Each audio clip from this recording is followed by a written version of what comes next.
Chapter 263. In the corridor near the armory of Heroic Spirit Palace, the Severing Soul's Blade and the Soul Slayer Pike were more than 10 meters away from each other. One of them was nailed to the wall, and the other lay quietly on the ground. The Soul Slayer Pike let out a faint but ominous tremor that came and went intermittently. However, the two of them who should have noticed this did not have the time or energy to look at the weapon. Their battlefield had long since changed from the corridor to another place. Asterisk bang. Asterisk with a loud bang. A large wooden door was smashed open. In the darkness, two figures pounced into the room. This was an armory.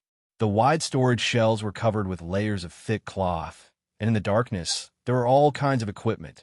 From long swords, nails, hammers to shields and armors, everything could be found here and there, and not a single one was to be found here. It was a special reserve set up by the White Blade Guards in Heroic Spirit Palace. The palace guards of Heroic Spirit Palace were trained according to standard equipment, and they did not need so many complicated and unique weapons. In the darkness, the calm Nicholas rolled. Following his memory, he extended his hand towards the nearest storage shelf. Listening to the voice behind him, he knew that the other party would not hesitate, just like how he would not hesitate either. In the next second, Nicholas suddenly turned around in the darkness. The weapon in his hand danced in the air. Asterisk clang. Asterisk as expected. Nicholas felt his hand freeze. His weapon had encountered a man-made obstacle. In this sudden clash of weapons, both he and the enemy swayed a little. Using the force of the rebound, they retreated in the darkness. Nicholas retreated to the wall and found the position in his memory. He flipped the weapon in his hand backwards skillfully and drew sparks on an iron shelf. The eternal oil on the shelf quickly turned into flames and ignited the firewood in the brazier. Across from him, the enemy also used the flint beside him to light the brazier in the corner. The dark armory instantly lit up. Caslin stared at the single-edged battle axe in Nicholas' hand.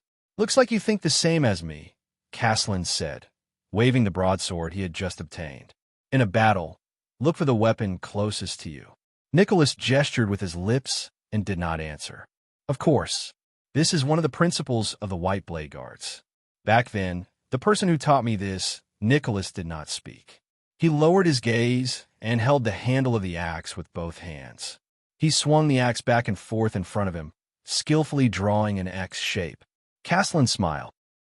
According to tradition, when an Archduke of Ekstedt became a common elected king, he had the right to take over the symbolic legend of the White Blade Guards and form the special guards that the Northlanders were proud of, the White Blade Guards, which had a long history and a high status, to show the honor and importance of being a king. The White Blade Guards were elites selected from experienced warriors, such as the regular soldiers who trained 3 times a year. Then, they were trained again. In the process, they were reborn and became elites who could identify and command battles on the battlefield. They could also fight for their lives on the battlefield. They were not only the king's guards, but also his blade. Every batch of White Blade Guards was filled with the personal characteristics of their commanders. For example, Caslin Lampard, the Earthshaker, required the White Blade Guards to master the usage of almost every weapon on the battlefield based on his own example. That was why this armory was built. It stored almost every type of weapon from every era. Your judgment in battle assessment has regressed. Caslin lifted his gaze from his opponent's weapon. "You know, my attacks are monotonous, my slashes are slow, and I don't have heavy armor. A battle axe is really not a good choice." Nicholas answered him with a merciless swing of his axe. "Nonsense. I can't see anything clearly. Of course I'll use whatever I catch." Asterisk bang. Asterisk Caslin parried his opponent's slash and swung his broadsword in a reverse grip. But it was once again blocked by Nicholas' instantaneous change of direction. Nicholas took 2 steps back. His heart was filled with anger. No, the broadsword is two-sided and flexible. As long as he counterattacks, I'll have to use some of my power of eradication to defend myself. When he thought of this, Nicholas swung his arms without hesitation. The battle axe left his hands and flew towards his enemy. Caslin parried the opponent's flying axe. But when he raised his head again, A light and uniform one-handed sword had already landed in Nicholas' hands from the nearby weapon rack. Good choice. Castellan only had time to say these two words before Nicholas used his power of eradication to form a slash, a thrust, and a slash. There was almost no gap in between the slashes. In a few rounds, he moved around the gaps between the broadsword's two-sided slash and nimbly attacked with a slash and thrust. The combination of slashes and thrusts left Castellan in a rather pathetic state. In the final strike, Castellan parried Nicholas' slash with great difficulty, but was forced into a corner by his opponent's change of attack.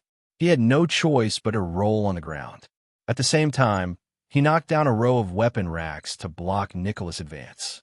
Amidst the clanking sounds of countless weapons falling to the ground, Nicholas had to stop and adjust his breathing. "You're already injured, and it's not light." Nicholas kicked away a row of weapon racks, blocking his path, and swung the sword in his hand. "Can't you even handle a slightly more agile move?" "Not bad." Castellan spat out the dust in his mouth and threw away the broadsword in his hand. "But your leg seems to be injured as well."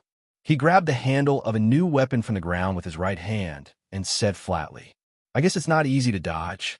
Looking at the new weapon in Castellan's hand, Nicholas' expression changed abruptly. As the weapon rack moved, the three chains connected to Castellan's handle were slowly straightened, and three metal balls covered in sharp spikes were pulled out. Without hesitation, Nicholas threw away the sword in his hand, turned around, and fled. As expected, in the next moment, the three terrifying flail heads drew three arcs in the air and crashed into Nicholas' original spot. Asterisk bang. Asterisk stone chips flew everywhere. Nicholas knew that Castellan had found his weakness at the moment. The multi-headed flail. This weapon, which had a long handle and a hammerhead attached to it, was truly a lethal weapon on the battlefield. Not only was it powerful, but when it was swung, it could break bones and snap tendons. It was also because when it was swung, the number of comrades who died under its hands was as many as the number of enemies. If it were any other time, dodging it would be a piece of cake, but now, Nicholas gritted his teeth and endured the pain caused by the arrow wound on his leg. He did not stop moving, but he heard the sound of wind behind his ears. Without thinking, the Star Killer rolled on the ground. A stone chip kicked up by the flail head hit the back of Nicholas' head. Nicholas quickly got up and continued to flee. Asterisk bang. Asterisk Castellan swung the flail horizontally in a practiced manner. The flail head with the iron chain grazed past the weapon rack beside Nicholas and broke it into three pieces. The broken weapons scattered in the air. Nicholas dodged a falling dagger, but he knew that he could not stop until, while evading Castellan's attack, Nicholas turned around a stone pillar and finally found what he was looking for. In the next moment, Castellan swung the flail again, but his pupil shrank. Nicholas fell to the ground, and when he got up, there was a long weapon in his hand. The Star Killer turned around and faced Castellan. Asterisk clang clang. Asterisk the iron chain in the air coiled around an iron rod that suddenly appeared. Nicholas pulled back the long hilt in his hand. With a metallic sound, the iron chain circled around the iron rod twice and stopped moving. The flail head was locked tightly to the axe-shaped top of the iron rod. Castellan heart clenched. In Nicholas' hands was a halberd with a complicated design. The protruding tip of the axe, the shape of the axe's blade, and the specially made hook were all forged to deal with cavaliers. As long as there was enough strength and familiarity, infantrymen could easily use this long weapon to hook cavaliers off their horses. And now, it had locked its flail perfectly.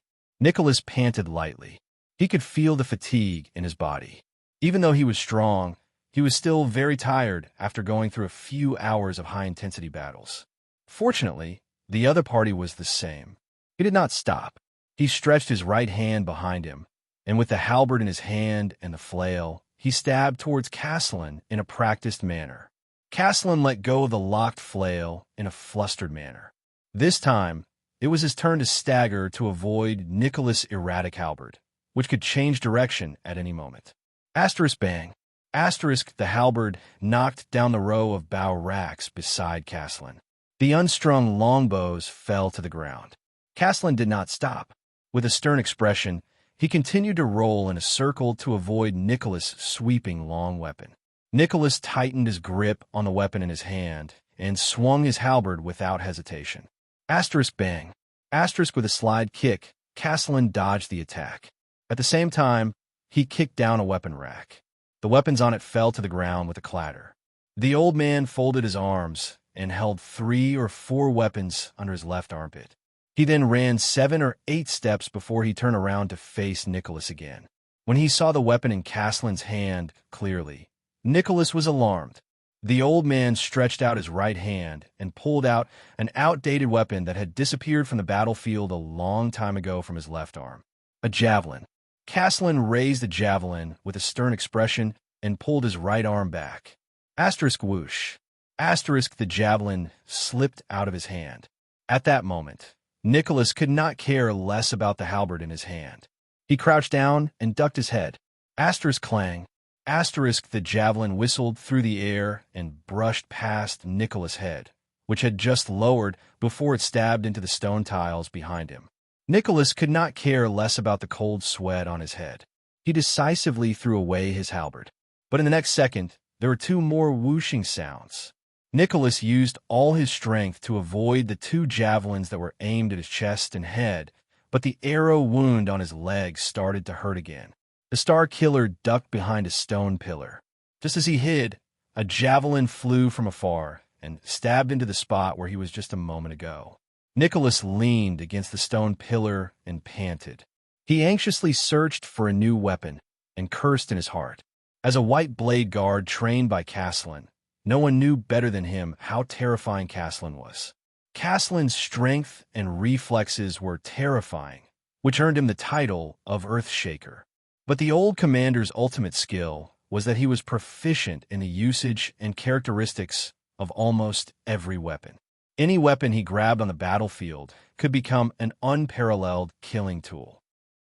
For example, right now, every time he changed his weapon, the pressure on him increased tremendously, and the Star Killer could only deal with it passively. A sound came from behind the stone pillar. Castellan picked up another bundle of javelins and tore open the rope. You've neglected many skills, Spiky. Castellan's voice traveled through the stone pillar. I can tell from the weapons you chose. Have you forgotten what I taught you? As a white blade guard, understanding the characteristics of every weapon is...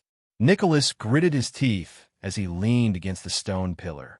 Resentment and pain rose in his chest. Why? He asked with great difficulty, interrupting the other party. Why what? Castellan's voice rang out. Nicholas panted and clenched his fists tightly. You damn bastard, from just now until now. The Star Killer gritted his teeth. Why the F***CK are you still bringing up so many things from the past? He roared angrily. Do you think we're still sparring on the training field like in the past? Traitor. The old man behind the stone pillar fell silent. It's you, Nicholas said in pain. It's you who turned us into white blade guards from recruits who only knew how to fight for food and clothing, for money, for pride, for glory, and for promotion. Nicholas shut his eyes tightly. He could feel the blood surging through every vein in his body. That year, when you were cracking the whip, you told me those words. In the next second, he grabbed the javelin by his feet and dashed out from behind the stone pillar. Are they all fake? 2 javelins were thrown from the hands of the 2 men towards each other. Asterisk whoosh. Whoosh. Asterisk Castellan's javelin grazed past Nicholas' calf and cut through the leather armor on his leg, drawing blood. Nicholas rolled again and hid behind another stone pillar. He touched his calf. It was wet, but he had no time to care about it. There was silence. Judging by your expression just now, I thought you only wanted to kill me. On the other side of the stone pillar, Castellan looked at the still, trembling javelin beside him with a mournful expression. He wiped the wound on his forearm. You'll never ask. A commander will always think 1 step more and take 1 step less than his subordinates on a battlefield. Nicholas could not stand it anymore. Isn't this what you told me? You told me how to be a qualified commander, to become a strong shield, an iron wall, and a flag that our comrades can rely on for protection on the battlefield. But what about you? The Star Killer was agitated. His face was contorted as he roared. What about the oath of the blade you swore? To defend against powerful enemies, to be the first in 100 battles, until my blood runs dry, Nicholas said while trembling. To pass on hope, to shine with glory, until all things fall into eternal sleep. Where is your blood? Where's your glory? Boss! Nicholas' furious roar shook Castellan's heart. The armory fell into a long silence. Only the two of them were left panting. One was panting intensely, and the other was unstable. Finally, the old man spoke slowly. Spiky, being a commander must be very tiring. Nicholas froze. Castellan lowered his eyelids and spoke softly. It's been almost 20 years. How much darkness has King Nuven made you bear? How many secrets have you shouldered? How many things in it will make you feel guilty and unable to sleep at night? How many things will make you unable to talk about them? The Star Killer gritted his teeth and did not answer. But there was an indescribable sorrow in his heart. Castellan said quietly, "And you can only continue to instruct your subordinates in a righteous manner on the second day of training to be loyal, glorious, upright, and heroic white blade guards." I know it from the bottom of my heart," Castellan said bitterly. "That's right. As one of His Majesty's most trusted people, the most capable captain of his personal guards, and the commander of the White Blade Guards, the world will always remember your heroism on the battlefield and your might by the king's side. But behind the glamorous appearance, there are always those things that can't be avoided." Nicholas only furrowed his brows. His hands trembled slightly. "Nuven and I grew up together. We're as close as brothers, far closer than my relationship with Holt." Castellan sighed softly. He took out the javelins in his hands one by one and lined them up in front of him for easy access. "More than 30 years ago, when I sat in the Tower of Eradication, faced with the test letter from my teacher to become a successor and the invitation letter from the newly crowned King Nuven to the White Blade Guards, I chose the latter without hesitation. I still remember the day I took up my post in Dragon Cloud City," the old man said quietly. "Nuven, who had just become the common elected king, brought me to stand on the cliff of the sky, covered in snow, and overlooked all of Dragon Cloud City. Castellan, His Majesty said," Castellan said bitterly, "if I want to change Extet, change this country," Nicholas shuddered. "If I want to change this country, which is as great as it was in the past, but also as old as it was in the past, change this country that hasn't made any progress for more than 600 years. Will you help me?" I didn't hesitate. Castellan heaved a long sigh. But I never realized what kind of path this was. Chapter 264. We were very excited, very agitated. Castellan coughed. Like the most ordinary old man, he reminisced about the past. The few of us, including young Lee Span, have the same ideals. We are also tired of the grudges between families, territories, and territories. So it began. Castellan stared at the stone pillar Nicholas was leaning against. His tone was mournful. "You can't imagine what we've been through over the decades for Extet by Nuven's side." Nicholas subconsciously raised his head and looked at the ceiling. In the beginning, it was just a small matter. We had to consolidate the prince's authority and influence, protect the dying families loyal to the prince, and punish the vassals who embezzled money. The old man's eyes shone with a strange light. We broke the White Blade Guards tradition, picked some people of low birth, and trained a team of reserve guards who were loyal to Nuven and had no worries about their families, including you, Big Mouth, Burn, and Isaiah. I recruited all of you at that time. At that moment, Nicholas' breath froze. The words that had been stuck in his mouth almost slipped out. The day I was recruited into the White Blade Guards, boss, everything was so that a future king could fulfill his ambition and be prepared. Castellan's expression darkened. His tone changed. But as Nuven ascended the throne, things began to change. His enemies increased in number and strength. He needed a sharper blade and a sturdier shield. My missions also became more and more unscrupulous, and there was no bottom line. From hunting down criminals, extorting political enemies, kidnapping children, fabricating crimes to frame my opponents, and even burning the farmers' barns for the winter. Nicholas clenched his fists tightly and suppressed the emotions in his heart. He paid attention to Castellan's shadow under the firelight. His gaze constantly moved back and forth between the weapon racks around him, trying to find a way to get rid of the threat of the other party's javelins. Mine isn't as good as his. I can't compete with him with javelins from a distance. Yes, Madame Calchon, and I have a much closer working relationship with the secret room than you think, Castellan said dejectedly. His attention was still focused on the back of the stone pillar. There are many things that Nuven did not want the secret room to interfere with, so he would let us handle them. I once escorted a doctor to Prestige Orchid Region overnight so that he could poison Archduke Alciacer. I once used my identity as the king's secret envoy to incite the vassals of the city of faraway prayers to rebel against their suzerain and find a reason for Dragoncloud's city to intervene. I even pretended to be a bandit, robbing and killing nobles who were dissatisfied with the king, from the masters to the women. Except for one ignorant girl, I left no one alive. I even secretly instigated my nephew, Harold, to defect to Nuven, even though it might jeopardize his relationship with his father. Castellan closed his eyes. There was a dull pain in his chest. What he did not expect was that Holt would be so cruel as to let his two sons kill each other in order to break free from Nuven's control. So, Nicholas snorted coldly. This is why the Red Witch always wants to prize something from me and the White Blade Guard's mouths. Castellan sighed. I tried to convince myself that it was for Exstead, Castellan said in anguish. For my ideals, I could even throw my family to the back of my mind, let alone my own honor and conscience. Under the sun, I was a glorious, awe-inspiring, and respected White Blade commander. The old man endured the pain in his chest as he inhaled and exhaled.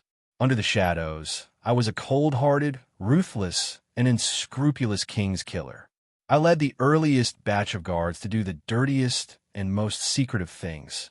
You once said that you saw through my extremely hypocritical, noble face, Castellan said in a low voice. You were right. I am not fit to stand before you and lecture you as a commander. A cold question came from behind the stone pillar. Why? Castellan closed his eyes. Nuven has changed. Castellan knew what he wanted to ask. He sighed regretfully. He has grown old. He has become suspicious, vigilant, sensitive, selfish, and conservative. For the sake of a new Exstead, Nuven must grasp great power. This is a necessary method. Castellan tightened his grip on the javelin in his hand. His gaze was complicated, but at some point in time, the method has become the goal, and the original goal has long been forgotten. We eat to live, Spiky, but we shouldn't live to eat. His tone grew more pained. The longer he became king, the more he cared more about Dragoncloud City's status than Exstead's power, and more about his son's right to inherit the throne than the kingdom's future. Nuven became the most traditional Extension monarch. Aside from his family and his rule, he no longer had the strength or the will to pursue his former ideals. Controlling power has become Nuven's only goal, and for Exstead has become a feeble excuse. Castellan observed every possible spot where Nicholas might rush out. He locked the shadow behind the stone pillar in his field of vision and waited patiently for his opponent. This makes everything we've done for the past few decades look like a joke to me. Nicholas let out a cold laugh. Do you know what you're doing now? The Star Killer suppressed his anger and tried his best to sound as nonchalant as possible. It makes everything you've taught us seem like a joke. Castellan paused for a second. There was a barely noticeable mixture of guilt and pain on his face. That's why I'm tired. I quit, I gave up. The old man exhaled and shook his head. That day, I stood at the bottom of the stairs and questioned him for the last time in front of all his subjects. Does he still remember his original ideals? I asked him, since when did he have no choice but to compromise with reality? Nicholas did not speak. You know what happened next? There was a hint of sadness in Castellan's words. The common-elected king was furious. A large group of old people and I were kicked out of the White Blade Guards. There was silence. The brazier burned brighter and brighter, illuminating the shadows of the two people on both sides of the stone pillar. Yes. Nicholas took a deep breath, as if he was in pain. and I was promoted as an exception and became the acting commander of the White Blade Guards. Before he finished speaking, the Star Killer suddenly rose from behind the stone pillar. The battle started again without warning. Without hesitation, Caslin threw the javelin in his hand accurately and fiercely. The powerful javelin pierced through the enemy's body. Asterisk thud. Asterisk it pinned him firmly to the ground. But Caslin, who was experienced and had been observing the enemy's shadow, immediately noticed that something was wrong. The javelin had only pierced Nicholas' chest armor. The real Star Killer pounced from the other side of the stone pillar. His armor was thin and almost unprotected. Caslin reacted very quickly. He seized the opportunity when Nicholas' injured leg landed on the ground and threw the second javelin without any hesitation. The Star Killer listened to the sound of the wind and felt a chill in his heart. It's over. I can't fool him. At this moment, Nicholas! A familiar voice rang. Nicholas lifted his head abruptly and saw a circular disc-shaped object flying towards him. The Star Killer did not hesitate. His power of eradication erupted, and with an unbelievable twist of his feet, he caught the object in midair.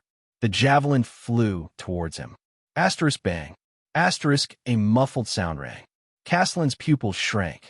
His javelin pierced the disc-shaped object in Nicholas' hand, a round shield covered with a thick layer of wood. The tip of the javelin pierced through the shield, causing Nicholas' hand to sink. The Star Killer gritted his teeth, pulled out the javelin from the shield, and held it in his right hand.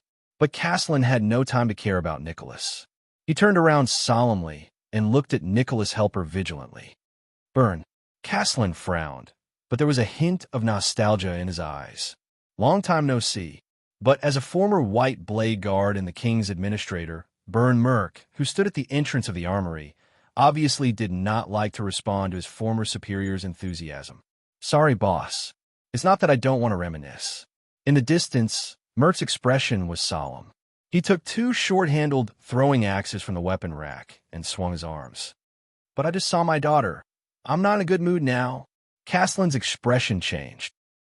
His javelin and Merk's two throwing axes flew out at the same time. Asterisk whoosh. Asterisk whoosh.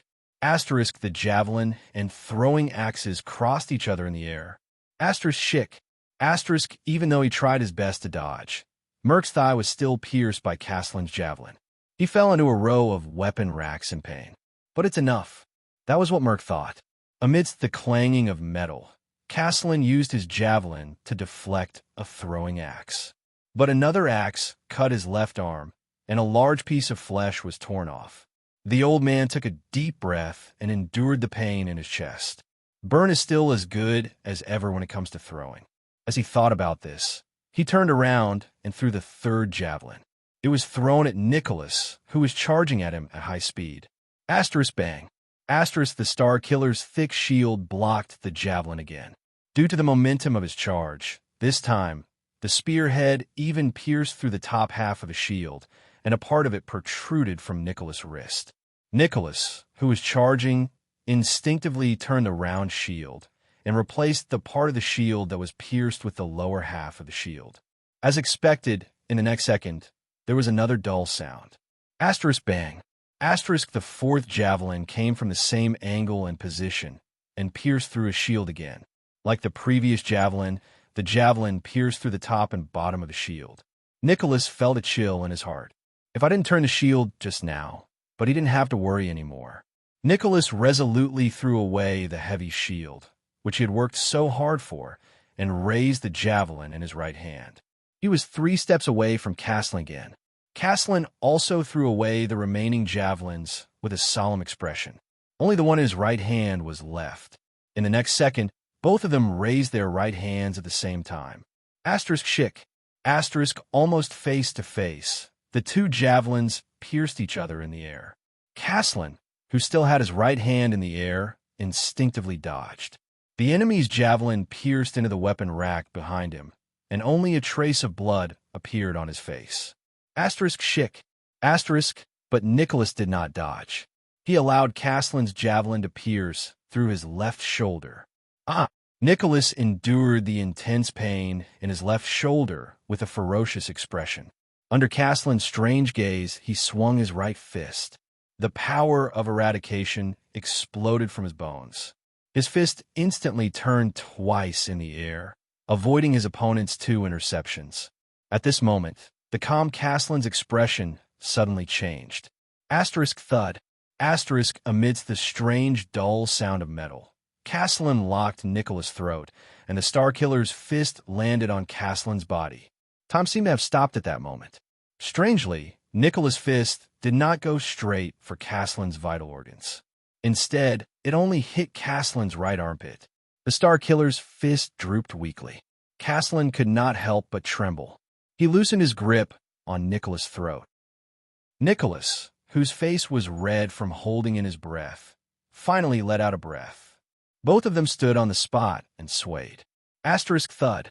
Asterisk Nicholas could no longer withstand the heavy injury on his left shoulder. He fell to the ground with the javelin. But what was equally unexpected was that Castellan's face was pale. His lips trembled and his upper body trembled. He painfully stretched out his left hand, which he could barely control, to cover his right armpit. The old man's face twitched continuously, as if he was enduring great pain. The next moment, Castellan violently spat out a mouthful of blood and collapsed on the ground. He was like an old man in his twilight years who had completely lost all his strength. His face became gloomy. "How did you know?" Castellan's teeth chattered as he carefully spoke in the softest voice possible, as if he was afraid of waking up a kitten. Right armpit. Blood flowed continuously from the corner of his mouth. It was a terrifying sight. Nicholas lay on his side on the ground powerlessly. He extended his hand to reach for the javelin on his left shoulder. "Monty, he has the best eyesight and the steadiest hands," the Starkiller said with difficulty.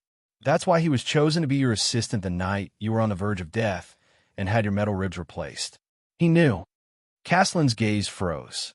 The big-mouthed Ned Monty. That annoying coward from the countryside. All he thinks about is women.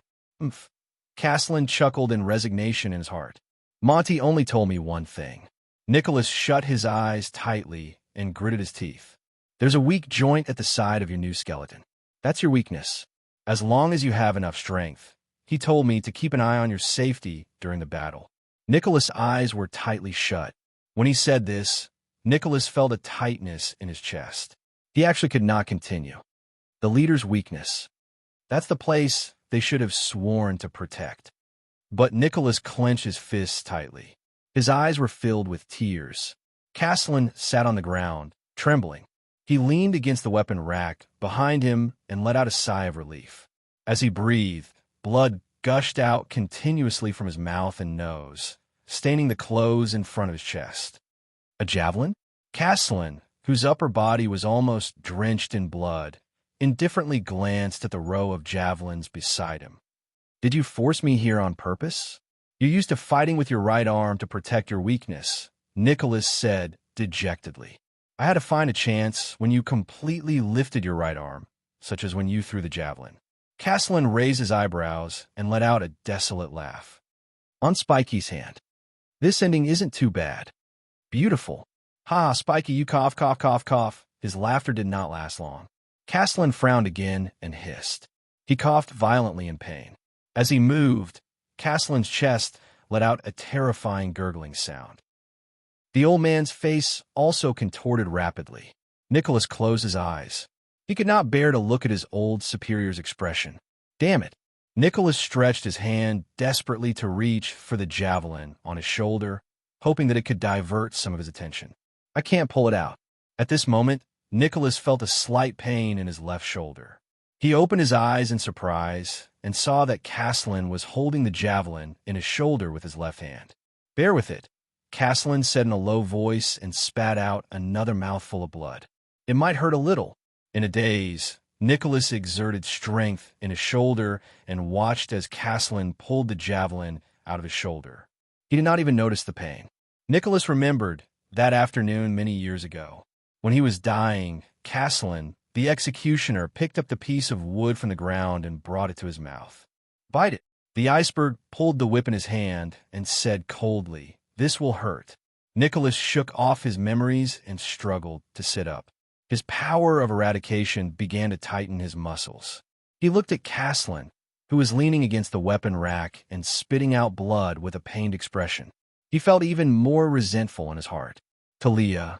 Nicholas' face was ashen. Your wife. Does she have a message for me to pass to her? At that moment, Caslin's eyes suddenly lit up. Talia. Caslin's gaze dimmed, and he shook his head. No, she's no longer here. Nicholas raised his head slightly and could not hide his surprise. How can that be? She's only 40. Caslin's breathing began to weaken. He raised his hand with great difficulty and wiped the blood off his chest. The old man's expression was dark.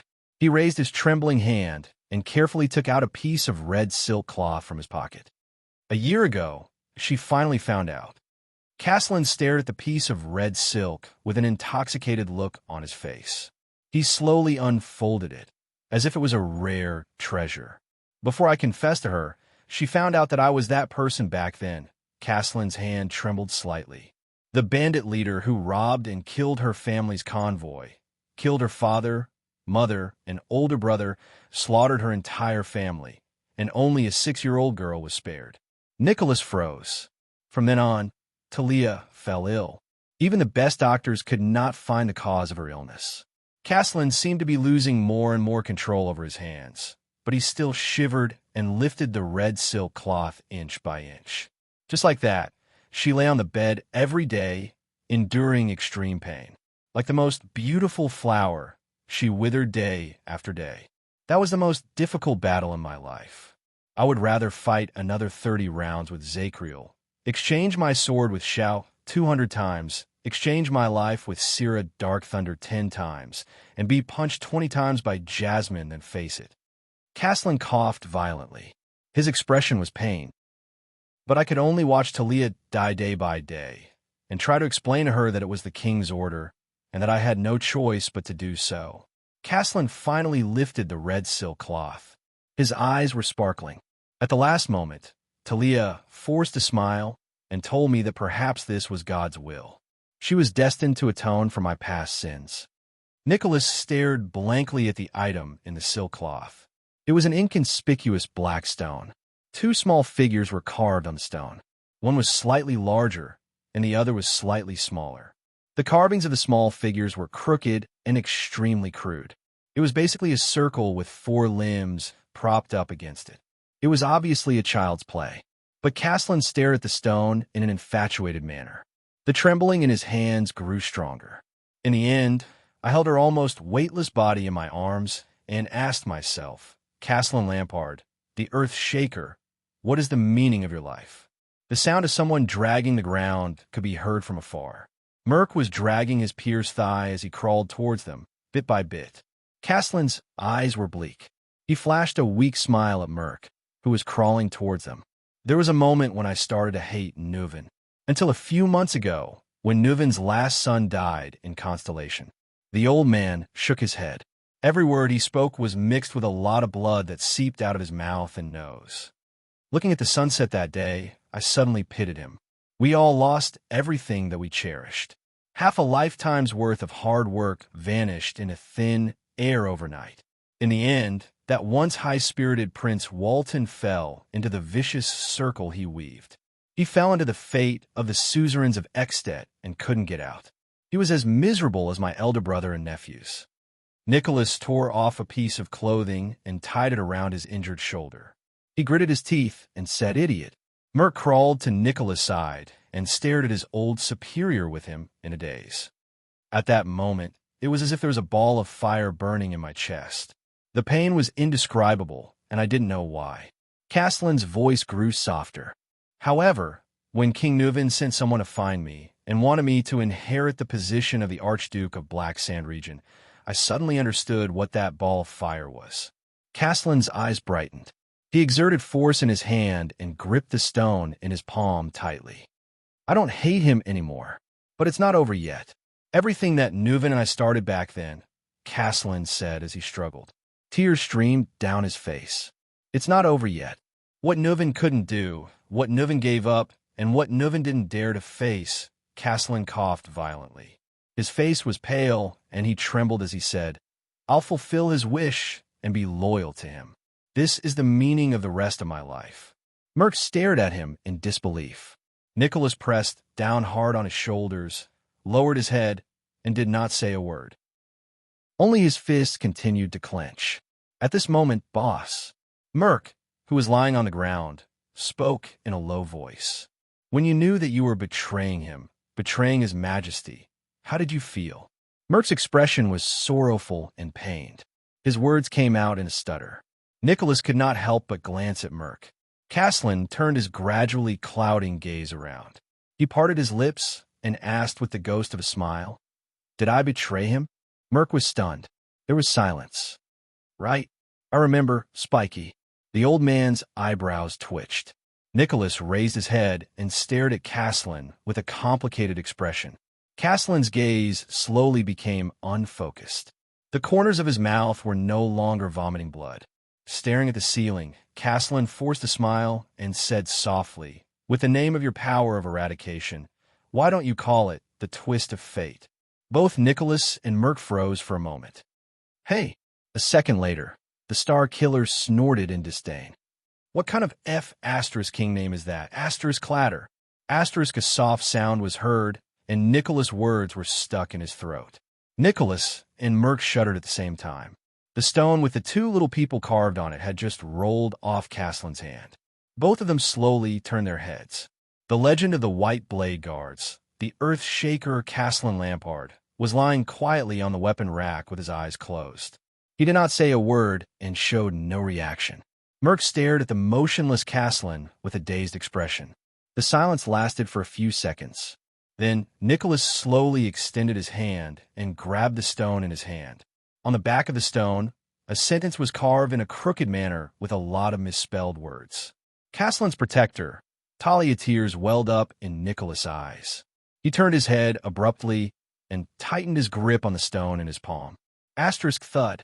The Star Killer gritted his teeth and kicked the weapon rack next to him. He lay back and turned his head away from Merc and Caslin. He scratched his face. His breathing was a little rough, and his chest rose and fell. F***CK, Nicholas mumbled in a muffled voice. The brazier that had just been lit burned brighter and brighter. In the armory, two strong men fell to the ground dejectedly. They did not say a word. Beside them, the warriors in their twilight years fell into a deep sleep. They did not wake up. I wanted to say that I was preparing for my college entrance examination, so I did not update for the past 2 days. But I was afraid that my readers would beat me up. So, Sai, help me think of a reason. Why swordless with a serious expression? Chapter 265. Heroic Spirit Palace, Hall of Heroes. "Do you know, I have a conjecture," Thales said absent-mindedly. "The Bloody Year was a disaster that almost destroyed Constellation. The entire kingdom was in a precarious situation amidst internal strife and conflict." He raised his gaze, his voice trembling slightly. "Until you went south." At that moment, Thales caught a glimpse of a strange and puzzled glint in the Archduke's eyes. "What do you mean?" Alcius asked coldly in return. "Very well," Thales silently told himself in his heart. Benefits and threats. Lampard's two main weapons to convince the other archdukes were now gone. The archdukes probably understood that, to a certain extent, Lampard's threat was greater than Constellation's. And now, Thales glanced at Saroma. The girl clenched her slightly trembling fist and nodded slowly at him. Her eyes were filled with forced determination. Now, he still had to convince the archdukes that the benefits Lampard promised them were not as delicious as they had imagined. Thales raised his head. "I have never seen the tragedy 12 years ago." Thales recalled Gilbert's tireless narration of the Bloody Year and said with a serious expression, "But I can imagine it from the elderly's narration. The disaster that befell the Jade Star royal family caused the disaster to reach its peak. The 19 vassals all felt insecure. The nobles spread rumors everywhere. The army was leaderless. The people of the kingdom were furious. Eternal Star City entered the most critical state, and perhaps Constellation was on the verge of destruction." Speaking of this, Thales sighed. Mendes III probably did not expect that the game he laid would usher in such a storm more than 100 years later. The archdukes exchanged a few worried glances. Lampard, on the other hand, tightened his grip on his saber. But during the autumn and winter 12 years ago, when the Ekstedt army, for whatever reason, headed south, and especially when the news of the fall of Broken Dragon Fortress spread, all of Constellation was probably stunned, Thales continued to say. I'm guessing that the new war has broken the original situation and injected new excitement into Constellation, which is on the verge of death. Archduke Letko's murky eyes brightened slightly. His expression became more solemn. Alceus and Trentida looked at each other in puzzlement. Ekstedt, the strongest force in the Western Peninsula, is invading from all fronts. This is not like the internal strife of the rebel army or the assassination of the royal family. While trembling in fear, most of the people in Constellation had no choice but to compromise. The great vassals, minor nobles, government officials, merchants, armies, farmers, and so on. Based on the known information and the ideas approved by the archdukes, Thales deduced the logic step by step. He thought hard about his next sentence to make it sound more believable and convincing. Under the shadow of the great dragon, they quickly came to a consensus to end the current chaos as soon as possible, to welcome the last prince back to the capital, and to crown him amidst the blood and death. The forces that should have been split up in Constellation realm gathered as one, just to resist the greed of the great dragon of the north. Grand Duke Letko narrowed his eyes. What do you mean? Thales sucked in a deep breath and tried his best to make himself look more neutral and unconcerned about Constellation. It's very ironic, but it's also very possible. It was Ekstedt's aggressive invasion that forced us to mend our internal conflicts and save Constellation from falling apart. As soon as he said this, all the archdukes' breathing changed. Even though the self-restraint of those who had been in power for a long time made their expressions not change, Thales still felt the strangeness in the air. All of you are older than me, wiser than me, and more experienced in the past. Why don't you think about it again? If all of you had not gone south 12 years ago, what would have happened to the chaotic Constellation, which had just lost its king and was without a leader? Thales said flatly. And just now, when Lampard advised all of you to shift the blame to Constellation and send troops with him, did he coincidentally tell all of you that Constellation was in its most awkward and uncooperative stage, that the Northern Territory was isolated and without help, and that it was convenient for all of you to take it down? Will your sending troops to Constellation really achieve the effect you imagined? Unlike a certain archduke who can't wait to tell you the answer and instruct you to do things. Thales nodded slightly at the archdukes. I've raised a question, but I'll stop here. Please think about it on your own and decide on your own. A strange and complicated expression appeared on Lampard's face. The archdukes looked at him one after another. Thales exhaled from the bottom of his heart, but there was a lingering haze in his heart. What he said earlier about Ekstedt's invasion was only a guess, and it was only to make the archdukes reconsider the price of invading Constellation. But Thales kept trying to convince himself that it was just a guess. What if it's true? What if Ekstedt's invasion did temporarily force the Constellations to stand together again? He could not help but recall what the Born King had said last night when King Nuven was telling him about Soria's death. Thales, 12 years ago, we did not send troops south to Constellation without reason. It was an assassin from Constellation. When Constellation was at its most precarious moment, a strange assassination from Constellation triggered Ekstedt's invasion to the south. King Nuven mentioned the assassination attempt. Prince Soria had died in that assassination attempt. During the negotiation between Nicholas and the Red Witch, that assassination was mentioned. Even Poutre hinted that he had something to do with that assassination when he parted with the prince just now. What is the secret behind that assassination? Thales clenched his fists slightly. Lampard stared at the prince. If his gaze could kill, Thales would probably be dead by now. But Thales ignored him. So I, Thales Nerdrena Kessel Jadestar, descendant of Tormund, king of Renaissance. Thales raised his chest and put on a solemn expression. In his mind, He imagined the scene in the Hall of Stars in front of the vassals, and tried his best to bring out the imposing manner of a prince. I am standing here, with the most humble wish and the most peaceful hope, to earnestly ask all of you to reconsider the war between our two countries, and to think about the price and meaning behind it.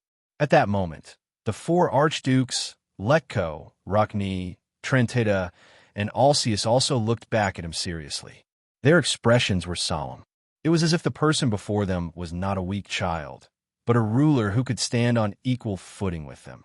At that moment, Thales thought of many people whose fates had been changed by the war, and said desolately, "You cannot guarantee that it will bring about the results you want the most, whether it is for you or for us. No one can guarantee it." The hall fell silent again. One of the braziers went out again. The archdukes treated their words like gold. Each of them was deep in thought. This time, they did not even bother to exchange glances. Lampard did not speak either, but his knuckles were pale and the veins on the back of his hand, which was holding the saber, were protruding. A few seconds later, "It's done." Archduke Lecco closed his eyes and sighed softly. "Please don't say anything else, Prince Thales. I think we all understand what you mean." Thales felt his mind relax. His legs gave way, and he swayed slightly. Saroma supported his waist from behind so that he would not make a fool of himself on the spot. Thales turned his head in pain and gave her a forced smile. "What do you say?" Archduke Lecco's voice echoed in the hall. He sounded hollow and tired. "It's obvious, isn't it?" Archduke Rockne was the first to raise his head. His tone was ethereal but resolute. "It's better to go against a lion than to share a boat with a wolf." Lampard's frown deepened. "These people, Chapman, even though your offer is very tempting, I don't want my descendants to wake up one day and find themselves lying in ruins." "So," Trentida shrugged lightly, with a complicated expression on his face. Lampard snorted coldly, without any expression on his face. "These people." Archduke Alcius' expression froze for a long time. After a while, he opened his mouth and said bitterly, "We shouldn't have come today. We shouldn't have participated in this damned Archduke's meeting." Lampard slowly lowered his head. "These people." Archduke Lecco knocked on the table. "I understand. No matter what we plan to do." The old Archduke's face seemed to have gone through more vicissitudes. "Let's postpone the matter of framing Constellation and sending troops to the Northern Territory for the time being. Of course, today's matter must be handled properly, especially regarding King Neuvin's death." His gaze focused again, and he looked at Lampard. "If we don't plan to frame Constellation, we need a good reason." His gaze was cold. At that moment, even Saroma felt the atmosphere in the air freeze. In the hall, everyone's standing positions had changed. Without realizing it, the four archdukes stood together. Rockne and Alcius stood in front, while Thales stood beside them. Opposite them, Lampard stood alone in front of the brazier. The firelight and shadows divided his face into two parts, one bright and the other dark. It was strange and disturbing. Lampard slowly raised his head. "These people are the obstacles to Eksted's advancement." He glanced at the archdukes one by one, and the latter responded to him with different expressions. "All of you have made up your minds, haven't you?" Lampard said in his calmest tone. "For experienced and wise Eksted archdukes, the situation has been turned around by a constellatiate brat with just a few words. He used his mouth to make you waver."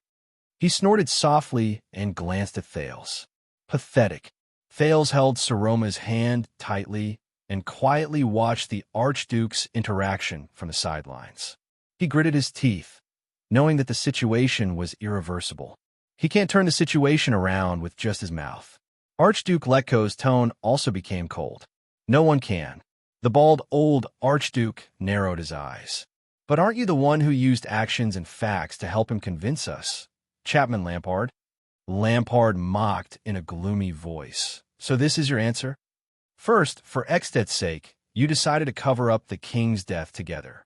A few minutes after swearing an oath of alliance, you rediscovered your conscience and decided to send me back to the Kingslayer's execution platform. We can still talk about this," Trentida said gently. Lampard's gaze was as sharp as a knife as he glared at him. It made the suzerain with a bowl-cut choke. Lampard turned his head again and swept his gaze over the suzerains again and again with extreme seriousness. It was as if he wanted to see through their souls. These people, Extet relied on these people to get to where it is now.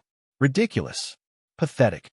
Finally, after a while, Lampard lowered his head and let out a chilling laugh. Ha ha ha. Thales felt uneasy. He knew that the matter was far from resolved. Chapman. Alcius furrowed his brows and only said one word, "Don't." Lampard raised his head abruptly. "Do you really know what you're doing?" Facing the Archdukes, the Archduke of Black Sand Region's tone had never been so terrifying. Your hesitation and cowardice are allowing a once-in-a-lifetime opportunity to slip through your fingers. You heard what he said. Constellation's current situation. Archduke Letko replied flatly. Your plan may not be the best choice for Extet. Asterisk thud. Asterisk Lampard's scabbard hit the ground again. So you believe him? Lampard asked coldly. Don't you understand? As long as we work together, power, wealth, status, all our problems could be made up for with the benefits we plundered from our enemies. His eyes seemed to be burning with fire. For Extet, we must. Archduke Rockney's expression suddenly changed. He said loudly, interrupting Lampard, Listen up, King Slayer. I'm also the master of this country, and I also own Extet. The long-haired Archduke stood in front of all the other Archdukes like an iron warrior. And you have neither the right nor the ability to tell me what I must do for my country. And don't you dare force the rest of us to follow your methods and pledge loyalty to your Extet. Lampard clenched his fists. There are 10 of us, and there are 10 extensions. The Archduke of Black Sand Region gritted his teeth.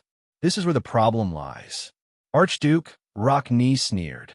So, you still admit that you want to kick the rest of us out of power? Lampard's expression was as cold as ice. He almost broke the hilt of his sword. Trent tied aside and interjected like a peacemaker. Chapman, you have to understand us. Imagine a day when a son or grandson of the Lampard family lives on the streets like the most lowly. So what? Lampard suddenly said, interrupting him like a raging lion. We'll be worse than now? Trentida was speechless. He looked at Lampard with an increasingly strange expression. The other archdukes furrowed their brows and stared at Lampard. At that moment, the 4 archdukes had a clear realization. This Archduke of Black Sand Region might not be one of them, but an existence completely different from them. Rockney coldly took over the conversation. Of course it's better for those who benefit from it.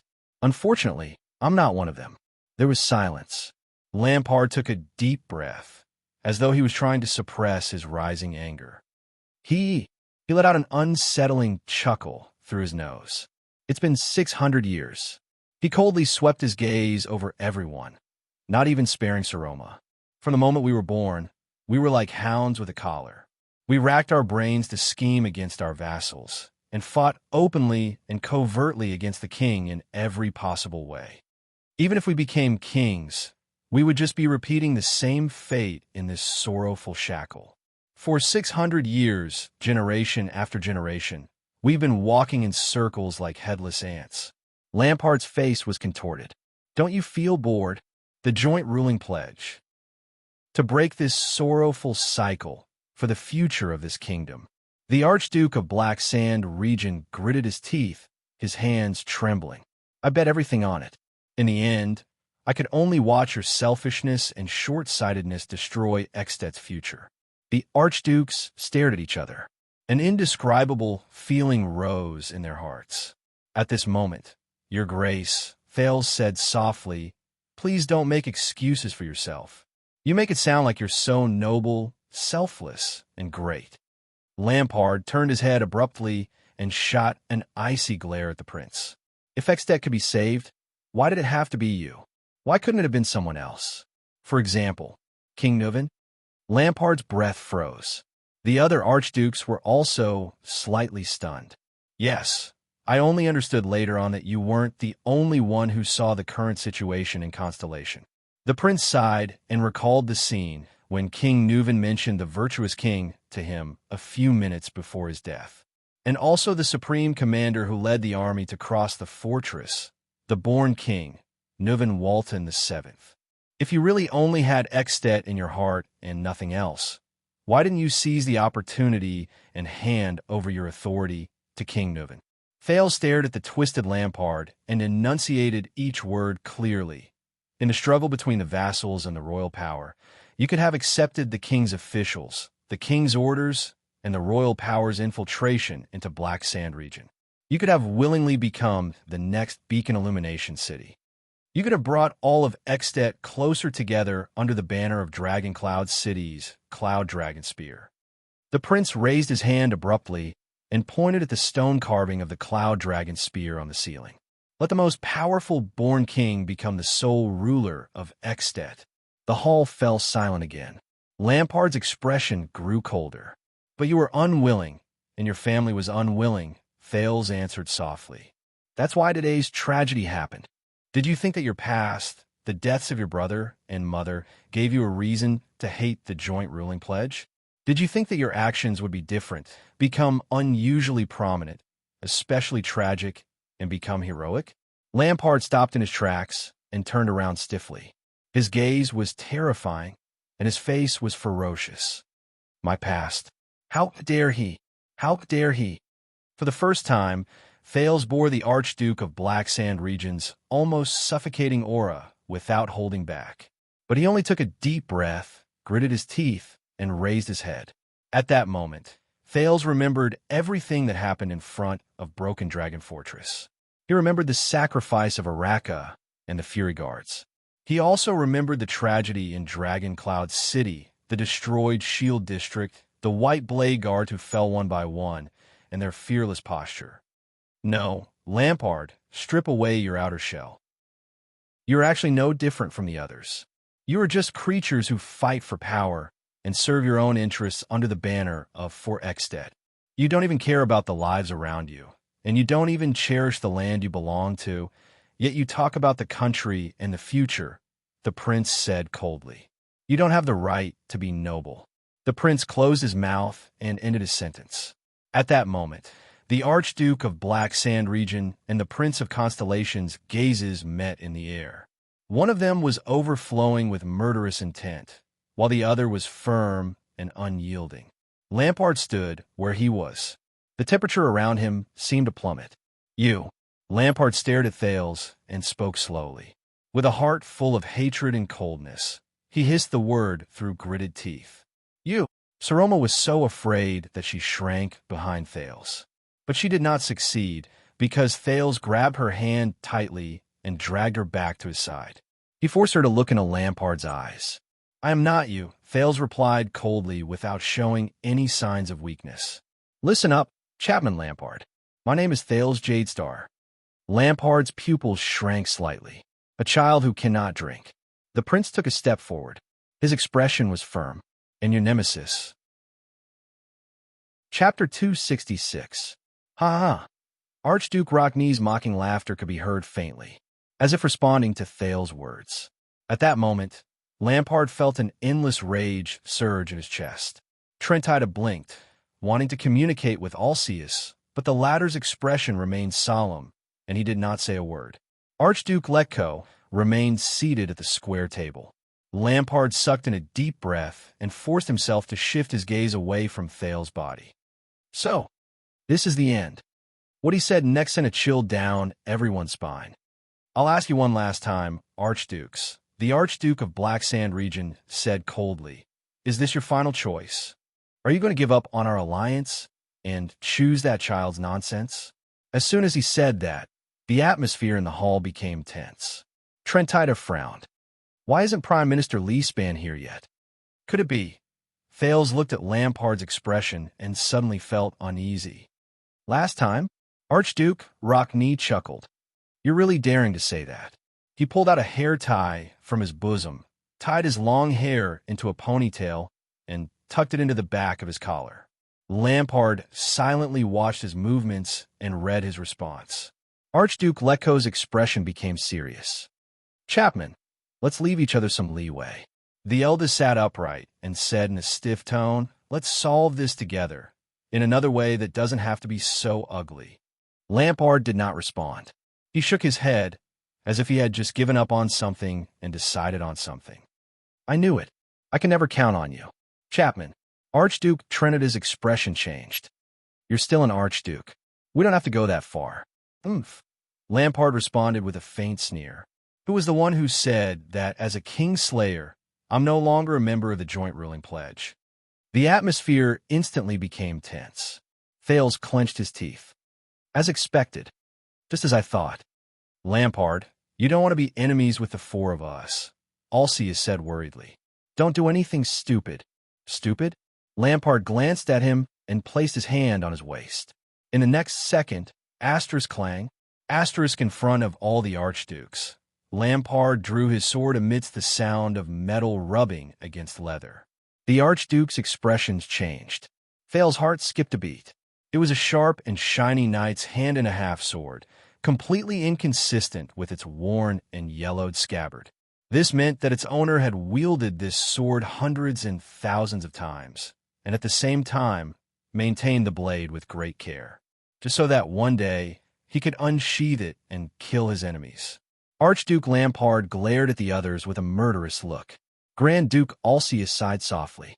Thales felt his skin crawl. At the next moment, Lampard suddenly turned in the direction of the hall's entrance and shouted, Lessa. The Grand Duke's voice was deafening, reverberating inside and outside. Viscount Kentvita's voice rang from outside the hall. Your Grace. Lampard roared. All troops, prepare for battle. Thales' heart trembled. Saroma's hand, which was holding him, immediately tensed up. In the next second, the crowd outside the hall seemed to boil over. Walala, countless metallic sounds rang out in unison. People's voices came one after another. Unsheath, raise your shields. Steady. It was even more exaggerated than the uproar caused by Thales. In the hall, the archdukes were very calm.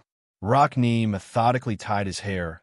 Xianxia slowly placed his hand on the hilt of his sword. Trentida quietly retreated, and the seated Archduke Letko straightened his back and started exercising his fists. They quietly faced off against Lampard.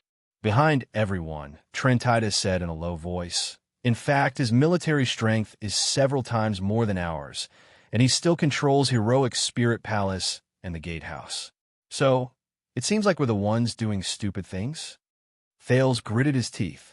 He sighed and held Saroma's hand tightly. This is terrible. This bunch of the Northlanders who would attack at the slightest disagreement. A familiar shout came from outside the hall, reminding the other archdukes. Archduke Letko? Archduke Letko looked calmly at the silent Lampard and snorted softly. Lord Justin, the old archduke replied loudly. Thank you and your colleagues for your protection. Please do your best. You live up to the reputation of the White Blade Guards. It is my honor to travel with you. There was a second of silence outside the hall. Then, Lord Justin's voice came again. It is also my honor, Your Grace. I don't care who you served before, archdukes or the palace, White Blade Guards or miscellaneous soldiers. Justin shouted from outside the hall. But when we fight later, you must act like Northlanders. Shouts rose and fell in response from outside the hall. It seemed to be a troop formed by the archdukes and the remaining manpower in the palace. The old archduke nodded slightly, even though Lord Justin could not see it. He returned his attention to the scene. You might as well reconsider, child, Letko said flatly to Lampard. We could have worked together to open up a future for Ekstedt, Lampard said coldly. At the same time, he slowly turned his saber. But if you become a hindrance instead of a help, what's the point of keeping you alive? Once he said that, Rockne sneered, Xianxia sighed heavily, and Trentida rubbed his hands together with a helpless expression. Thales felt as if something between the Archduke and Lampard had completely shattered.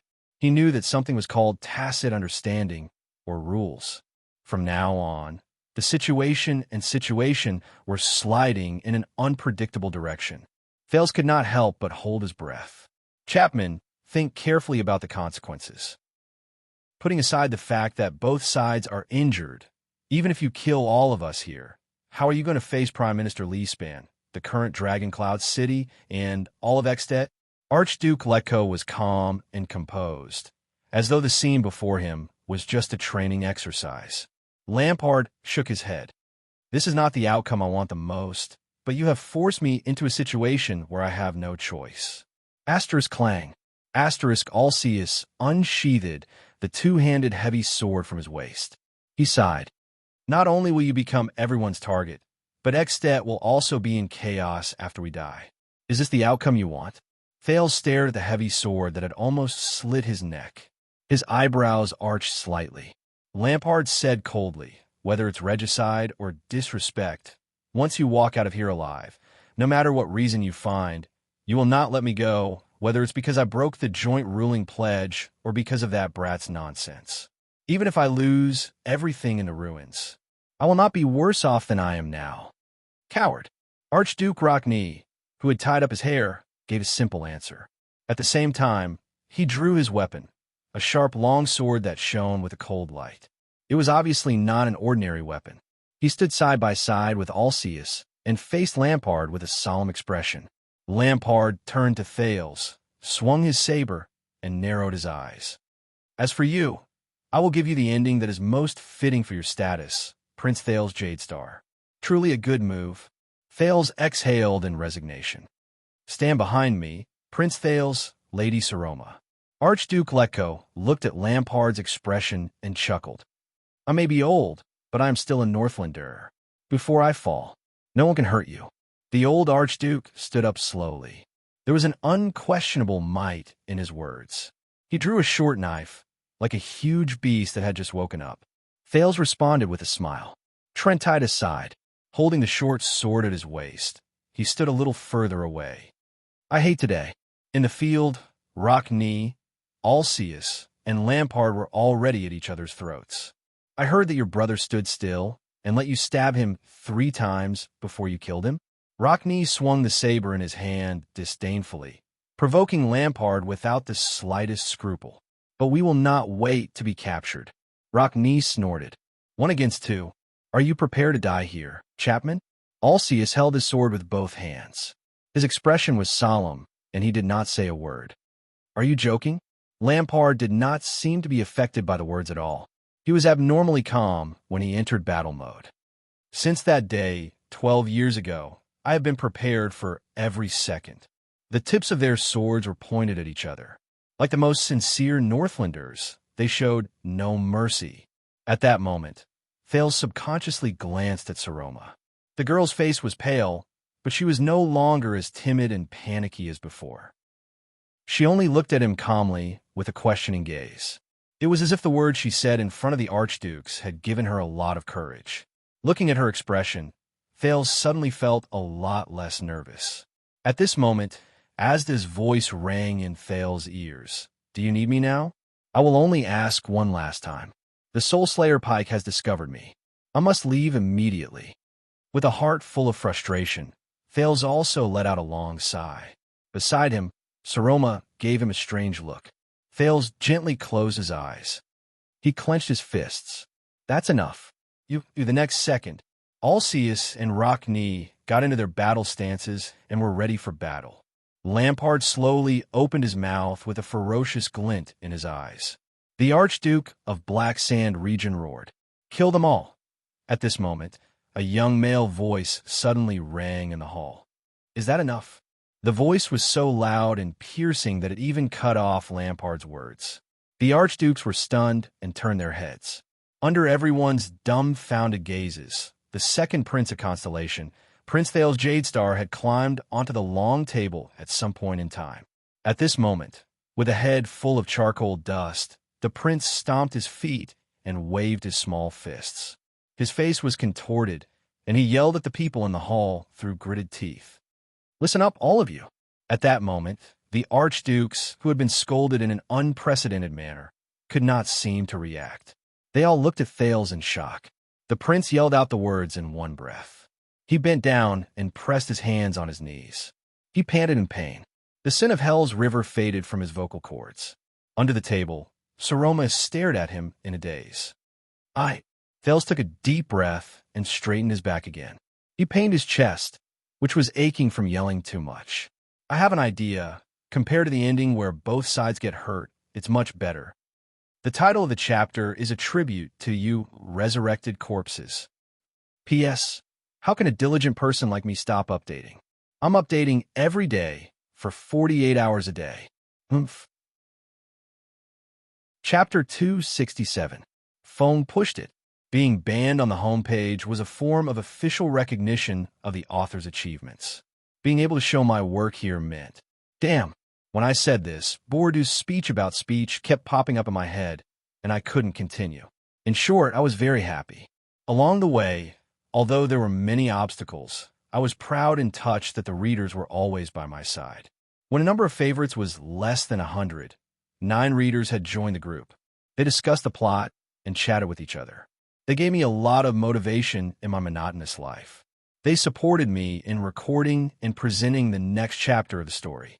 Until now, there were more than 500 people in the group. There were even more readers who didn't join the group, but they used all sorts of ways to support this work, this world, and the lives of these characters. It is my honor to fight alongside you. I don't dare to say how fast I can write or how many chapters one can update, but I'll try my best to write every chapter. I don't have the confidence to write 10,000 words a day, but I have the determination to polish 3,000 words in 7 hours. Also, I have to thank the editor of this book, Qingming. As mentioned before, he was the one who picked up this lousy book from the trash and signed it. I won't say anything like he recommended me, so I'm very grateful. I'll just say one thing. In these 10 months, Qingming incessantly provoked, encouraged, threatened, tempted, begged, and so on. She ruthlessly urged Swordless to update. That's right, the reason why Swordless could get to where he is today is largely due to the editor's persistent urging. Here, I excerpted a portion of what Qingming said on QQ. Don't stop updating. Can't you split the 6,000 words into 2 days? Try not to stop updating. If you have the time, you might as well write a few words. When you stop updating, I really want to curse. I haven't even started. You underestimate yourself. Write well. XXXX was written with you, and your monthly royalties are already over 10,000. The income is quite good. You can focus on writing. Don't stop updating. Let me calculate for you. You've updated 270,000 words in 2 months. That's an average of 4,000 words a day. You can definitely update steadily. Lousy sword. You can at least try updating for a week. Why don't you just become a eunuch for me? I get annoyed just looking at you. Can't you just write 3,000 words a day? If you think like this, I can't even recommend you. I didn't give up on you even when you fell like a dog. We've known each other for a long time. If you don't update, I won't get anything out of it. I just feel that it's such a waste for a book. You're finally updating steadily. I'm so touched. What should I do? They all cried. Master, you're the author. Update more. This book of yours has a lot of potential.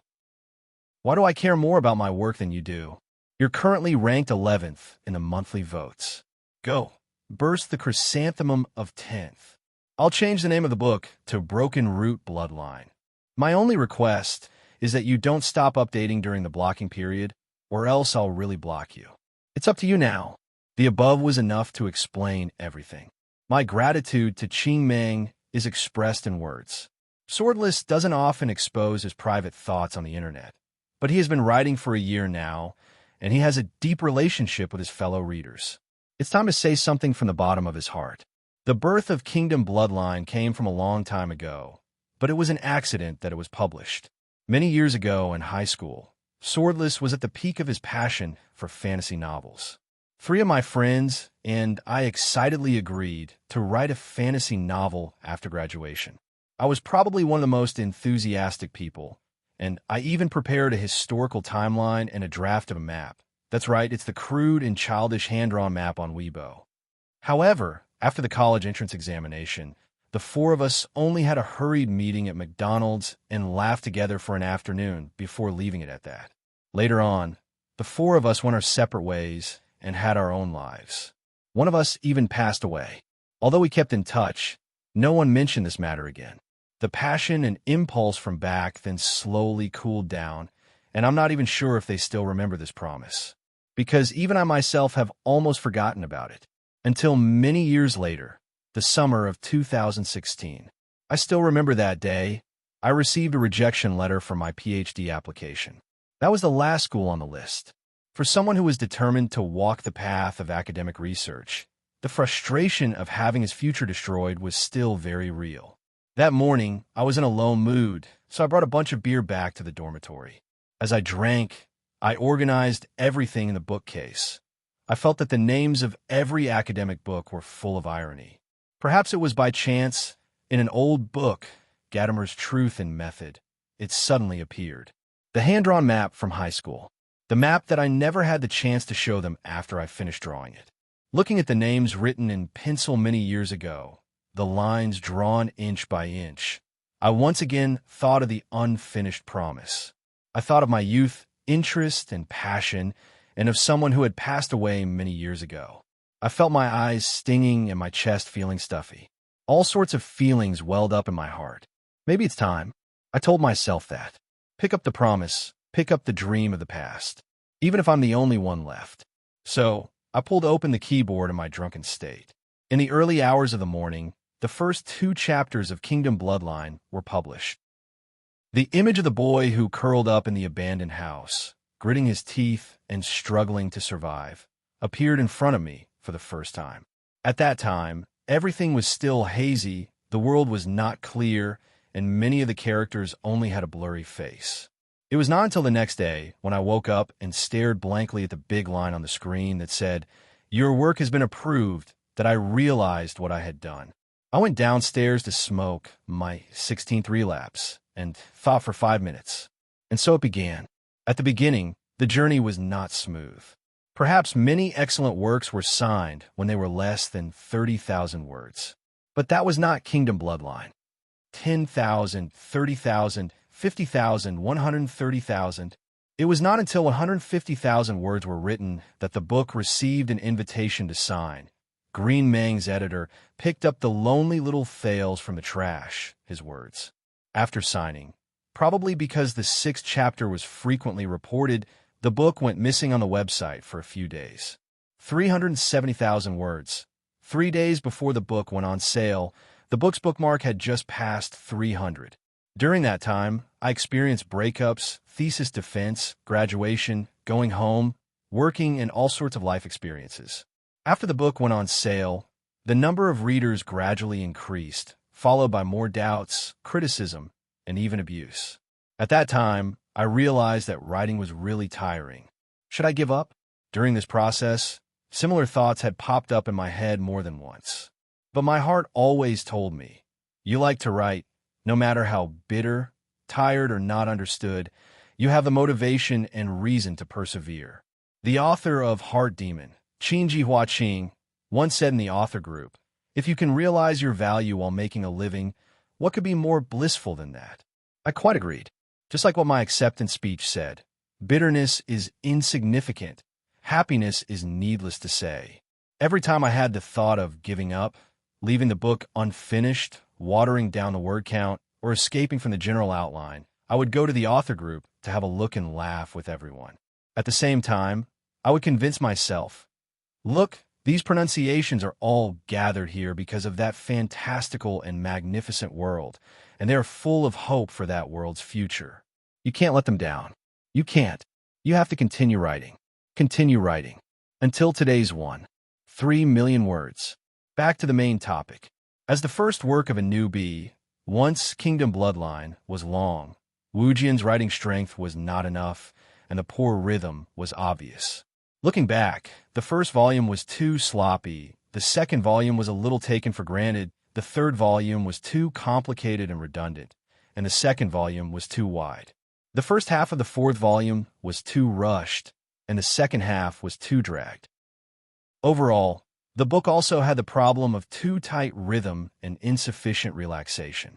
It was actually normal for this problem to occur, because from the beginning, Wujian referred to the unit settings in American dramas, episode by episode, season by season, using a compact and continuous plot to lay out the story and world.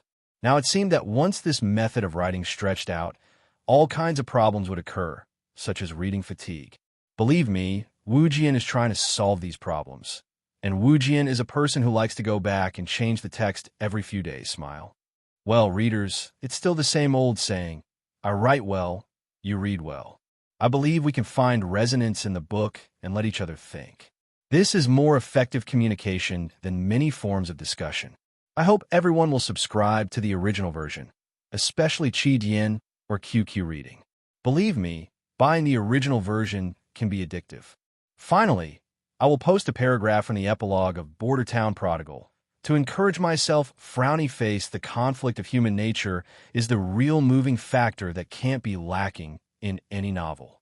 As a martial arts novel writer, of course, I am not opposed to using treacherous changes, surprising plots, and prominent heroes to attract readers. I just feel that, in addition to these, I should give readers something else, something that can inspire them.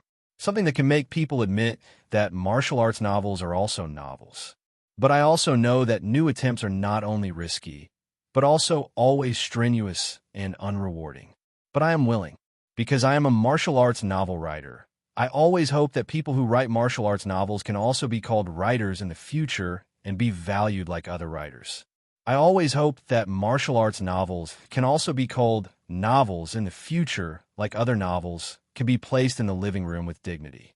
Gulong 1972, 9:20. Crouching with hands on head. Next, I am open to readers to throw bricks. Chapter 268. At that moment, Thales swept his gaze across the tense confrontation between the two parties.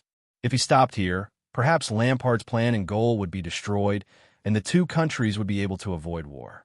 But it would also cost the prince himself and so many people who were fighting in Heroic Spirit Palace.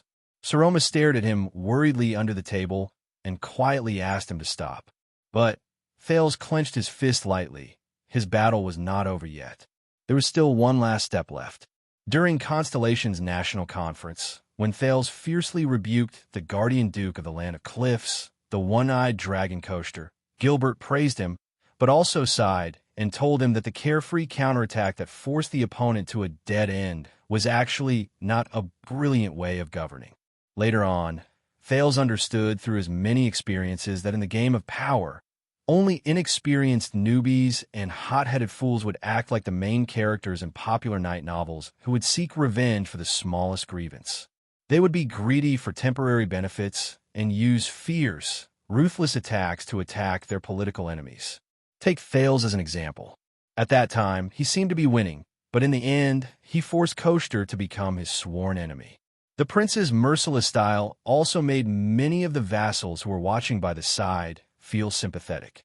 In the end, they unanimously chose to stand on the one-eyed dragon's side and unanimously refused to acknowledge Thales' right to inherit the throne as an illegitimate child. Politics was not a sword duel to the death between two people, but a chain of actions between a group of people in the same domain of power. From the methods used to the results, every move would involve the interests and attitudes of many parties. After Thales mercilessly refuted Lampard until he was speechless, he inevitably intensified the conflict between the archdukes and Lampard, which would bring about disastrous consequences to himself. To protect himself, the Archduke of Black Sand region would annihilate all of them here. This was what Gilbert wanted to tell Thales in the Hall of Stars. A perfect ending was far more difficult to achieve than a carefree victory, but it was also more important. This was because victory often meant a further confrontation, and ending the battle required the greatest compromise. Thales took a deep breath, but he had to do it. As for the suggestion given by Asda, he did not even think about it and threw it to the back of his mind. If he chose Asda, the consequences would not be any better than falling out with Lampard. But just as he was about to speak, clang, the ear-piercing sound of metal resounded. No one knew who made the first move, but Lampard's half-sword had already collided with Ronnie's sword. The sounds of a fierce battle could be heard from outside the hall. Stop them. Deal with the light armor first. In the hall, which was equally dangerous, Lampard and Ronnie had exchanged two sword strikes in an instant. Both of them had fierce expressions on their faces as they paced back and forth, ready for battle.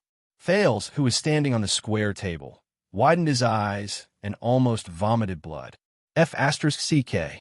This bunch of northerners, Don't you listen to me? Thales glanced anxiously at the gate. Even though he could not see anything, he knew that Lampard had an overwhelming advantage in terms of military strength. Even if they could make Black Sand region pay the price, they would still die. No. He did not care about the others' gazes. When Rockney and Lampard clashed their swords for the second time, Thales raised his head and roared again. Chapman Lampard, are you going to give up on your ideals and the chance to save Extet just like that? Are you going to let Extet sink into chaos and let Constellation overshadow all of you? How ironic. At that moment, Thales, whose heart was beating rapidly, ridiculed himself. A few minutes ago, he was still talking about the dangers of Lampard's ideology in front of the disdainful archdukes. A few minutes later, he was actually trying his best to encourage the desperate Lampard to pick up his ideals again. Lampard frowned slightly.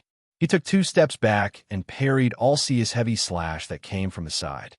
You told me that what you want is a little more than self-preservation, revenge, and the destruction of King Nuven and Dragoncloud City.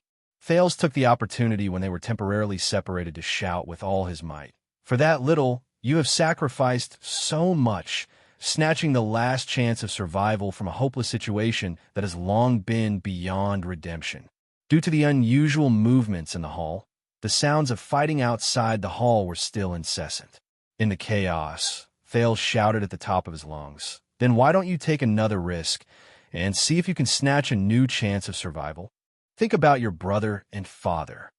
Lampard raised his head abruptly, his face contorted. "Brat, I've had enough of your nagging."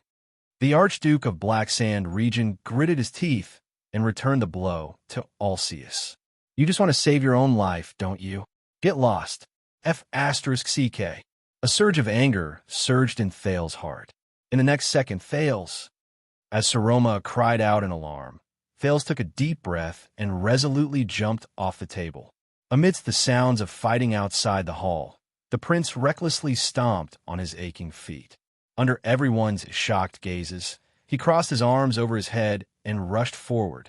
He rushed straight into the battle between Lampard, Rockney, and Alcius. Saroma's outstretched hand could only brush past his sleeve. Letko and Archduke Trentida widened their eyes in disbelief as they watched the prince's suicidal move. Rockney's pupils shrank. Just as he was about to stab, he abruptly stopped in midair. Even Alcius, who was beside him, stopped moving. Lampard opened his mouth in surprise and did not move forward. Thud. The agitated Thales came to a halt. He stopped in the middle of the 3 people. Suppressing his pounding heart, he raised his arms at the same time towards the 3 sword-wielding men on both sides. Like the most valiant and fearless warrior, he stood firmly in the middle. "You're crazy," Rockney angrily rebuked with an unpleasant expression. "Do you have a death wish?" The furious prince roared back rudely. "So what if I am? We're going to be surrounded and killed anyway." Thales felt the cold blades on both sides. He turned his head and shook his hoarse voice. He felt tears and snot coming out of his eyes. "Lampard, if you have the chance to return to the starting point, to the position where you started, to gamble with us again, to try to rebuild your Extet again, instead of accepting your current failure, why don't you give it a try? You still want to save this country." Lampard stared at him in disbelief. He gritted his teeth, and the tip of his sword trembled slightly. "My fellow archdukes."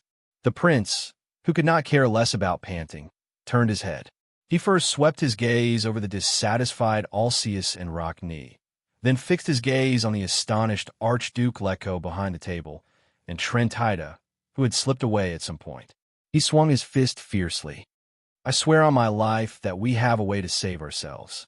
We don't have to die in vain here." Rockney and Alcius looked at each other. Their bulging muscles were still tense. The sounds of fighting outside the hall were still intense. No one knew how many casualties there were. The short confrontation was immediately broken by Lampard. The Archduke of Black Sand region suppressed his emotions. His chest rose and fell as he shouted, "What the F***CK are you planning to do?" Thales took a deep breath. "Like you said, I want to save your life." The prince racked his brains with all his might. "And save the lives of the rest of us." Prince Thales, we all have a deep impression of you. Archduke Letko's voice was filled with displeasure. But from now on, this is Ekstedt's internal affair. He was obviously dissatisfied with the prince's claim of saving lives. Of course, the exasperated Thales shouted. So, I'm only responsible for making suggestions and trying to convince all of you. Thales said loudly. The choice is up to all of you. Can't we kill each other 2 minutes later? Northlander. No one knew whether it was his crazy actions that won respect and attention, or whether the insulting term Northlander had an effect, but the moment Thales finished speaking, the hall instantly fell silent. For a moment, only the sound of everyone's heavy breathing could be heard. At this moment, the sounds of fighting outside the hall became even more ear-piercing as the background. 2 minutes, Thales repeated anxiously.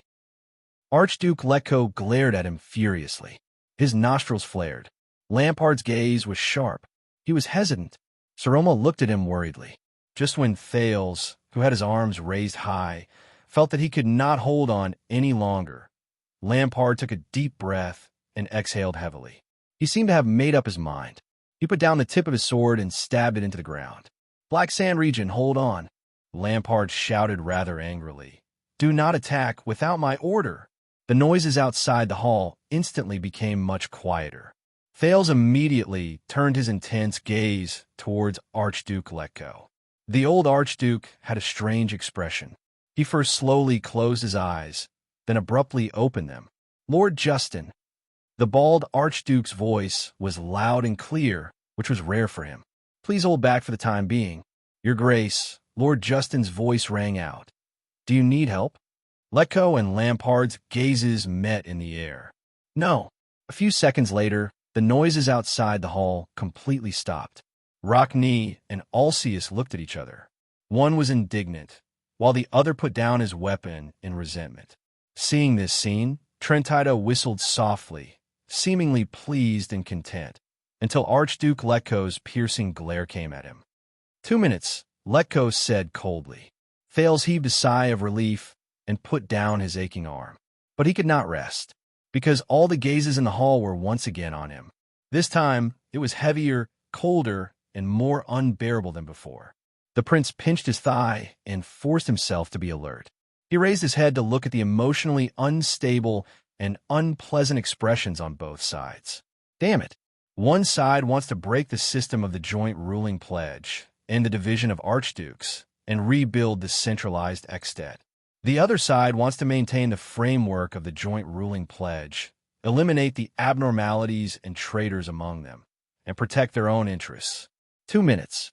And he only had 2 minutes to convince the two sides whose fundamental goals and basic interests greatly conflicted to shake hands and make peace. And he was the one who pointed out this huge divergence and contradiction. Facing the murderous gazes from both sides, Thales sincerely felt at that moment. Compared to this, the seemingly unreasonable Giza and Asda were like docile kittens and puppies, obedient and easy to coax. But he had no choice. He and Saroma were still here, and his other companions were still struggling hard. He did not know how many people had already fallen. He had to succeed. In the next second, without waiting for the others to speak, Thales straightened his chest and spoke anxiously. Lampard, he quickly said, you are worried that after you leave this place, the archdukes will join forces to deal with you, harm you, or even destroy you. Am I right? Leaning on his sword, Archduke Lampard pursed his lips tightly. His gaze was cold, and he did not speak. But Thales did not have time to consider his response. The prince turned his head abruptly to look at the other 4 people.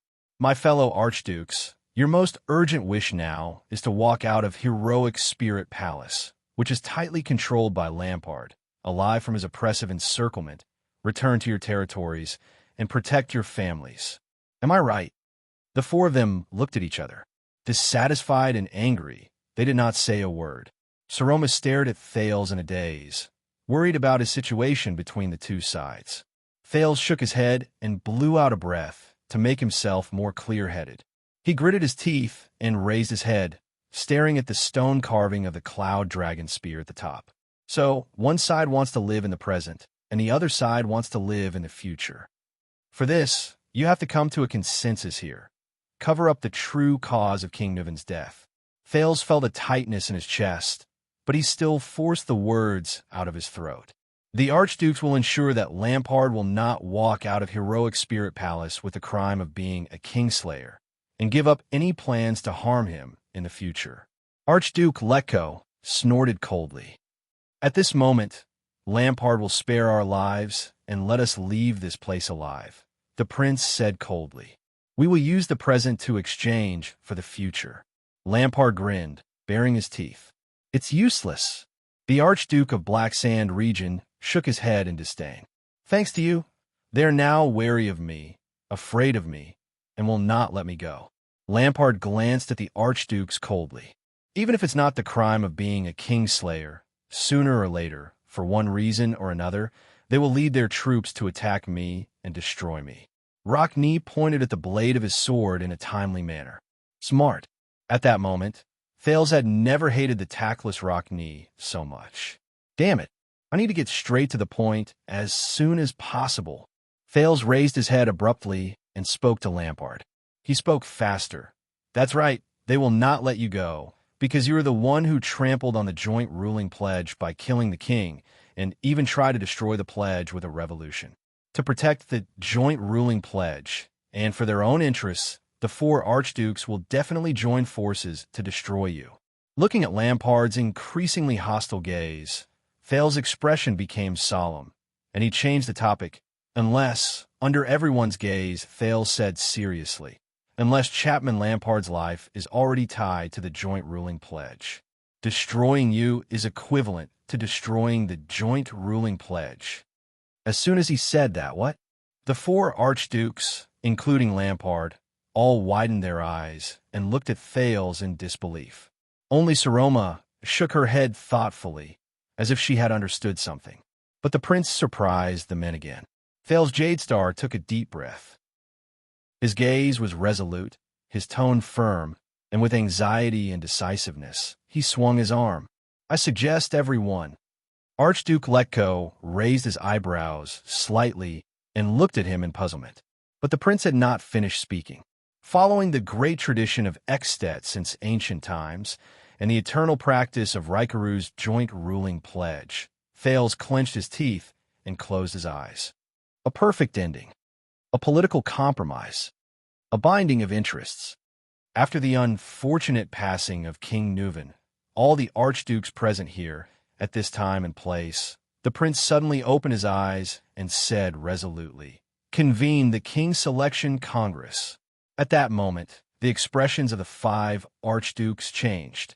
You will jointly elect the Archduke of Black Sand region, Chapman Lampard, for the Great Ekstet.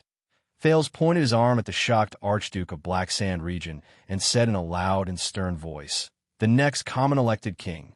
At that moment, the flames in all the braziers in the hall seemed to tremble at the same time. The room instantly fell silent. After Thales finished speaking, he pressed down on his violently beating heart and panted hard. 1 second. 2 seconds. In the quiet hall, Trentida blinked in surprise and took 3 deep breaths.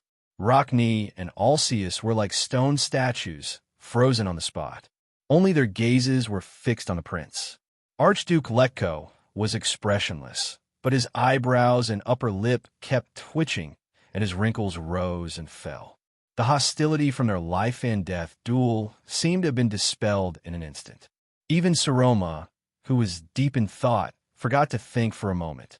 She stared at Thales with wide eyes. As for Chapman Lampard, the person Thales was pointing at, he stared at the Prince of Constellation with a strange gaze that had never been seen before. This, the Archduke of Black Sand region, who was brimming with killing intent, gulped with difficulty. This boy, he just said, what did he say? The common elected king? I keep feeling that little Thales could not finish talking in those 2 minutes.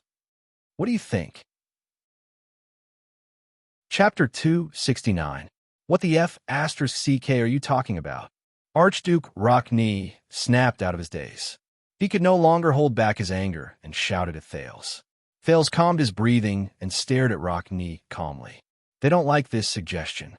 The prince observed everyone's expressions and came to this conclusion. It was not just Rockne. Almost all the archdukes except Lampard were extremely dissatisfied. Even the slippery Trentida snorted to express his disdain. However, Thales had long since anticipated their reaction. Next, in my opinion, Archduke Alcius raised his heavy sword again, his eyes blazing. Shall we kill this viper first, then kill each other? Prince Thales. Archduke Letko's deep voice was now filled with sternness. I advise you. Thales took a deep breath. Saroma shook her head at him from afar. It's not 2 minutes yet. The prince put on the most serious expression he could imagine. Keep your promise. Let me finish. After that, you can cut me into as many pieces as you want. Archduke Letko stopped talking. His face was filled with disgust and anger. Thales immediately turned his head. Lampard was looking at him with a complicated expression. I have to find something they care about, Thales told himself. If you become their new king, Thales said firmly to Lampard, even if you let them walk out of here alive, the archdukes will not be able to do anything to you in public. They will not be able to fabricate a reason to attack their own king, because this is a violation of the joint ruling pledge. Aside from getting rid of their threat to you, you will also obtain the status, prestige, and taxes of a king. You will be able to continue fulfilling your ideals in Ekstedt, and you will not have to face the wrath of Dragoncloud City after the Archduke's death. Lampard's brows furrowed and relaxed. He wanted to say something, but stopped. Impossible. Archduke Rockne interrupted them with gritted teeth. In this lifetime, I will never choose a kingslayer as king. This in itself is the greatest violation and insult to the joint ruling pledge. I knew it, Thales said in his heart. Thales could only close his eyes again, inhale, and turn to them. This is a necessary compromise. The prince said firmly, Archduke Rockne, I know that your vassals have always been unstable, and Neuven has also used this as an opportunity to interfere with you. Think about it. If your city of faraway prayers lost its suzerain today, think about the current Dragon Cloud City. Ronnie was speechless. Thales looked at the others with an anxious expression. Everyone, please put aside unnecessary emotions and think carefully. This is already much better than your original ending. If I didn't show up, think about what would have happened to all of you. You would have fallen into Lampard's trap of the virtuous king without knowing what was going on. You would have fallen apart in wars and benefits. You would have been weakened by his successive schemes. You would have become a stepping stone for the Archduke of Black Sand Region's power. You would have sacrificed your own families to be buried with the joint ruling pledge, to lay the foundation for the new Ekstedt kingdom without the existence of archdukes. Thales panted, and to wait helplessly for their families and territories to be destroyed. Alcius straightened his face and stared straight at the Archduke of Black Sand Region. Lampard lowered his head when he heard that. His eyes narrowed and his brows twitched as if a storm was brewing. But now that all of you have successfully avoided that ending and obtained such important information, the prince's voice rang out again. Are you going to die in vain in heroic Spirit Palace, leaving behind an Ekstedt with an unknown future and plunge your families and territories into turmoil? If you accept my suggestion, at least all of you will be able to return to your territories and your family safely. You will be able to see your siblings, your wives, your children, your relatives, and your friends. You will be able to arrange everything in an orderly manner and stand together again to fight against your new king. Be wary of the new threat lurking in the dark. Archduke Trentida snapped his fingers in a baffling manner. His expression was subtle. Thales eagerly waited for the Archduke's response. You mean? Archduke Letko steadied his emotions and enunciated the essence of the prince's suggestion word by word. You want us to bestow the King's Slayer with the power and status of a king, and hand the initiative and shield of the battle to this traitor's hands in exchange for our own ignoble existence. Archduke Letko steadied his emotions and enunciated the essence of the prince's suggestion. The bald old Archduke's tone changed. His gaze was as sharp as a knife. And then wait for him, as the king, to crush us one by one, build his own kingdom? At that moment, the old Archduke was like a volcano about to erupt. It was unsettling. You underestimate us Northlanders, Prince Thales. We would rather die in battle here. Lampard sneered at the perfect moment, earning the Archduke's angry glares. Thales sighed in anguish. Damn Northlanders. I have to solve their worries. The prince closed his eyes and tilted his head to the left as far as it could go. Then he swung it back fiercely. No, even if he becomes king, he won't succeed. Thales squeezed his eyes, feeling a headache coming on. At least now, all of you know Lampard's scheme, know his ambition, understand his threat, and be wary of his existence. Even as his vassals, all of you can use corresponding means to resist him. Thales desperately tried to recall what Gilbert, Poutre, and Little Rascal had told him about Extet's current situation. He tried to piece together a powerful argument. For example, the prince's words were stuck in his throat. At that moment, he did not know how to convince them. For example, however, just as Thales was in a dilemma, a childish female voice cut into the conversation. All of you are not the dukes of Constellation. The power and status of the Archduke of Extet are much greater and higher than that of the Guardian Dukes. Thales was stunned. With bewilderment and astonishment, the Archdukes turned their gazes to the side in unison. With a trembling voice, the young Saroma rubbed the ring of triumph on her finger with a timid tone that had yet to subside. She stuttered. Yes, she stuttered. Even if the king has a higher status than all of you, even if all of you have to pay taxes to him, just like before all of you, Saroma choked, but then she gulped and clenched her tiny fists. Her face was red as she said forcefully, "The 7th article of the joint ruling pledge states that I obey the king's orders and my land obeys me. As long as there is a legitimate reason, all of you can still refuse the king's orders and refuse to carry out his decrees in your own land." The archdukes were all stunned. There is also the 14th article. Do not refuse war in the name of righteousness. The reverse meaning of this article is that in the face of a war that goes against your principles and righteousness, as long as you provide a reason and convince your vassals and subjects, you have the right to reject the king's conscription order. Even if you have to send troops, the number of troops you send is also up to you. Lampard's expression became very unpleasant. Saroma continued to speak timidly. Also, there are precedents that are not written in the oath but are recorded. If the king wants to send officials to mediate the internal affairs of your territory or the conflicts between suzerains, they must be nobles of considerable status.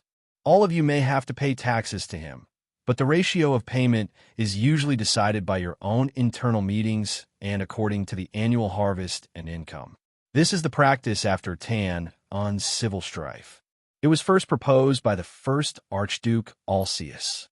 Archduke Alcius' expression immediately became very interesting.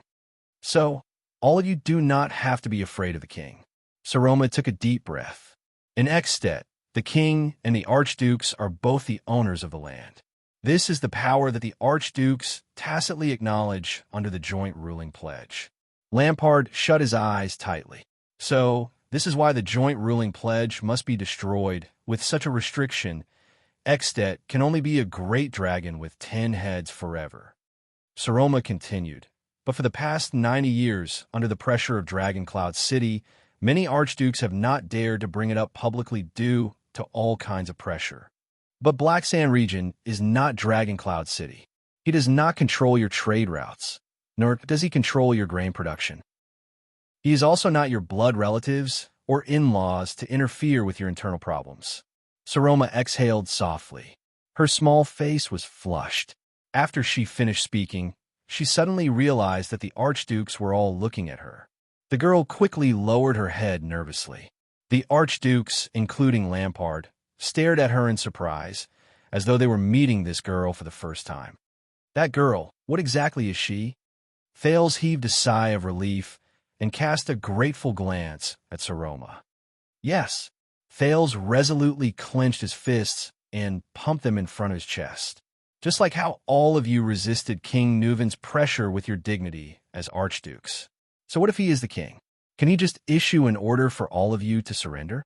Can a frontier black sand region be worse than the powerful Dragon Cloud city? Thales added the last sentence agitatedly. As Northlanders, are you afraid? Or are you unwilling to part with that damned common-elected throne? Rockney raised his head abruptly and gritted his teeth in annoyance. If you insult Northland again, Alceus added coldly, I'll cut off your tongue. Thales shuddered. All right. Thales gulped and nodded. He rationally did not continue the conversation. I know all of you are not afraid of death, but this is 10,000 times worse than dying here for no reason and plunging Extet into chaos and your territory into confusion, isn't it? It takes more courage and responsibility to live with hope than to die with despair. Lekko did not speak again. Instead, he sank into deep thought. Thales' chest rose and fell. He breathed a sigh of relief. But this time, it was Lampard's turn to clench his fists and question him with hatred. If that's the case, the Archduke of Black Sand Region's expression was as cold as ice. Why should I let them go, sit on that dangerous and unstable throne, and become a king in name but not in reality, leaving behind a disaster, allowing these enemies with malicious intentions to use all kinds of methods against me in private, and eventually lead to a disaster? Lampard's expression became solemn. My love is here. I'll take their heads. I don't want to play cat and mouse with them. As soon as he said this, the three people who were confronting each other immediately looked ferocious. They immediately showed signs of fighting again. Thales raised his hands in agony and scratched his hair hard. Arg, these bastards. Lampard. Thales sucked in a sharp breath. If you don't do this, prepare to say goodbye to your future. 6 archdukes died in heroic Spirit Palace in one day. You, who came out with an army, tried to explain to Prime Minister Lisbon's army and the angry Dragon Cloud city that this was all done by the Constellations, and that I was just passing by? Lampard snorted coldly. He tightened his grip on the hilt of his sword. Damn it. As for the Archduke's threats to you, aren't you Chapman, Lampard? Thales suppressed his inexplicable anger and said in a low voice, Renaissance Palace, Broken Dragon Fortress, Shield District, and now, we've fought against each other so many times. You, who never yielded, always managed to fight for hope in a hopeless situation. Don't you dare to take the risk again for your ambition, for your ideals, for your Extet, to sit on that dangerous and unstable throne, and to continue your dangerous game on the second battlefield? Do you still need me to tell you which to choose, to die here without hope, or to walk into danger with a glimmer of hope? Lampard's breathing gradually became chaotic. Thales remembered Lampard's past and subconsciously added, Believe me, after killing a few archdukes in a row, your ambition will come to an end. The preparations and painstaking efforts you've put in for half a lifetime will be destroyed, and your family's tragedy will still continue. Think about your family. Think about your subordinates. Are you willing to accept this? Lampard froze on the spot. He stared at the saber in his hand in a daze and did not speak for a long time. Harold, kid. Archduke Alceus's expression was solemn. One moment, the other. Whose side are you on exactly? Thales had no choice but to turn towards the 4 archdukes again. He felt like a firefighter running back and forth, mentally and physically exhausted. No matter which side I stand on, Thales sighed and said wearily, I don't care which side I'm on, but I'm sure that none of you want Extet, which is unstable and on the verge of collapse, and whose future is unknown amidst the chaos, to face it alone or to leave it behind, right? The archdukes still looked displeased, but Thales keenly noticed that Lekko had put away his anger and put down his hands thoughtfully. Trentida, on the other hand, pursed his lips and said nothing. You have to work harder. Thales furrowed his brows and thought of something. You may not understand, but I can guarantee that my father, King Kessel, will definitely be very, very happy to see such a scene. Thales pictured the cold image of the Iron Hand King in his heart and tried hard to find the angle that was most in line with the Archduke's thinking. As for whether he will, after Constellation recovers, take advantage of the terrible internal strife in Extet after the death of 6, or perhaps 7, archdukes, and unify the nobles in the country with Extet's blood. That is not something I can imagine. Thales narrowed his eyes, especially when the 7 archdukes include the 3 archdukes in the south, near Constellation. Alcius's expression changed. Archduke Lecco sighed and closed his eyes. He has a point. Archduke Trentida, who had been silent for the past few minutes, suddenly said, "Dying here is not worth it. There are only unfavorable consequences." Alcius glared at him sternly. "Porpheus." Thales' eyes brightened, as if he had found a breakthrough. "See, this is what we all agree on." The prince punched his palm and swept his sharp gaze across everyone. "The situation is progressing too quickly, so much so that you are unprepared and have no choice but to draw your swords against each other in a hurry and fight to the death. But in fact, none of you want to pay such a heavy price." Thales turned his head to the left and right and said sincerely, "So, both of you need a way out, a choice that allows you to take a step back." Archduke Rockney calmed down and shook his head. "Exchanging the throne for safety is not a choice at all. We can't solve anything." Thales nodded, feeling a little bitter in his heart. "This may not be the way to solve the problem.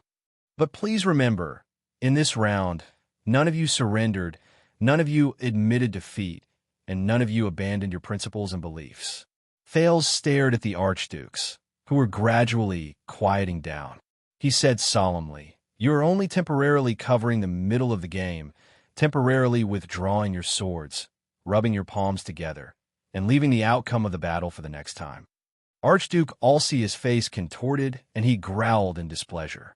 He thought of his prestige Orchid region and the teachings and stories passed down from generation to generation in his family.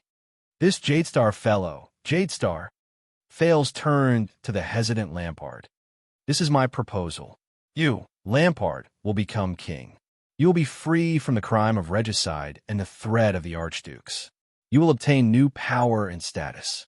Although the road ahead will be full of difficulties, you will still be able to restart your dream. You will not be trapped in the dangerous Dragon Cloud City." Lampard did not speak. Thales looked at the archdukes again. "You, archdukes, will survive in a situation of certain death. At the same time, you will learn where the real threat lies. You will form an alliance again, return to your territories to protect your families, maintain the integrity of the joint ruling pledge, and avoid Extet's precarious fate." Thales panted, praying in his heart for the archduke's reaction. Archduke Lecco slowly opened his eyes. He looked at Trentida, who flashed an ugly smile. Alcius stared at Lampard, who was in front of him, and said through gritted teeth, "Choosing a king like this is child's play? This is not child's play, this is politics." Unexpectedly, the one who interrupted him was Trentida. The cunning man narrowed his eyes. "This is a necessary compromise, an exchange of benefits." Thales seemed to have found a life-saving straw. He nodded gratefully. "You're right, this is another way of fighting. And when you know that there is a better choice, you still blindly charge forward and sacrifice your soldiers. That is the behavior of a fool." Rockney turned to their traitor, Trentida. His expression was unpleasant. "So you're on his side? If we are all killed by Black Sand region here, then we don't have to take sides anymore," Trentida said gloomily. "It's the same for Chapman. He will kill us, and then Leespan will kill him." Archduke Rockney growled, seeming rather indignant. "Going against our wishes, bowing to a regicide, and choosing him as king." The Archduke, with his long hair tied up, clenched his teeth. His expression was gloomy, and covering up his shameful act of regicide. Can you imagine anything worse than this? An act that tramples on the joint ruling pledge? The Archduke's expressions darkened. They looked at each other. The atmosphere was very heavy. Thales could only bite the bullet and speak again. "Weren't you prepared to do the same when you took the oath?" Thales steadied his breathing and felt his palms sweating. "When you were facing the threat of Constellation, you made a painful but necessary decision. I can understand. Now, when you are facing Lampard's threat, you also have to make a painful but necessary decision. This is the responsibility of a suzerain." Thales felt like he was about to collapse from exhaustion. His brain was not enough to process it. This is what you have to bear when you stand in this position. Thales shook his head helplessly and said something that even he found ironic, for Extet.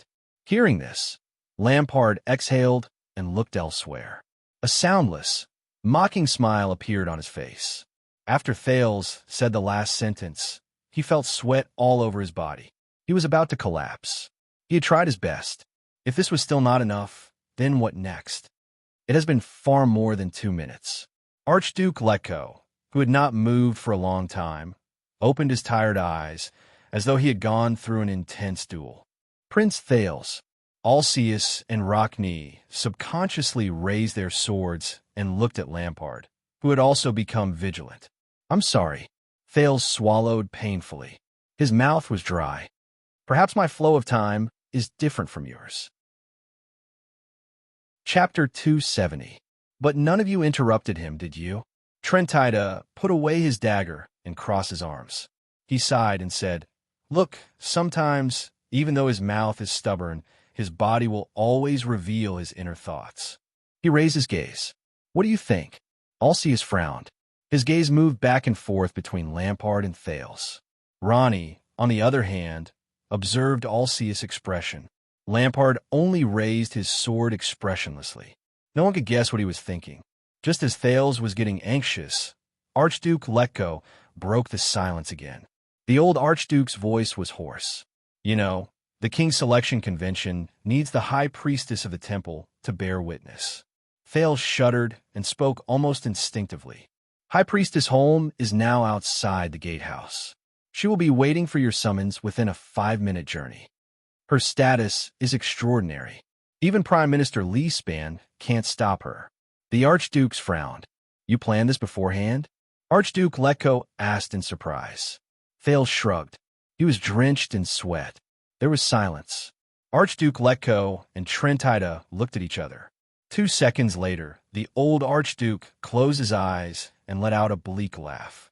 Trentida glanced at Thales and also laughed involuntarily. Thales was baffled by what he saw. Rockne and Alceus looked at each other, seemingly shocked by their companion's decision. Lampard sighed. "That's impossible." Archduke Rockne clenched his teeth and shook his head fiercely. "There are only 5 of us here. The King's Selection Convention can't be held when there are not enough people. This is against convention." He looked at Alceus, as if trying to seek support. However, that familiar female voice rang again. "Actually, the King's Selection Convention can be held when there are not enough people." The Archdukes moved and turned their attention back to Saroma. The dirty girl said carefully, "In year 346 of the calendar of eradication, the King of Wrath died in the Night Wing King's army. Dragon Cloud's city fell into the enemy's hands. Without a leader, the war-ravaged Extet could not gather the Archdukes to choose a king." Saroma's words gradually became smoother. Her voice was clear and pleasant. "Therefore, the Grand Dukes of the Century region, the Grand Duke of the Glacier Sea, and the Grand Duke of the Defense City all gathered together and cast their votes. At the same time, they informed the remaining 6 territories to send in their choices using messenger crows." Saroma lowered her head and stole a glance at Archduke Rockne. "That was how Rockne got 4 votes and sat on the throne during the war," the girl said softly. "And he is one of your ancestors, Archduke Rockne." Ronnie was tongue-tied and at a loss for words. As he listened to Saroma's timid explanation, Thales felt as if he had met his savior. However, there were still people who raised objections. Archduke Alceus shook his head. "That was just an exception. Besides, we don't even have the time to wait for the other Archduke's votes. Once Li Span takes over the gatehouse, the illusion of peace you've created will be shattered. In the end, we'll still end up fighting to the death." Lampard looked up. "My men are stronger than you think. They can hold on for long enough. For example, after my army kills all of you." Alceus and Lampard's gazes met in midair, and it seemed like sparks of hatred and anger were about to erupt. Thales quickly raised his hand. "We don't have to inform the other Archdukes," he said anxiously. "As long as we can ensure that all of you have an overwhelming number of votes and that the other Archdukes' choices won't affect the outcome, we can decide on the common elected king." Overwhelming number of votes. The bearded Alceus shook his head in disdain and pointed at Lampard. Including him, there are only 5 of us archdukes here. Even if all 5 of us choose Lampard to be the king, we still lack. When he said this, he suddenly froze. The other archdukes, including Lampard, were also stunned. In the next second, they turned their heads in unison. They looked at the same person. That's right, everyone. Thales felt as if a huge burden had been lifted from his heart. His arms trembled. We need 6 votes among the 10 archdukes to decide on the next common elected king without any objections in the absence of the other archdukes. His pupils shrank slightly. Only 6 votes. Under all the archdukes' disbelieving gazes, Thales took a few steps forward and walked to the side of the girl who was at a loss for what to do and did not even know where to put her hands. Allow me to introduce her again. Thales grabbed the girl's hand and solemnly raised the triumph on her finger. Saroma, Alex, Soria, Walton. The archdukes looked at each other. She is the legitimate descendant of the Dragon Spear family and the next of Dragon Cloud City. Thales gritted his teeth and paused for a second before he slowly opened his mouth. Archduchess. The hall was greeted with a silence that lasted longer than any other moment. Saroma was dumbfounded as she met the archduke's shocked and puzzled gazes. What? How could this be? The girl only felt fear in her heart. She subconsciously turned to the prince beside her. But Thales grabbed a handful of her hand and stopped her words in her mouth. The second last brazier slowly extinguished in the silence. No. Alceus stared in shock at Saroma, who was about to cry. He shook his head in disbelief. She is a girl. There has never been such a precedent in Ekstedt, no, in all of Northland. Have all of you not broken enough precedents today? Thales exhaled, plotting to assassinate the king, covering up the truth, dividing up territories, archdukes drawing swords against each other in the Hall of Heroes. In comparison, the appearance of an archduchess is simply too conservative. Lampard stared at Saroma with a strange expression. He seemed to have thought of something and actually flashed a bitter smile. Archduke Letko sized up Saroma with difficulty. He wanted to say something, but stopped himself. A woman. Archduke Rockney narrowed his eyes. Neither the commoners nor the nobles of Ekstedt will acknowledge an archduchess. Thales said seriously, so she needs all of your support. She needs the acknowledgement and affirmation of the 5 archdukes of Ekstedt in the kingdom to secure her position and suppress opposition and dissent. And her status as an archduchess will ensure that we. Thales stopped in time and changed the way he addressed the archdukes. Ensure that your king selection is successful, and we can solve the dilemma of both sides. Whether all of you die in the chaotic battle or Lampard dies under the Prime Minister's sword, we can avoid both. At the same time, we can compensate for Dragon Cloud City's loss and fill the vacancy left by King Nuvin's death. Trentida glanced at Saroma with interest. He stroked his beard and clicked his tongue. I have placed the choice and its consequences in front of all of you, everyone. Thales wiped the sweat on his forehead and wiped off a large amount of charcoal ash, but he did not notice it. He said solemnly, I only implore all of you to maintain your rationality to the greatest extent. No one spoke. Letko seemed to have aged a few years. The wrinkles on his face became more terrifying. Alceus pursed his lips. Rockney continued to stare at Lampard, even though the latter did not move at all. Thales held Saroma's hand closer and closer. He knew that the archdukes were struggling and hesitating. King Nuvin's death. Alceus looked at Saroma with a bitter gaze. Can she accept it? Thales quickly poked Saroma. The girl seemed to have snapped out of her daze. I can compromise. Saroma looked at Thales' encouraging gaze and bit her lip. But this is Dragon Cloud's city's blood debt. I will not forget it. Lampard snorted sarcastically. Alceus closed his eyes. Very well. What reason should we use to explain Nuvin's death to Leespan? Calamities, Trentida interrupted. There was a rare gloominess in the Archduke of Reformation Tower's eyes. Just say that the king died in the Blood Calamities attack. They are evil enough anyway. They don't care about being cursed. Thales thought of the sealed Giza and remained silent. The hall fell into silence again. "Archdukes, what do you think?" Thales asked softly. "What do you think?" A long time seemed to have passed. None of them said a word. But someone moved. It was Lampard. Under the others' gazes, Chapman Lampard raised his sword with a cold gaze. Thales' heart skipped a beat. But in the next second, Lampard bent his wrist and turned the blade. He put the blade back into its sheath. The Archduke of Black Sand region looked up and swept his gaze over the Archdukes aggressively. At that moment, Thales held his breath. He had already given his answer. Archduke Rebian Alcius sighed deeply. He walked to the square table, slammed his heavy sword on the table, and sat down angrily. 1. Thales counted silently. Trentides snorted and shrugged. He pulled out his own chair and sat down. 2. Do all of you really know what you are doing? Rockney asked in disbelief as he watched their actions. No. Archduke Letko was the one who answered him. The old Archduke sounded tired. He shook his head, put away the dagger in his hand, pulled out a chair, and sat down. No one knows. 3. At that moment, Lampard laughed bleakly. The Archdukes looked at him in dissatisfaction. Even in my dreams, I want to destroy the joint ruling pledge. The Archduke of Black Sand region looked back at the others with a sorrowful gaze. But now, as the king, I have to rely on this pledge to protect myself. Thales sighed.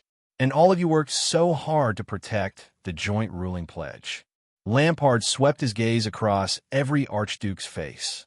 Now, you want to make me king and trample on this pledge. He spread his hands and said mockingly, "Isn't this the greatest irony?"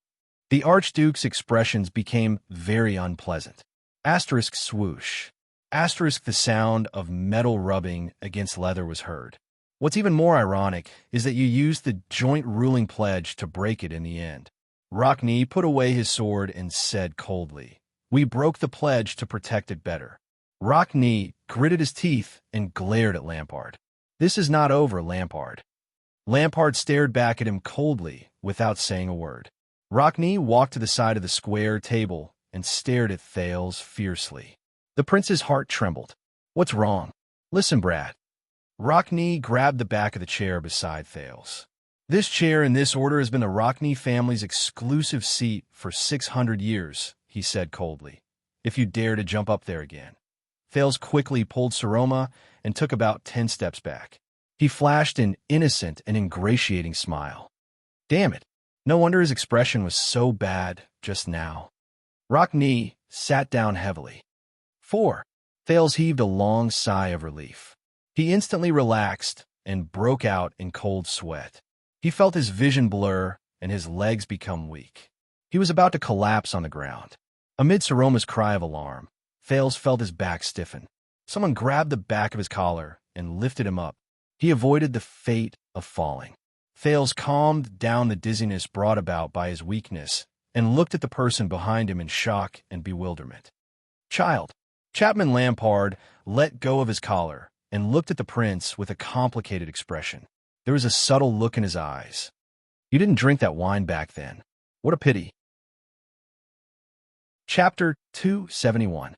It was a fantasy book, but with a sci-fi style. The title of the book might not stand out, Swordless Heart. What a stupid title. But when it came to the author, many fantasy readers might remember him, the great prodigal son who wrote Yala's Adventures. Yes, it was the 4 million-word novel about an uncle who ran around the world with beautiful girls. It was well known in the hearts of many readers, and could be said to be a fresh stream of fantasy. But the new book by the great prodigal son was very different from the previous one, which was full of righteousness. For example, the style was much more gloomy and gray. Some readers might not be used to it, but some readers might like the Gothic style of the post-war world. An author who was used to writing in his original style decided to change his approach and try to innovate. This was a kind of risk, but also a kind of courage. No matter what the result was, Swordless Heart must first express his approval for this attempt. Hey, even if you don't like it, you should contribute a few clicks to my collection. Otherwise, a minority of writers like the great prodigal son would be forced by the market to write conventional novels. Let's talk about the novel itself. The narrative of this book is very interesting. First, It uses flashbacks to describe the legendary character Yuri at the beginning, and then introduces three interesting protagonists: a clever and talkative crow, the excited Rose in bloody violence. She was a doubtful bisexual female leopard. Obviously, starting with the crow, probably everyone has a bitter past. The story begins with the first encounter of the three-person team. I believe in the skill of the characters in this book. Although there are not many words, the previous book is proof. The characters in Yala's adventures are vivid and real, and they seem to be at your fingertips. There are very few dry paper dolls and vases. The writing style of this novel was also okay. After all, it was written by an old writer who had written Yala with 4 million words. The writing style was smooth, and the narration was concise compared to a novel with 1 million words in which the protagonist was only 7 years old. There was no difficulty in reading it. Secondly, the prodigal son's ability to change the world's setting is obvious to all, as can be seen from Yala. This time, he chose a dark, gloomy, and gothic post-war world. In fact, more of a sci-fi style. In the beginning of the preface, he dug a big hole, the door to change the world. I don't know what surprises he will give us. As usual, I would like to talk about my shortcomings as a reader. 1. The first few chapters are long paragraphs of text, which is quite difficult to read. Fortunately, this situation improves after that. 2. The characters' personalities are too distinct, especially the three protagonists, who are unimaginably attractive. To some extent, it has the exaggerated effect of a stage play, but impatient readers probably won't be able to immerse themselves easily. 3.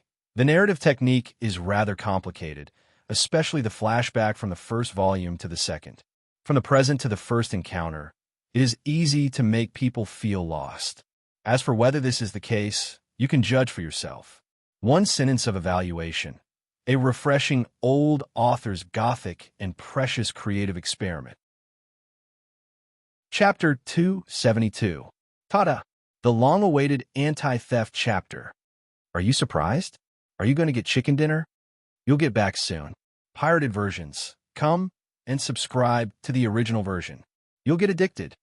Heroic Spirit Palace, in front of the Hall of Heroes. Under the tense atmosphere, the confrontation between Black Sand Region and the other archdukes continued. With the entrance of the Stone Hall as the center, the people stood in a clear division. The Archduke's subordinates and palace guards occupied the inner ring, while the people from Black Sand Region surrounded them from the outside. Both sides glared at each other. Many people had their palms pressed on their weapons. Their crossbows were on standby, and their shields were raised. They were ready to fight at any moment. And all of this depended on the crucial conversation between the 5 archdukes in the Stone Hall. Even in this situation, Viscount Lassa Kentvita of Black Sand Region City of Lighttown was one of the few who could still keep his composure. At least, compared to the swordswoman Croche beside him, who had a fierce glint in her eyes and was flicking her fingers, Viscount Kentvita appeared calm and not nervous at all.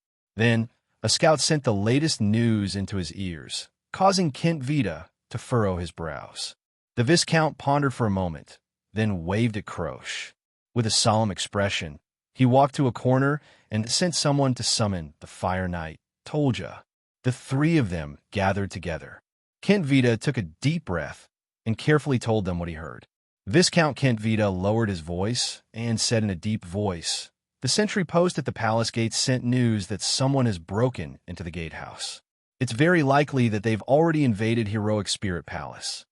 The moment he said this, Croche's expression changed slightly. Her gaze flickered, while Tolja put on a contemplative expression. "Broke into the gatehouse?" the swordswoman asked worriedly. "Is there something wrong with our defense?" Kentvita shook his head. "I don't know, but the gatehouse is still in our hands." "How interesting." Tolja raised his head. There was a hint of anger in his voice. "Count Levon is indeed overconfident at times, but Vlad should be able to make up for his shortcomings. This is what I'm worried about." Kentvita sighed. "A count of noble birth and a disciplinary officer who's a civilian captive. They can't possibly get along too well." Croche's gaze flickered. "How many invaders are there?" Kentvita's expression was subtle. He seemed uncertain. Not many. I heard that there are no more than a dozen of them, or even fewer. The other two were stunned. So few? Croche furrowed her brows. What do they want? Kentvita shook his head to show that he did not know. The Fire Knight snorted coldly. We have a large group in the palace. There are nearly 500 of them. Most of them are heavy infantrymen and heavy axemen. There is no need to worry. The Lord narrowed his eyes. The identity of the intruder? Location? The moment this question was asked, Viscount Kentvita took a deep breath. He put on his most polite smile and spoke cautiously. He seemed embarrassed by the question. According to the sentry's description, it's very likely that they are the remaining white blade guards outside. Perhaps there are also the Star Killer or even those Constellatiates. The Viscount shrugged and casually said, I guess they came back after kidnapping the prince. As expected, after the words white blade guards and Star Killer slipped out of his mouth, Tolja's expression became extremely terrifying. It was as if he had heard a great humiliation. Kentvita observed his expression and said carefully, as for their location, they disappeared not long after they broke in. They only left a carriage at the palace gate. There was silence. Even Croche did not say a word after Kentvita signaled her with his gaze. Finally, Lord Tolja took a deep breath. I'll go look for them. Give me a guard. Even just 4 squads, 100 men. At this moment, the Fire Knight's eyes seemed to be really ablaze. This time I will wipe them all out. When Kentvita heard this, he could not help but sigh deeply. Croche raised an eyebrow. Tolja quietly waited for his answer. The Viscount crossed his arms, turned around, and glanced at the entrance of the hall. Look at these people in front of us, Kentvita said softly. Following his gaze, Tolja turned towards the hall and saw countless soldiers from both sides confronting each other nervously. He furrowed his brows. Kentvita said calmly and in a manner that allowed no room for doubt. The palace guards, white blade guards, and the Archduke's attendants add up to more than 200 people. These are not like the leaderless warriors outside. They know very well what they have to protect. If the situation changes, they will fight with their lives on the line. And His Grace is right here. Kentvita paused for a few seconds. Tolja did not say a word. He seemed to be thinking. In this game of chess, the Archduke's location is the key. Kentvita looked at Tolja's expression and nodded. We must maintain an absolute advantage in the Hall of Heroes. 500 people against 200 people is already very difficult. We cannot take the risk of splitting our forces. And those 4 archdukes are not fools. Any of our actions will reveal unnecessary information to them, which will then hinder His Grace's plan. Tolja took a deep breath and closed his eyes. The Viscount continued to speak. As long as we have a large number of soldiers and control the hall, neither the invaders nor these people will have a chance to take advantage of us. On the other side, the swordswoman Croche narrowed her eyes and spoke in a timely manner. Why can't we bring more people here? Perhaps it would be easier to fight? Kentvita threw her a look of approval. The more people you mentioned are regular soldiers and not recruits, my lady. Kentvita turned to her and said politely, Besides, we did not come here to defend the palace in the first place, nor do we plan to take down the gatehouse. It's only because of an accident that we have no choice but to stand here. He lifted his gaze and glanced at Tolja, intentionally or otherwise. Our only mission is to protect His Grace. Tolja snorted coldly. Croche curled up the corners of her lips and stared at the Viscount with a subtle look in her eyes. Are we just going to watch and let those dozen flies run amok in the palace? Kentvita shook his head. His Grace is fighting alone inside, and I am very confident in him. He nodded. What we need to do is to stand behind him and prevent any accidents from happening. As soon as he finished speaking, Kentvita and Croche looked at Tolja. A few seconds passed. Tolja finally opened his eyes and heaved a long sigh. You are the temporary commander appointed by His Grace, and your rank is also higher than mine, the Fire Knight said coldly. You decide what to do. Hearing Tolja's answer, Kentvita finally smiled. Very good. Viscount Kentvita nodded. His tone was sincere and convincing. That's right. We can indeed wait here, rely on a large number of soldiers, and wait for our enemy to exhaust themselves. He then changed the topic. Kent Vita exhaled and said with a faint smile, "But I think that if the opponent is that Lord of Constellation, he won't be so foolish as to fight the weak against the strong and come here with a weak military force to die." Croce stared at him and smiled. "Your lordship, honorable lady, and even that person." Kent Vita's gaze flickered slightly, and his words were profound.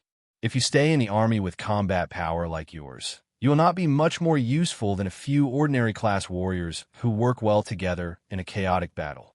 "So," the Viscount's tone was thick with mockery, "are you ready?" Tolja's eyes brightened, while Croce narrowed her eyes. "No matter what those people want to do, be it a desperate assassination, a reckless attempt to stir up trouble, or even a sneaky sneak attack." Kent Vita looked at the corridor, at the path illuminated by the braziers, and smiled faintly. "We have to keep them busy. No time to split. No place to hide. No way to get close." In another part of Heroic Spirit Palace, Thales and the others waited cautiously in a remote corner. The remaining White Blade guards were anxiously cleaning up their wounds from the chaotic battle, while the Constellatiate soldiers spread out to report the movements in front of them. Nicholas is just standing there? Thales leaned against the wall and frowned, recalling the unbelievable scene just now. Holding back those hundreds of enemies? Merc looked up.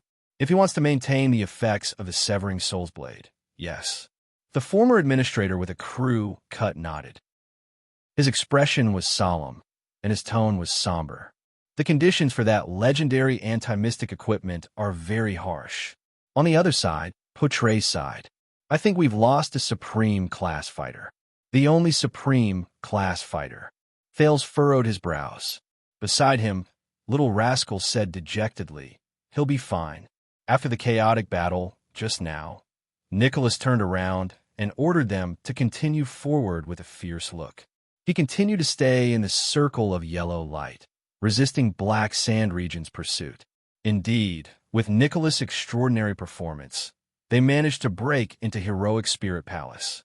But then, Thales took a deep breath. "Let's continue." The prince clenched his teeth and clenched his fists. "Let's go find Lampard and the Archdukes. Let's end this damn farce." Raphael's voice came from behind them. "For now, it seems to be a little difficult." Raphael flashed a relaxed smile. "We've just scouted the situation in the two corridors in front of us. Although there are no enemy defenses, but..." Raphael stopped talking and swept his gaze across everyone. His smile did not fade. Everyone furrowed their brows and waited for his words. "We've caused too much of a commotion. It's very likely that we've alerted the enemy's sentries." Miranda walked up from behind him and said flatly, "The people in Heroic Spirit Palace. Lampard probably already knows of our existence." Thales sighed. "How many people do they have in the palace?" "Not more than the gatehouse. After all, the pressure on the gatehouse is greater." Miranda looked at the prince. Her gaze unconsciously tensed up and revealed a hint of guilt. "But the worst-case scenario is as many as the gatehouse." Everyone's hearts sank. "So, we're still in danger. Even if I followed Shiles in, the situation won't be any better?" Thales thought of those fearless Black Sand Region soldiers and their wave-like pursuit.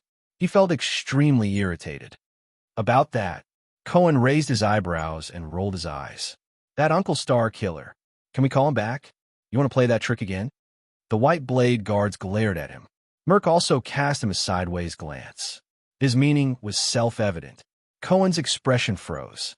He shrugged and smiled awkwardly. "I'm just asking." Just as everyone was frowning, a familiar yet strange voice rang out. It was the veteran Janet. They did not form a defense line in front of the palace gate, nor did they split up their troops to patrol the corridors and passageways. The veteran from Starlight Brigade narrowed his eyes. The new recruit, Willow, leaned against the wall beside him. Under the gazes of so many important people, he seemed very nervous. Duke John once said, "Where the enemy is what the enemy thinks."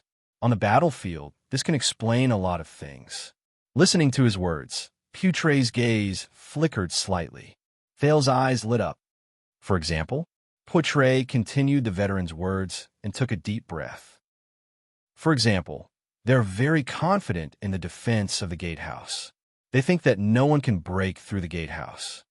Thales raises eyebrows. Very good. At least we don't have to worry about this anymore. Poutre pondered. His gaze could not help but flicker. Secondly, they must have something more important to do. They cannot afford to disperse their forces. For example, deploying a large number of troops to protect the most crucial and vital places. The most crucial places? Thales' heart skipped a beat. He understood something. Just now, the commander said that the hall. The prince recalled the chaotic battle just now. I think Lampard is in the Hall of Heroes. Raphael nodded slowly. Guess what he is doing? Thirdly, Poutre narrowed his eyes and seemed to be deep in thought. At least in Heroic Spirit Palace, Black Sand Region's military strength is already stretched thin. They cannot be moved easily. Thales took a deep breath. I understand, the prince said, a little moved. They are confronting the 4 archdukes. Thales raised his head abruptly.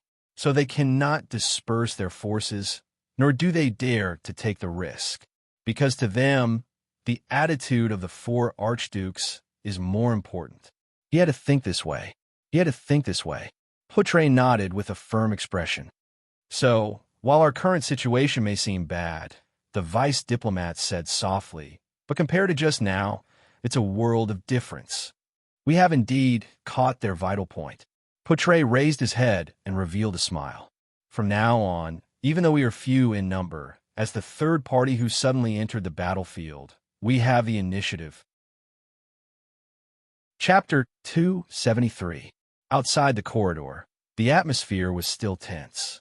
Faint voices could be heard from the Hall of Heroes, but they could not be heard clearly outside the hall. Thales was so tired that he did not even have the strength to activate the sin of Hell's River. Nicholas let go of Merc's hand and let him rest on his own. The latter stared in pain at the female warrior on the stretcher among the Black Sand Region crowd. Boss! Lord Justin of the White Blade Guards came forward and looked at the Star Killer in surprise. You've been missing since last night. How odd, Justin. Nicholas' expression was gloomy. He waved at his deputy commander from afar. You did well. At least you protected the palace. You left us a chance of survival. Justin was dumbfounded. Nicholas walked towards Thales with a complicated expression. In fact, I never thought that you would succeed. The prince, who was sitting on the floor with his hands on the ground, raised his head and glared at him weakly. I know, Thales answered hoarsely. He felt like an unlucky person who had just returned from drowning. You probably thought this guy went to die. Nicholas stared at him. His eyes narrowed slightly, as if he was thinking. I have to admit. After a few seconds, Nicholas nodded in a barely noticeable manner and pursed his lips. You do have some tricks up your sleeve, young prince. Once he finished speaking, the Star Killer turned around and walked towards Prime Minister Leespan. Thales exhaled and rolled his eyes. Would saying thank you kill you? He said impatiently behind the Star Killer. Nicholas extended his hand to the back of his head and waved it nonchalantly. One awkward guy, Thales criticized in his heart. Under the strange gazes of the 2 groups of people in front of the hall, their people returned one by one. Wyatt felt ashamed and guilty. He apologized for not being able to fight by His Highness' side. Ralph took off a prosthetic limb and revealed a knee that was bleeding from the abrasion. He gestured at Thales that it was really bad. Cohen excitedly and happily told him that he was honored to fight with him. Thales could only smile at them over and over again. On the other side of the wall, Raphael helped the weak Miranda sit down slowly. But Miranda grabbed Raphael's hand. The swordswoman raised her head weakly. Enduring the pain in her abdomen, she looked at the expressionless Raphael. A second later, Miranda, whose eyes were slightly red, reached out and wrapped her arms around the man's neck. She exerted a little force, tried to pull him toward her. Raphael was slightly shocked, and his heart tightened. No. He subconsciously held Miranda down and shook his head with an ugly expression. We are still in the enemy's territory. The weak Miranda did not say a word. She just stared at him quietly. This idiot. The next moment, Miranda suddenly tightened her grip on the man's neck. Raphael was slightly startled and was pulled forward by Miranda. The two of them were only a few inches apart. The swordswoman looked at him solemnly. Those eyes, just like many years ago, the girl who told him seriously in the snow, smiled. Listen to me word by word, Miranda said to him softly but sternly, as if lecturing her own recruits. I almost died there today. I almost couldn't make it back. Did you hear me clearly? Miranda's gaze pierced straight into Raphael's eyes. It made his heart ache, and he did not know how to react. Raphael sighed. He looked at Miranda's stern expression with mixed feelings. That girl in the snow has grown up. The two of them stared at each other quietly. So, she said resolutely, when I want to kiss you, Raphael Lindbergh. The young man from a secret intelligence department stared at Miranda in a daze. He watched her face get closer and closer, and the black hair on her forehead that was wet from her sweat. Miranda slowly smiled. Then I want to kiss you. The next second, the swordswoman raised her head and kissed his lips without hesitation. She completely ignored the gazes around them. At that moment, Raphael's heart trembled. The pain and bitterness that he had been suppressing in his chest seemed to have disappeared in an instant, leaving only the thundering of his heart. It drowned out the other throbbing in his crippled body. Even the things in his body had unknowingly quietened down. On Black Sand Region's side, Viscount Kent Vita came to a stretcher with a frown and looked at the injured person on it.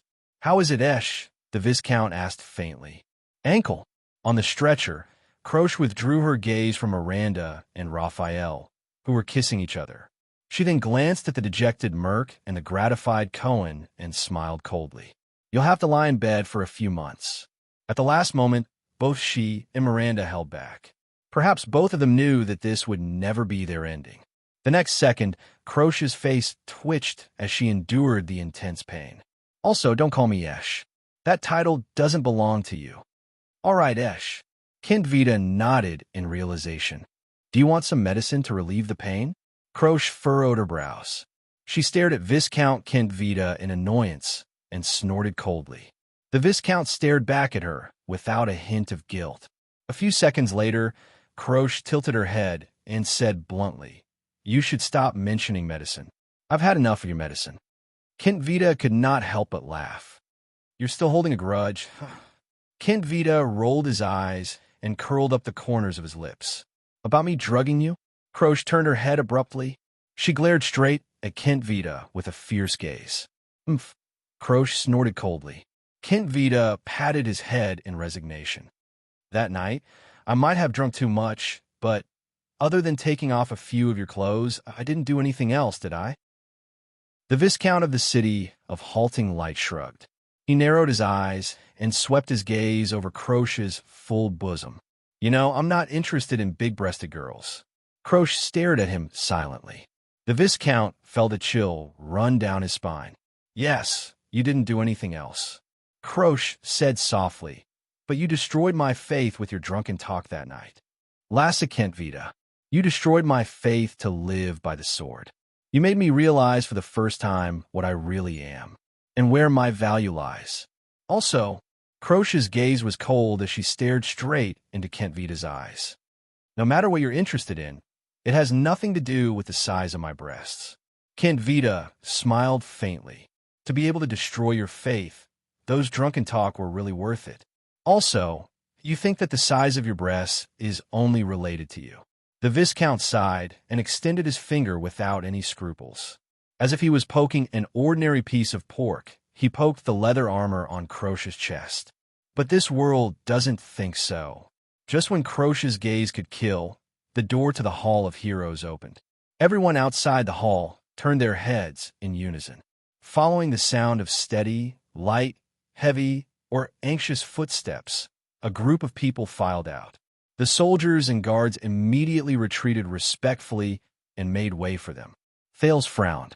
The Archduke of Black Sand Region was walking at the forefront, while the other archdukes followed by his sides with different expressions on their faces. When they saw the murderous and nervous Black Sand Region's army, their expressions became increasingly unpleasant. The first person to react was Prime Minister Lee Span, who had been waiting for a long time. The Prime Minister patted Nicola's shoulder and ended the whispering between them. Then, he strode forward to greet them. Chapman Lampard, The old prime minister's footsteps were steady. His tone was unfriendly. What a surprise, whether it was last night or today. Lampard's expression was very complicated.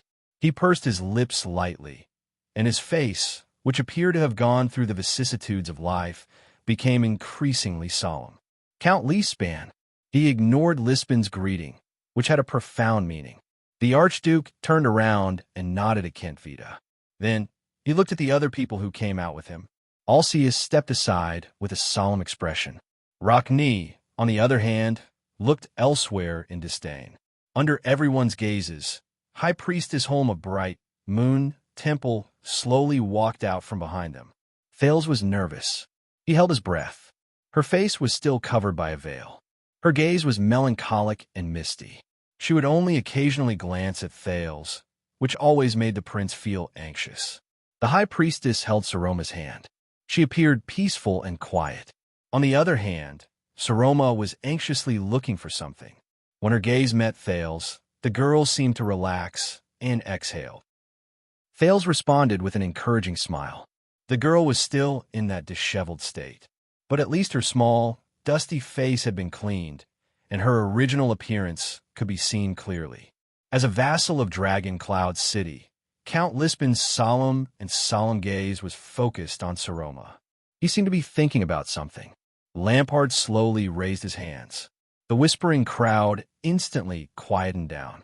Lampard said flatly, "I hereby announce to all of Ekstedt, last night, under the invasion of the Calamity, our respected king, King Nuven VII, unfortunately passed away."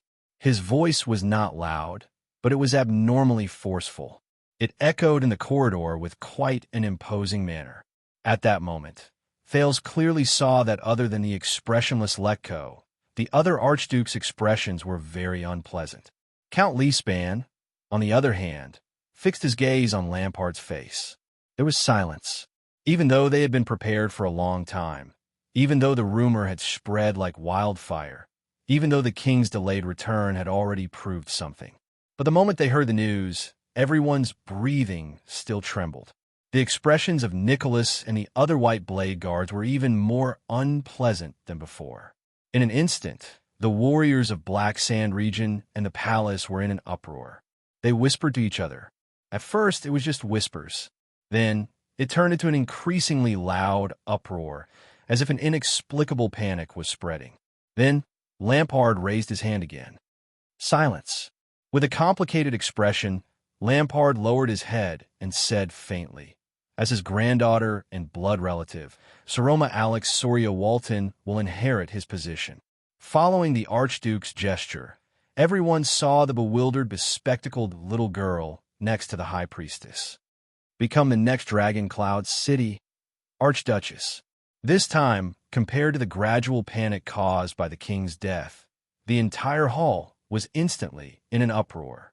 That girl, Archduchess? Be it the soldiers of Black Sand region, the Archduke's subordinates, or even the palace guards who were originally loyal to King Nuven and Dragon Cloud City, they were all shocked and looked at each other.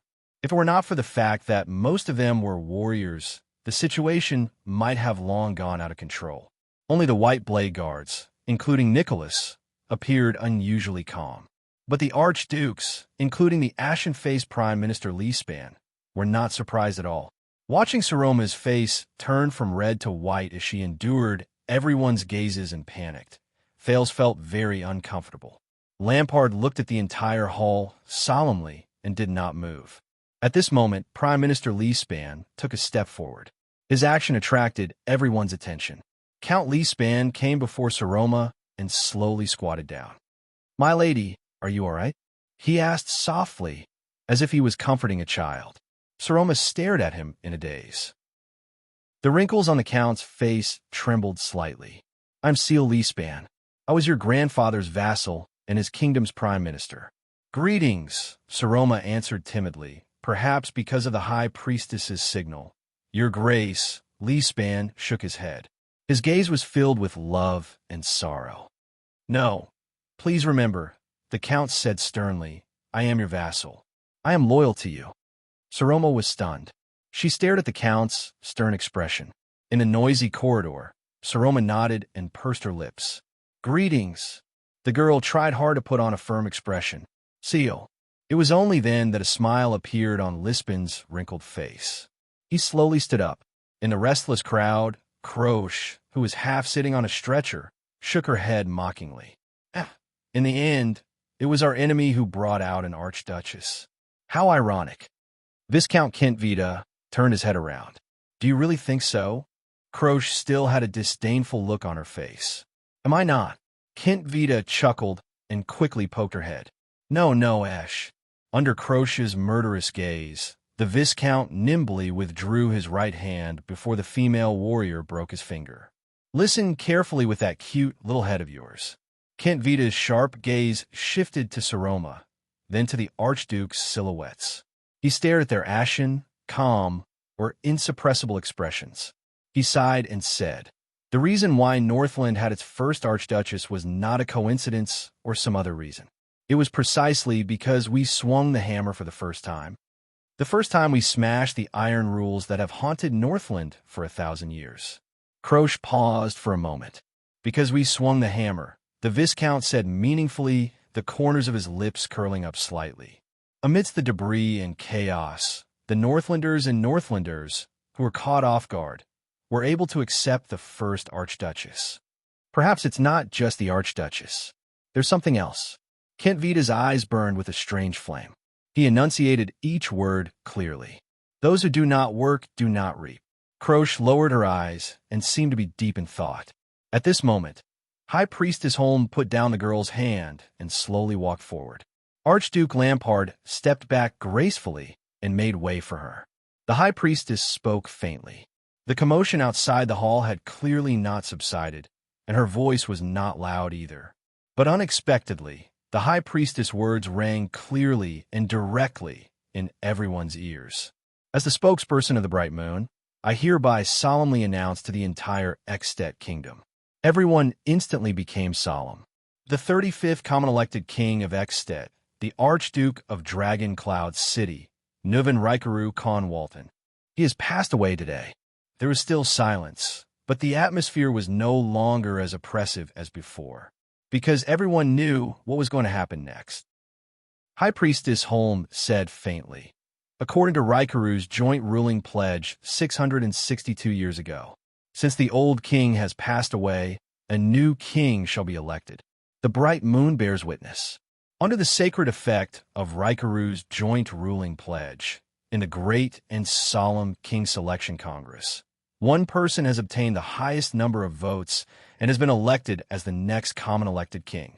At that moment, everyone's gaze swept towards the few archdukes present. Almost all of the archdukes had ugly expressions on their faces. Rockney even turned his head away in disdain. In the stifling atmosphere, the expressionless Chapman Lampard flung his cloak and walked forward slowly. He stood under everyone's scrutinizing gaze. 2 more chapters, and he would reach the end of the paper. Yesterday, he was writing and deleting at the same time. Even when it was very late, there was still no result, so he did an update. The last part is a bit more difficult to write. It is a link between the previous part and the next part. I still need to rewrite the outline of the next volume to continue the previous part. Therefore, it will take a bit more time. The next chapter will be published after 12 o'clock. Chapter 274. Quite a number of people frowned. The breathing of the White Blade Guards and the Palace Guards gradually grew heavier, and they even clenched their fists. In response, the warriors of Black Sand region pressed down on their weapons, and their gazes were cold as a warning. The 2 groups of people were ready to fight again. Their nerves were taut, and the atmosphere in the hall became very oppressive. As the people involved, Lampard and the other archdukes remained calm, as though they did not see this frightening scene. Only people like Nicholas and Tolja kept warning their subordinates with their gazes.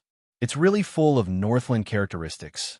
In the corridor outside the hall, there are not enough nobles to attend the ceremony, and no foreign guests are invited.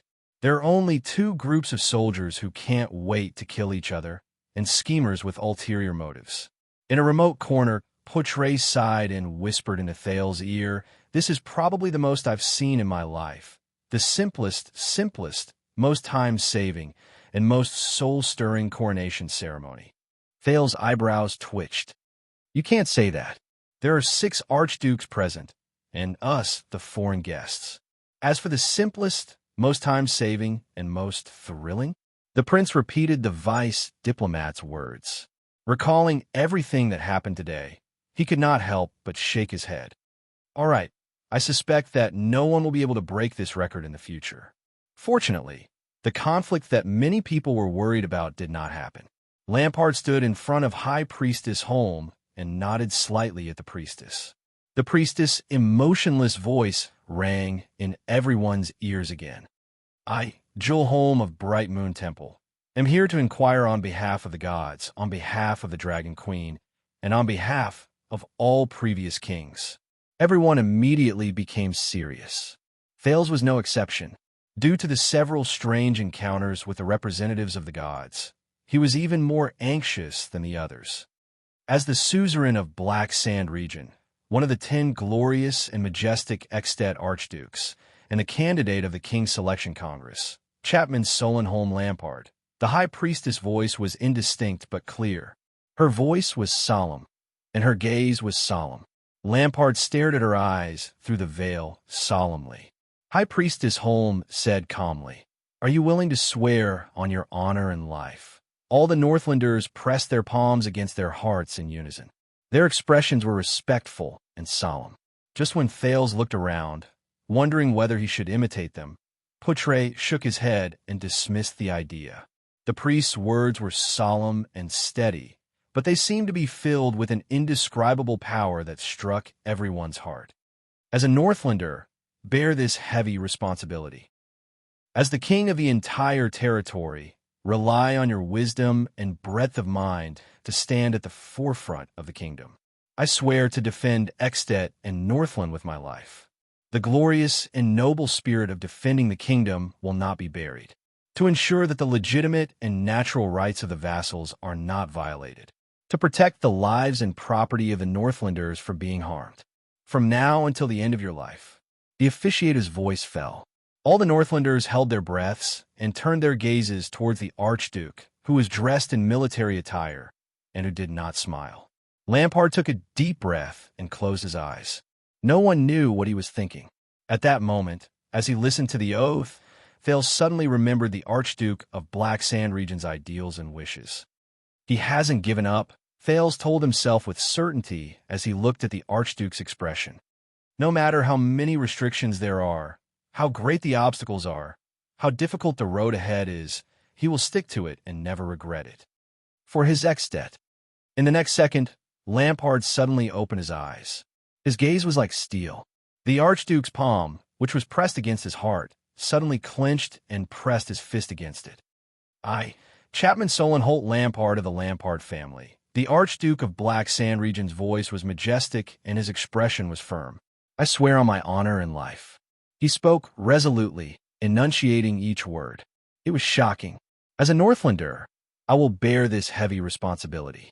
As the king of the entire territory, rely on my wisdom and breadth of mind to stand at the forefront of the kingdom.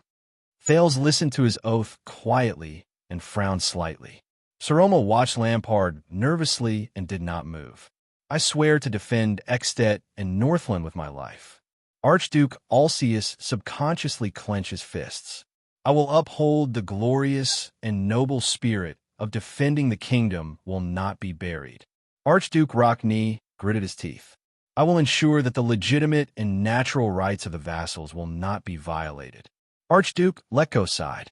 I will protect the safety of the Northlanders' lives and property, and will not be harmed. Archduke Trentida rolled his eyes and seemed to be deep in thought. From this moment until the end of my life. After Lampard said the last word, he raised his head resolutely and looked around. He was like the leader of a pride of lions. Wherever his gaze landed, everyone averted their gazes to avoid eye contact. When his gaze swept past Thales, the prince did not know if it was an illusion, but he only saw the Archduke's eyes widen slightly. High Priestess Holm nodded slightly. She turned around again and faced the Archduke's.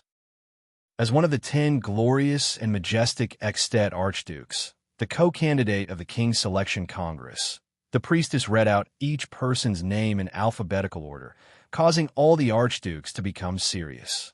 Archduke of Prestige Orchid, Rabian Alceus. Archduke of Defense City, Rogers Letko. Archduke of the City of Faraway Prayers, Kulgan Rockney. Archduke of Reformation Tower, Porpheus Trentida. Under everyone's gaze, High Priestess Holm turned to the last person. The bespectacled little girl wanted to pout, but in the end, she clenched her fists, puffed out her small chest, and withstood everyone's gazes stiffly but resolutely. Lampard looked at the girl from afar and could not help but narrow his eyes. In the next second, the priestess softly uttered a title that had never appeared in the past 600 years. Archduchess of Dragon Cloud City. Saroma Walton. There was still a small commotion in the crowd, but the Star Killer and the Fire Knight walked into the crowd together and suppressed their objections with murderous gazes. Are you willing to swear on your honor and life?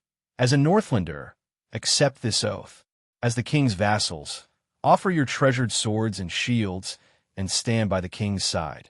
Swear to defend Extet and Northland to the death. Uphold the glorious and noble spirit of the kingdom and not be buried. Ensure that the legitimate and natural rights of the vassals are not violated. Protect the safety of the Northlanders' lives and property and not be harmed. From this moment onwards, until the end of your lives? Thales mulled over the Archduke's oaths in his heart. He suddenly realized that other than the first sentence, it was almost the same as the king's oath.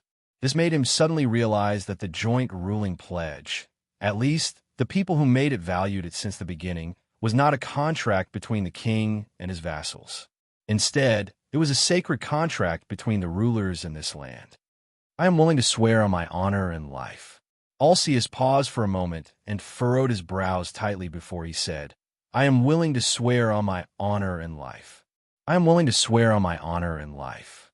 Archduke Letko's expression was calm, as if this was just a small wave in the long river of his life. I am willing to swear on my honor and life. Archduke Rockney gritted his words. His expression was unhappy, but he still finished speaking while suppressing his anger. I am willing to swear on my honor and life. Trentida appeared much more relaxed. He swept his gaze over his colleagues before he said in a composed manner, I am willing to swear on my honor and life. I am willing to swear on my honor and life. Mimicking him, Saroma stuttered in the beginning. Thales could not help but worry for her. But the girl still finished the oath fluently. Recalling the words and the promise he made with the girl, Thales sighed silently in his heart. As a Northlander, I will accept this oath. As the king's vassal, I will offer my sword and shield and stand by the king's side. The 4 archdukes and an archduchess pressed their right hands on their chests. Although their expressions were different, they still repeated the oath, just now respectfully. Everyone waited for the priestess' reaction anxiously and expectantly. A few seconds later, the high priestess nodded slightly. She turned around and stood beside Lampard, facing the crowd. Tolja's tall figure moved past the crowd and arrived beside the priestess. He was extremely respectful, holding something with both hands at his chest. Everyone's gazes were focused on that item. Their gazes froze. Thales stared fixedly at Tolja's hands. He recognized it. It was a hollow iron crown with a dark golden luster. It looked inconspicuous and even plain and shabby. There was only a dark red gem embedded in the forehead. That was the crown King Nuvan wore before he died. Wait a minute. Thales was slightly startled. His gaze focused on the dark red gem. He felt that it was unusually familiar.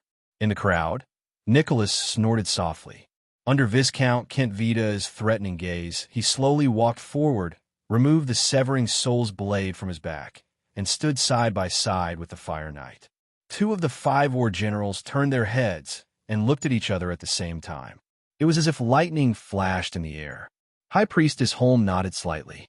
She reached out to take the crown from Tolja's hands and turned to look at Lampard. The other archdukes also looked at him with different expressions. Lampard took a deep breath and knelt on one knee while facing the outside of Heroic Spirit Palace. His gaze was firm. Thales took a deep breath. He could not help but notice that there was an irregular black mark on one side of the crown in the priestess' hands. Thales' heart sank. It was the blood splattered on King Nuvan when he was assassinated. After a few hours, it had already dried and could not be wiped off. Under everyone's breathless gazes, the high priestess raised the crown high. In accordance with this, in the name of the bright moon, I bear the light of the holy sun, Errol, and in accordance with Rikaru's joint ruling pledge, High Priestess Holm moved gently towards Lampard and held out the blood-stained crown. I crown you, the Archduke of Black Sand Region, the descendant of the rebellion king, Quisso Lampard, Chapman Lampard, for the first Chapman in the genealogy of the common elected kings, for the heir of the king of Dragon Knights, and the hero, Riku, for the common ruler of the Northlanders in the Western Peninsula, for the sentinel of the Glacier Defense Line, for the defenders of the humans in the north. With each title that was mentioned, the Northlanders' expressions became a little more solemn, for the kingdom of Extet and Queeker Glacier. Finally, the high priestess finished saying the 4 customary titles and gently placed the crown on Lampard's head. She then said the last title, which was also the most important one, the 36th common elected king. Everyone's eyes were glued to this scene. The man under the crown slowly raised his head. High Priestess Holm took the severing soul's blade from Nicholas' hand and handed it to him. As the symbol of the king's authority and status, may the dragon scale crown remind you of your identity, and the severing soul's blade remind you of your duty. The bright moon bears witness here. May the light of Errol bless Extet forever. High Priestess Holm performed the bright moon goddess salute and retreated gently. Your Majesty, Chapman. Hence, in a most oppressive and solemn atmosphere, Extet's new king, Chapman I, slowly stood up with the blood-stained crown on his head and the severing soul's blade in his hand. His gaze, which was as sharp as a blade, swept across the entire hall again. It was even more imposing under the crown. He was like a great dragon who had slowly awakened from a long slumber in a cave and opened his eyes. This thought flashed in Thales' mind, and he gave himself a shock. King Chapman turned around and looked at the 4 archdukes and 1 archduchess. With different expressions on their faces, starting from Archduke Letko, the archdukes bowed their bodies one after another and bowed their heads in greeting. At the same time, Viscount Kentvita looked around and spoke in a timely manner.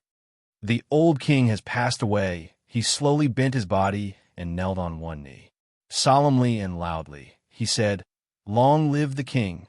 Long live King Chapman!" His voice echoed in the palace. In the next second, with Tolja as the leader, the Black Sand Region warriors in the corridor knelt on one knee in unison. They pressed their right hands against their chests and lowered their heads deeply. Heroic Spirit Palace instantly erupted with the ferocious and orderly roars of countless warriors.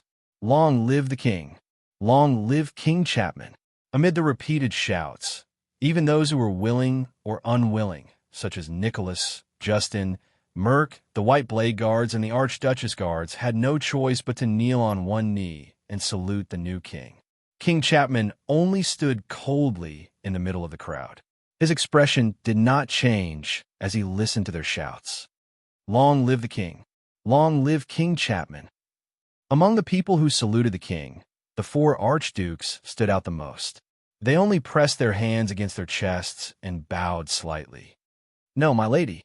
Count Leespan stopped Archduchess Walton, who was about to kneel subconsciously. His expression was solemn and his tone was fierce. "Remember, you're not us. You only need to bow. As an archduke who also rules Northland, you will never have to kneel to the king." Saroma stared at him in a daze and nodded. Then, she imitated the archdukes and bowed to King Chapman. They were not the only ones who were special. In the corner of the corridor, the people of Constellation stood on the spot with their backs against the wall. They watched the Northlanders who knelt on one knee around them with complicated emotions. They watched this special coronation ceremony with great sorrow. "Tell me, my prince." Putre stared at the overbearing King Chapman and sighed softly. "When you first saw him, Did you imagine this scene? No, the prince answered without hesitation. But when I was captured by him for the second time, Thale's gaze stopped on King Chapman amid the shouts that filled his eardrums, and he frowned slightly. I suddenly thought perhaps this man.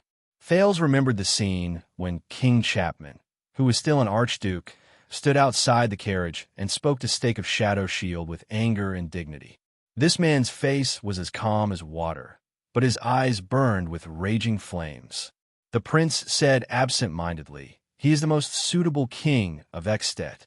Portray narrowed his eyes. "What a pity," the vice diplomat said faintly. "Yes." Thales nodded with complicated emotions. "I'm starting to regret it a little." At this moment, while the people saluted and shouted, King Chapman's gaze suddenly swept towards him. It startled Thales. King Chapman slowly raised his left hand. Some people noticed the new king's gesture. They gradually stopped shouting and saluting and stood up one after another.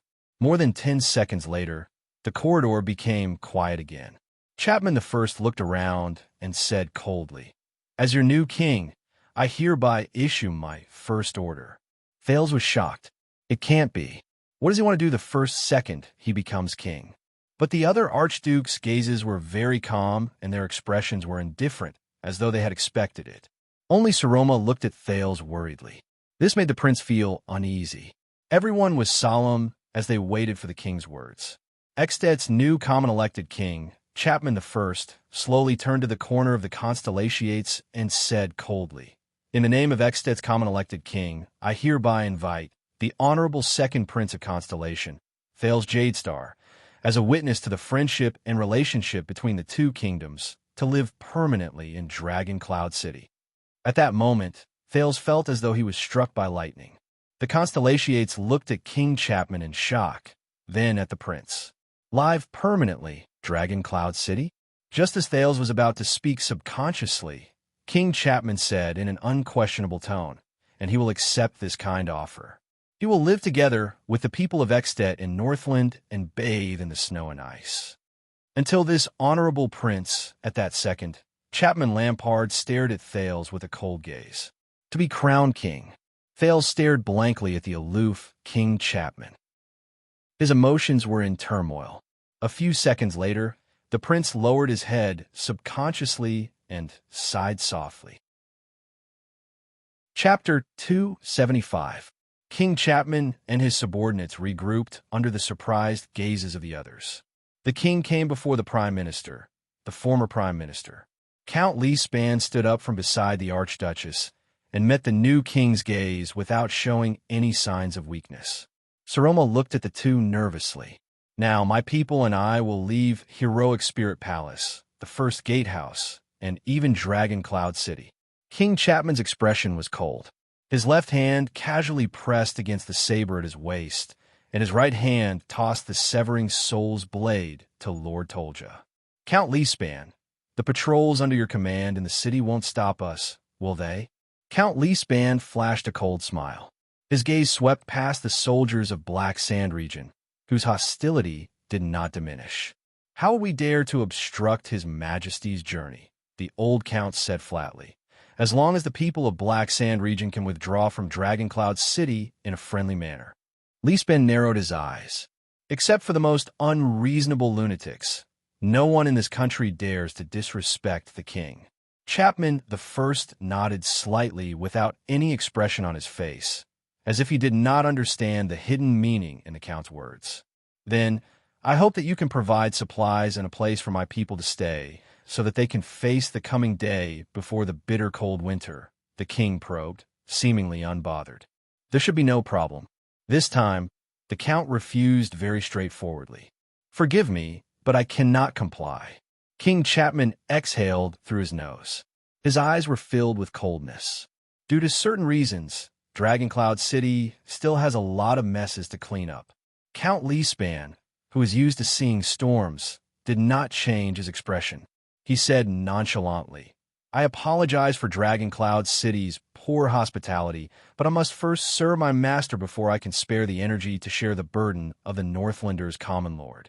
You know, I am no longer the kingdom's prime minister who serves the entire territory. Chapman frowned in a barely noticeable manner. He looked at the bespectacled little girl beside Li Span, and at her platinum hair, which was covered in stains. Saroma crossed her arms anxiously. King Chapman nodded slowly. In the end, even a king has to rely on himself, right? Chapman said flatly, "We will find our own campsite." Count Li Span moved lightly and stood in front of the Archduchess with an unapproachable expression on his face.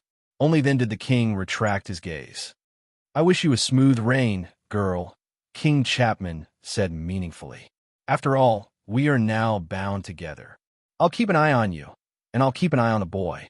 The king said faintly, "Please remember, he is our bargaining chip against Constellation. And remember your vow to defend Extet and Northland to the death."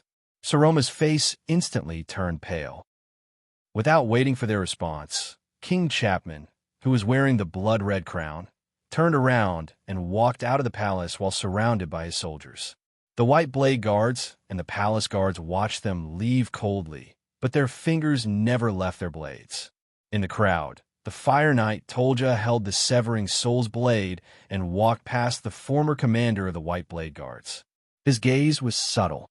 "Take good care of it." Nicholas bandaged the wound on his arm and said without raising his head, "One slash to death. This is a great weapon that saved the Western Peninsula." The Fire Knight furrowed his eyebrows slightly. He stopped and scrutinized the severing soul's blade in his hand. "I'll send someone to deliver the legend of the White Blade Guards to Black Sand region. Of course, you'll have to pay for the creation of the White Blades." There was no emotion in Nicholas' words, as though he was doing the most boring and rigid job. "From now on, the spirit of the White Blade Guards will be passed on by all of you. Don't bring shame to its name." How King ironic. The Star Killer thought coldly in his heart. Tolja stroked the strange arc on the severing soul's blade. "White Blade Guards." He raised his head. The Fire Knight's words were rather aggressive and provocative. "Without this blade, what else can you do? Star Killer." Nicholas stopped what he was doing. His expression changed as well. "Let me think." Nicholas clenched his fists tightly, and his gaze was cold. "For example, suddenly appearing from some unknown dark corner and beheading a king slayer?" Tolja stared at him quietly. "You know, among those in Supreme class, the most effective identity is not that of a warrior," Nicholas said softly. "It's that of an assassin." Tolja stared at him silently and allowed his subordinates to leave in droves behind him. His expression was as cold as ice. Nicholas did not seem to notice it. He continued to stare at his enemy without showing any signs of weakness. A few seconds later, the Fire Knight laughed coldly. "Ha!" Tolja hung the sheathless, severing soul's blade on his waist and sized up the pale Star Killer with great interest. Nicholas stared at him coldly. But what happened next was beyond the Star Killer's expectations. Without hesitation, Tolja grabbed the other weapon on his waist, pulled it out along with its sheath, and threw it forcefully. Nicholas was shocked and instinctively stretched out his hand. He caught the weapon thrown by the other party from afar. A second later, he saw the weapon in his hand clearly, and his mouth fell open in surprise. He turned around and stared at the calm Fire Knight. "What is the meaning of this?" Nicholas gritted his teeth and stared at the rising sun saber in his hand. His expression was indignant. Tolja stared at his old weapon. There was attachment and nostalgia in his eyes. "Take good care of it," the Fire Knight said softly. He seemed to be filled with endless emotions. Compared to saving the Western Peninsula, this is a great weapon that saved the world. Nicholas held the golden saber in his hand in a daze. He was momentarily at a loss for words. "Remember, Star Killer." Tolja turned around and tapped the severing soul's blade on his waist. His voice was firm, and his gaze was subtle. "The victor between us has not been decided yet." Dressed in his damaged armor, the Fire Knight strode away with steel-like steps without any reluctance to leave. Nicholas stared at his retreating figure. He furrowed his eyebrows and clenched his teeth even tighter. "Damn it, this guy good, man." Mur came to his side with a walking stick. He stared at Tolja's figure and shook his head with a sigh. "It's a pity that he's standing in the wrong place." Nicholas closed his eyes and exhaled heavily. The Star Killer turned to his old friend. "I'm here to say goodbye." Merc patted Nicholas' shoulder. His expression was bitter. "We'll meet again, my friend."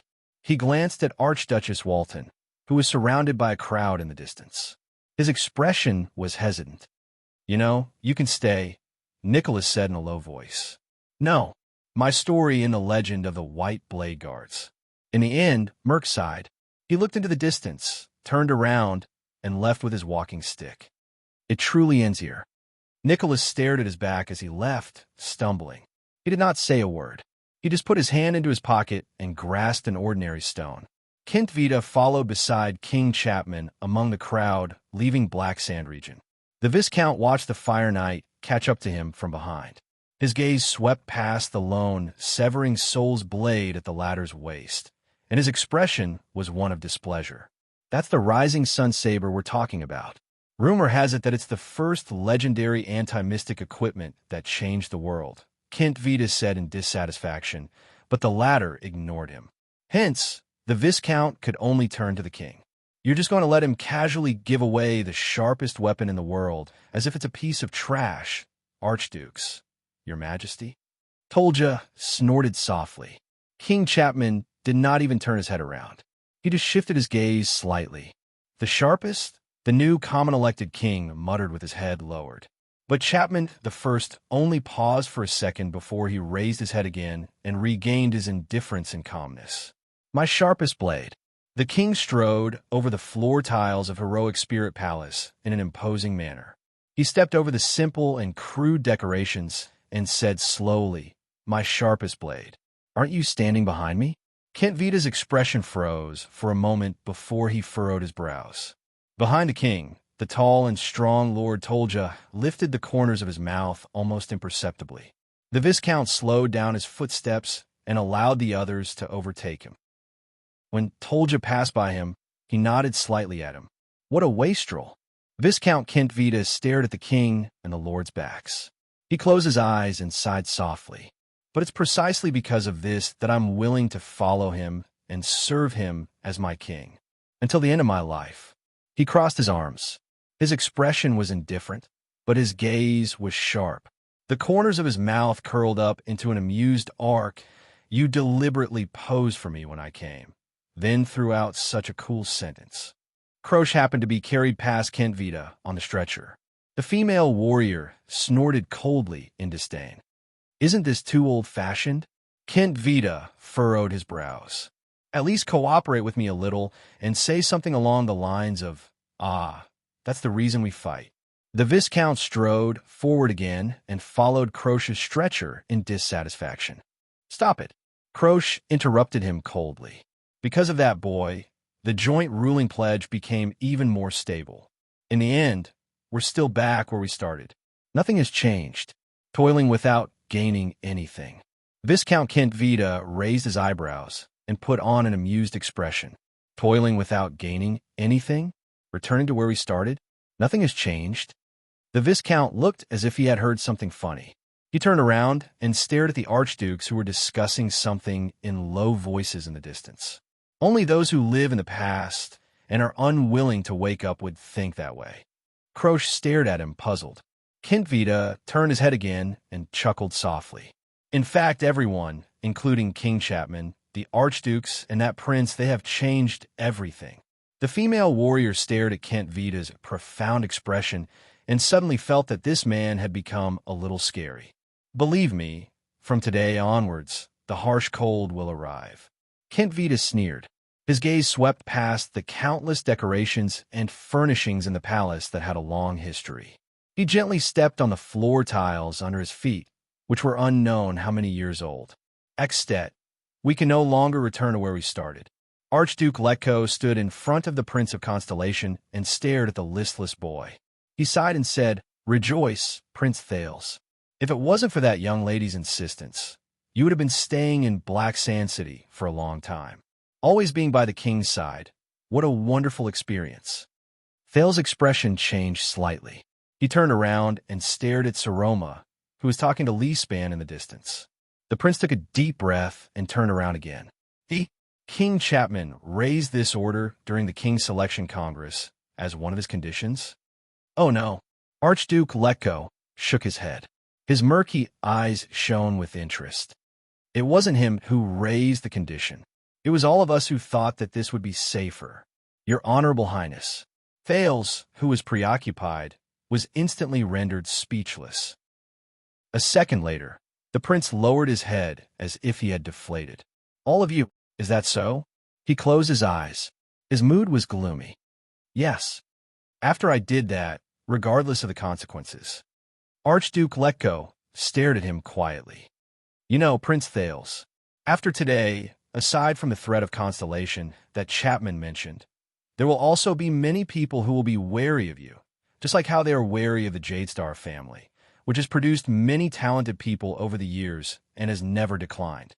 Of course, it's not just talented people who have produced many talented people. Archduke Letko added silently in his heart. And lunatics. The old Archduke's eyes brightened. His expression became lively. But I'm also looking forward to you.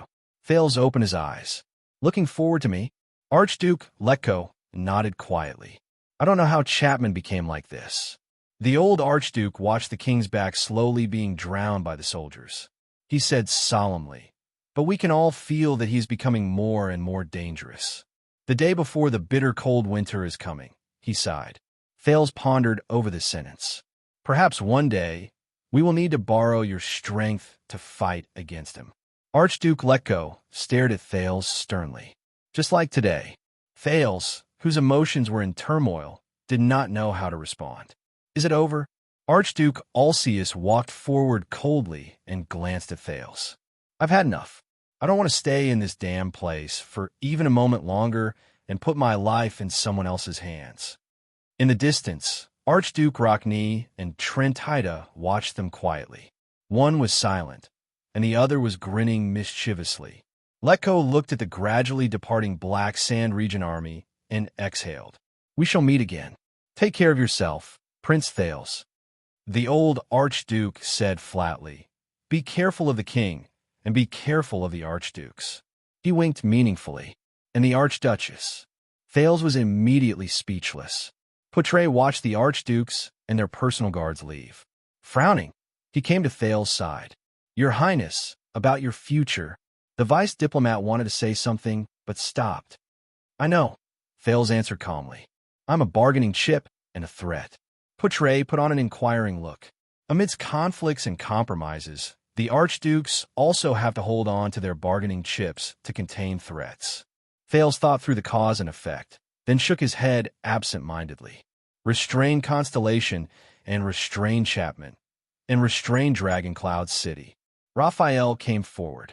In terms of effect, you made the 10 archdukes wary of each other.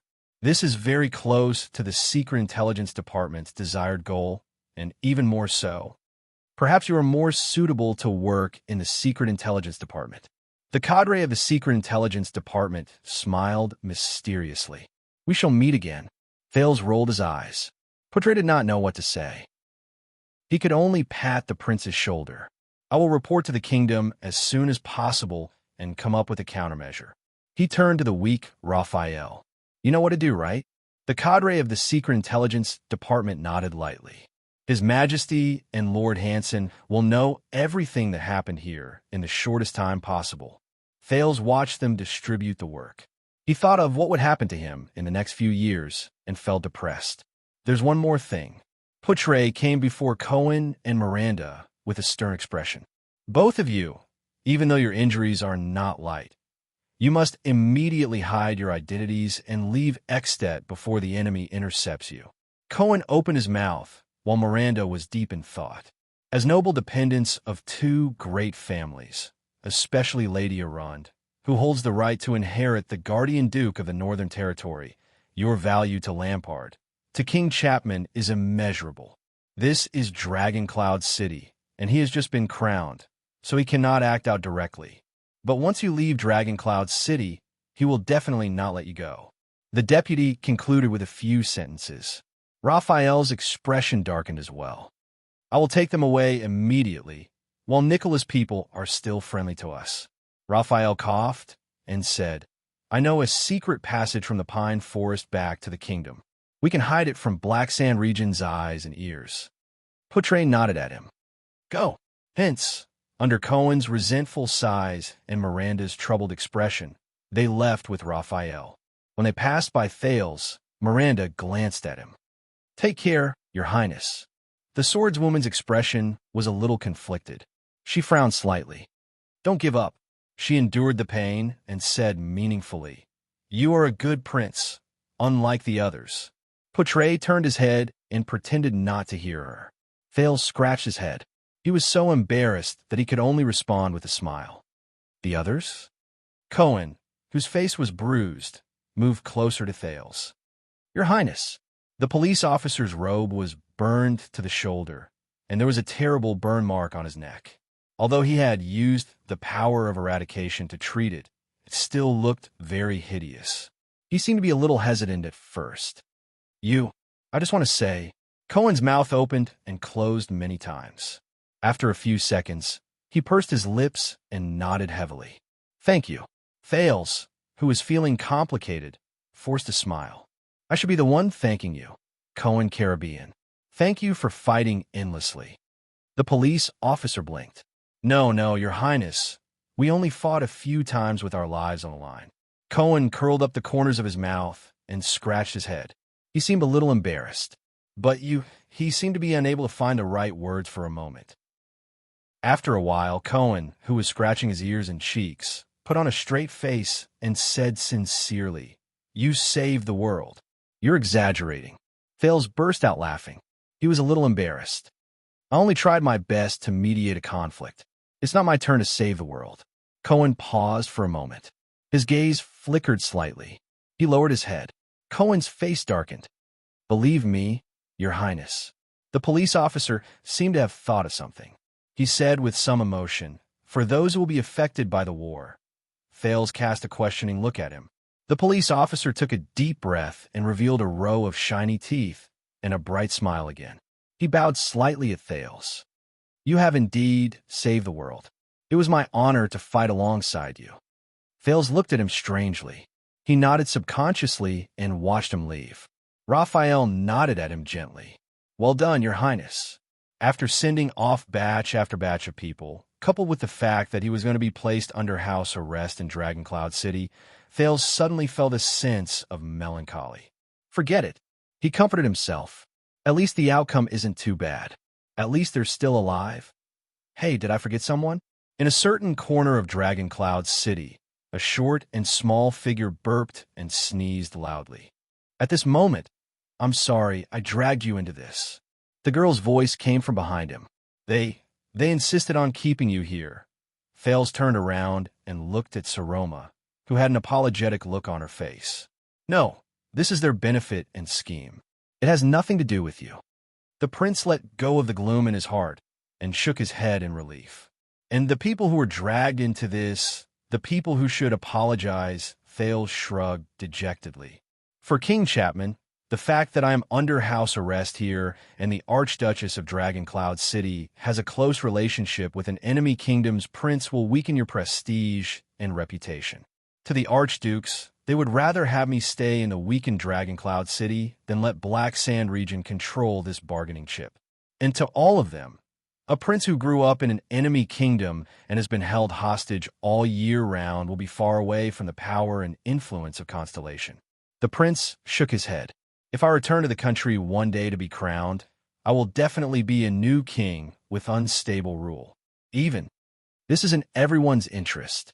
So, I'm probably destined to be unlucky. He raised his head in resignation, concluded his fate, and sighed dejectedly. Besides, Lampard hates me to the core. He definitely won't want to see me go back alive. The muscles on Thales' arms tensed. The prince stared at Saroma, who grabbed him in surprise. No, I told them that you must stay in Dragon Cloud City. The little girl pouted and shook her head vigorously. You're my friend. You won't be unlucky. You'll be fine. Saroma pursed her lips as if she was about to cry. Guilt and worry appeared in her green eyes. Thales was speechless. Saroma blinked her sparkling eyes and said in a trembling voice, You'll live a good life here. You'll be fine. Lee Span is a good person. He won't make things difficult for you. Dragon Cloud City will protect you.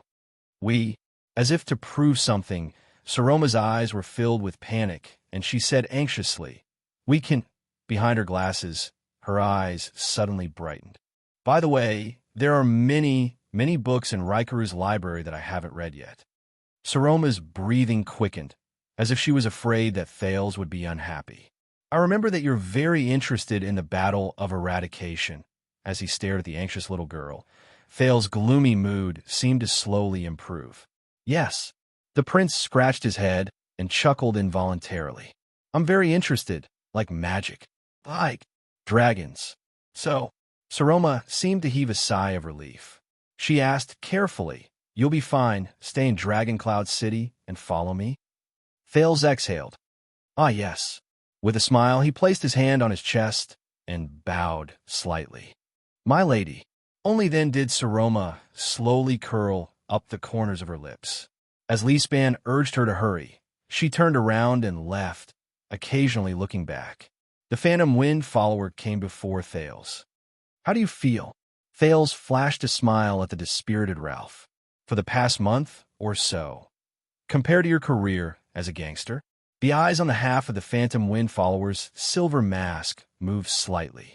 He gestured laboriously with his right hand, which was in a splint. "Very bad." Thales raised his eyebrows. Ralph shrugged and gestured again. "But it's also very good."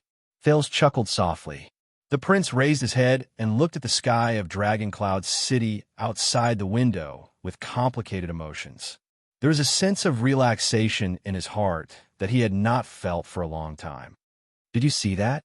He parted his lips slightly and said faintly in the air in a low voice that no one could hear, "This is my answer." This time, there was no sound in his ears. Asterisk whoosh, asterisk the snowstorm outside the window suddenly intensified. The cold wind howled, mixed with ice crystals, and blew against his face. In his field of vision, Dragon Cloud City seemed to have darkened in an instant, becoming gray and hazy. The day before the bitter cold that enveloped the entire Northland had officially arrived. The next chapter was the end of the book. It could be considered an Easter egg chapter. Chapter 276. Dragon Cloud City, Spear District. Old Brook extinguished the everlasting lamp he had lit to attract customers. He lamented about another bad day without any business. Spear District was an interesting place. It was not as poor and backward as Shield District and Hammer District, nor was it as honorable as Axe District and Arrow District. In fact, it was not as lively as Bow District, Sword District, and Armor District. However, the slope of Dragon Cloud City was relatively high. Most of the people who lived here were the family members of the king's loyal servants who held official positions but could not get their titles, or the commoner merchants who were rich but could not live in the nobles' district. Hence, Spear District became an awkward place. But Old Brook, who was the owner of the inn, was one of the few who made use of this awkward situation to make a living. He saw a business opportunity hidden in it. Old Brook's inn was clean and tidy. The decorations were not too bad. Although it was not as expensive, it always attracted customers who were neither high nor low in status. For example, wealthy merchants or craftsmen or declining nobles who did not want to lose their dignity despite not being rich, or tourists who came from afar and did not understand the local market. These people were usually people who came from other places and were waiting to meet the important people. They did not have the right to stay in Axe District and Arrow District for too long, and they did not want to lower their status in the Messy Sword District and Bow District either. Of course, the lowly Shield District and Hammer District were out of the question. Hence, they usually chose to stay in Spear District, which was Old Brook's Inn, which was orderly and not shabby. After countless hardships, Old Brook and his family settled down in Spear District. Unfortunately, ever since Prince Moriah was assassinated, the relationship between the two kingdoms in the Western Peninsula suddenly became tense. Rumors of conscription, tax increase, war, and a shortage of goods spread. The tense atmosphere in the city caused Old Brook's business to plummet for the past month or so. Recently, he only had one guest staying in the inn. He could only sigh at his bad luck. Then, as usual, he cut costs from the purchase of alcohol and the wages of the odd job workers to maintain the inn's survival. When news of the Prince of Constellation's arrival arrived, he thought that the crisis was over. Then, last night, Old Brook woke up from his sleep with a start. The moon had pity on him. Why were there countless patrols hurrying through the streets at night? What were those terrifying loud noises last night? What were those thunderous booms in the latter half of the night? Although Old Brook was a Camian, he was different from the merchants in Dragon Wings Square who only cared about profit and left after making a quick profit. It had been 20 years since Old Brook was young Brook, since he saw the Northland girl who helped transport goods in Valurbin, and fell for her wholeheartedly. Then, he recklessly eloped to Dragon Cloud City with his future wife. It had been so long since his neighbors, who had powerful backers, got used to his presence, and even the harshest and most xenophobic disciplinary officer would not bother him. It had been so long since the young people thought he was just a Northlander with a rather unique appearance. It had been so long since he spoke with a thick Northland accent, which he would have mocked as vulgar when he was young. Even after his beloved Northland wife passed away, Old Brook had no intention of returning home or moving to another place. But Old Brook could swear by either the Bright Moon Goddess or the Harvest Lady that in all the years he lived in Dragon Cloud City, he had never seen or heard what he saw after he opened the window last night. Calamity? That giant octopus that bared its fangs in the direction of Shield District? Dragon? That winged lizard that landed and roared in flames? The neighbors whispered in fear or awe. Old Brook, who did not know much about Northland legends and stories, was terrified. Am I back to the age of mythology? Forget it. The important people will take care of it. Old Brook yawned due to his lack of sleep. He shook his head and flipped open the accounts. Just as he was about to calculate the bribe for the disciplinary officer and the patrol team, a black-haired girl about 15 or 16 years old pushed open the door and walked in calmly. The gloominess on Old Brook's face disappeared in an instant, as if he was about to welcome his princess. "Lucy," the innkeeper said happily. "My dear daughter." But when he saw the girl's clothes, Old Brook immediately frowned. The girl's head was covered in ice and snow, and a piece of black cloth was tightly wrapped around her nose and mouth, revealing only a pair of clever eyes. She wore a simple but thick cotton-padded coat, and her gloves were covered in snow. Her trousers were tightly strapped and tucked into her boots. "I wonder where she's been," Old Brook thought unhappily. "You ran out of the city again? You didn't even wear a hat in such a heavy snowstorm." The innkeeper forced himself to keep a straight face and raised a finger. "Didn't I tell you? You saw it yesterday. It's a mess outside now. There aren't even a few customers in the past 10 days. The patrol team even passed by this morning. There are rumors everywhere, saying that the district below have been destroyed, those country bumpkins from the poor districts." Old Brook looked at his daughter worriedly. "You're a girl, Lucy. You have to be more careful of your own safety." The girl with her face covered stomped on the ground to rub off the snow on her feet. Then she patted her ice crystal-encrusted gloves and pulled her fair hands out. Only then did she pull down the black cloth covering her face, revealing cheeks that were rosy in the cold, playful, and adorable. The girl turned to the innkeeper and flashed a bright smile. That stopped Old Brook's heart-wrenching lecture. "Yes, yes, yes, my dear father." The girl giggled and waved her hand, holding onto the handle of the wooden ladder. "I understand. If there's nothing else, I'll go upstairs." The girl tilted her head and made a funny face. Then she skipped away from Old Brook's sight. All that was left was the sound of her footsteps going up the stairs. Old Brook was immediately exasperated. "You, Lucy." The innkeeper leaned half of his body out, suppressed his voice, and said to the stairs in exasperation, "Don't disturb the customers." He emphasized on silence. What responded to him was his daughter's drawn-out voice, "Anoa." There were also a few mutterings from above. Most of them seemed to be long-winded old men. Old Brook retracted his head from the bottom of the stairs and heaved a long sigh. The people of the Empire, calamities, dragons, curfew, and a daughter who was as troublesome as her mother. The innkeeper walked back to his seat in resignation. He took a sip of his late wife's favorite ale and shook his head.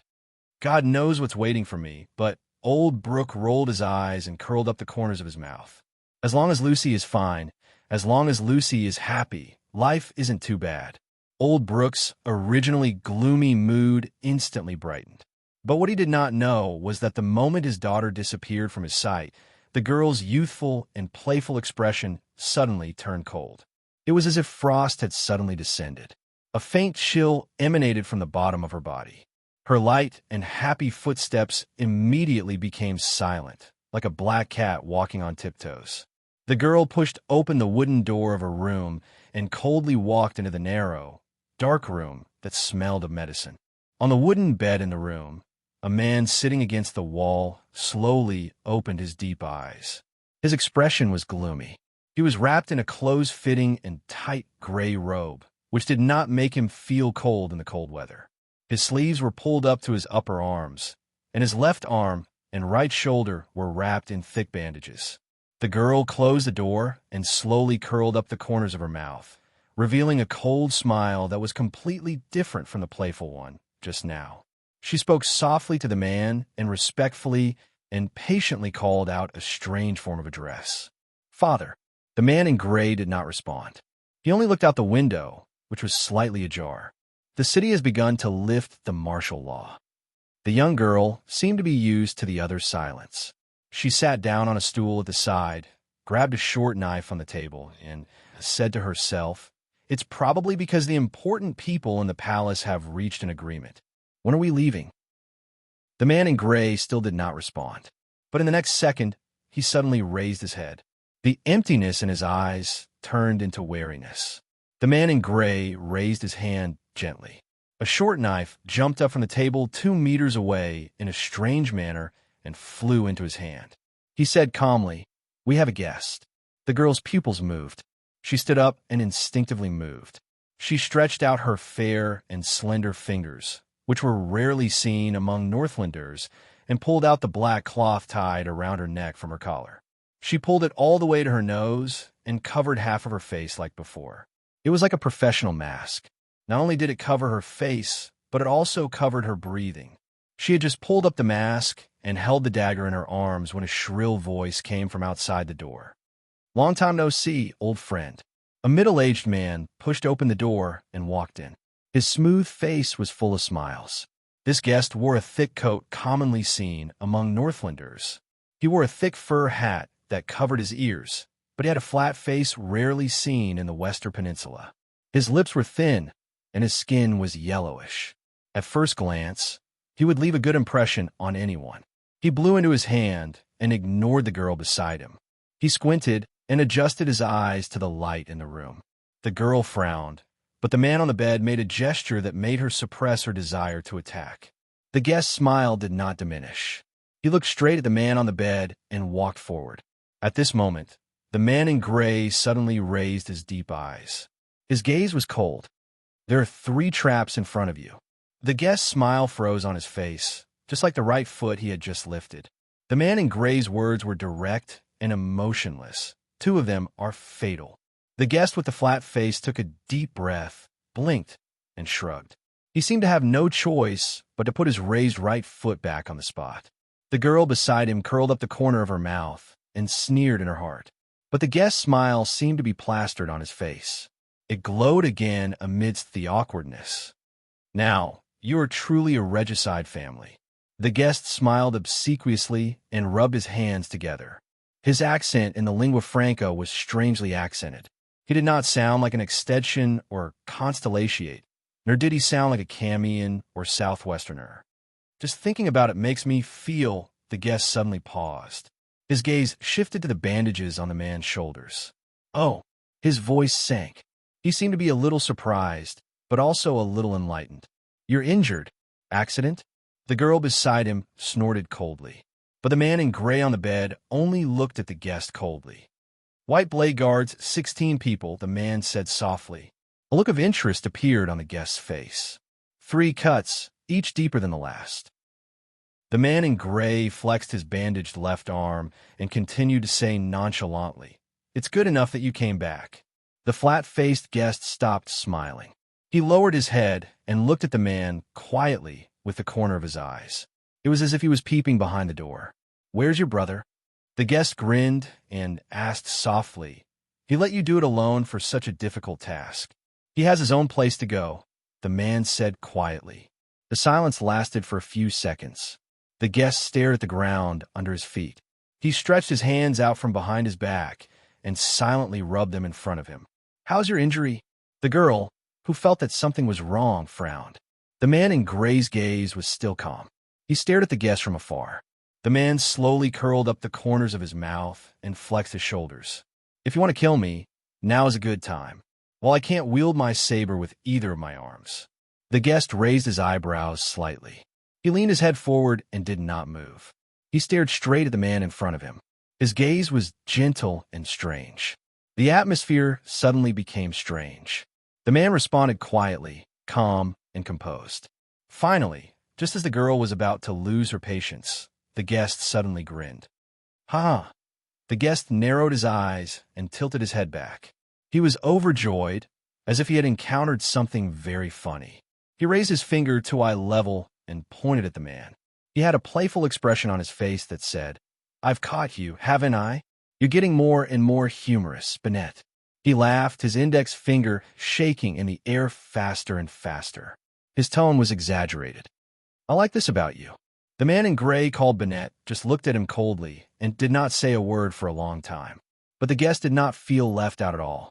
He put away his smile and finger and turned to the girl with interest. "Oh, girl, you must be the talented Lucy." The guest bowed politely and continued to smile strangely.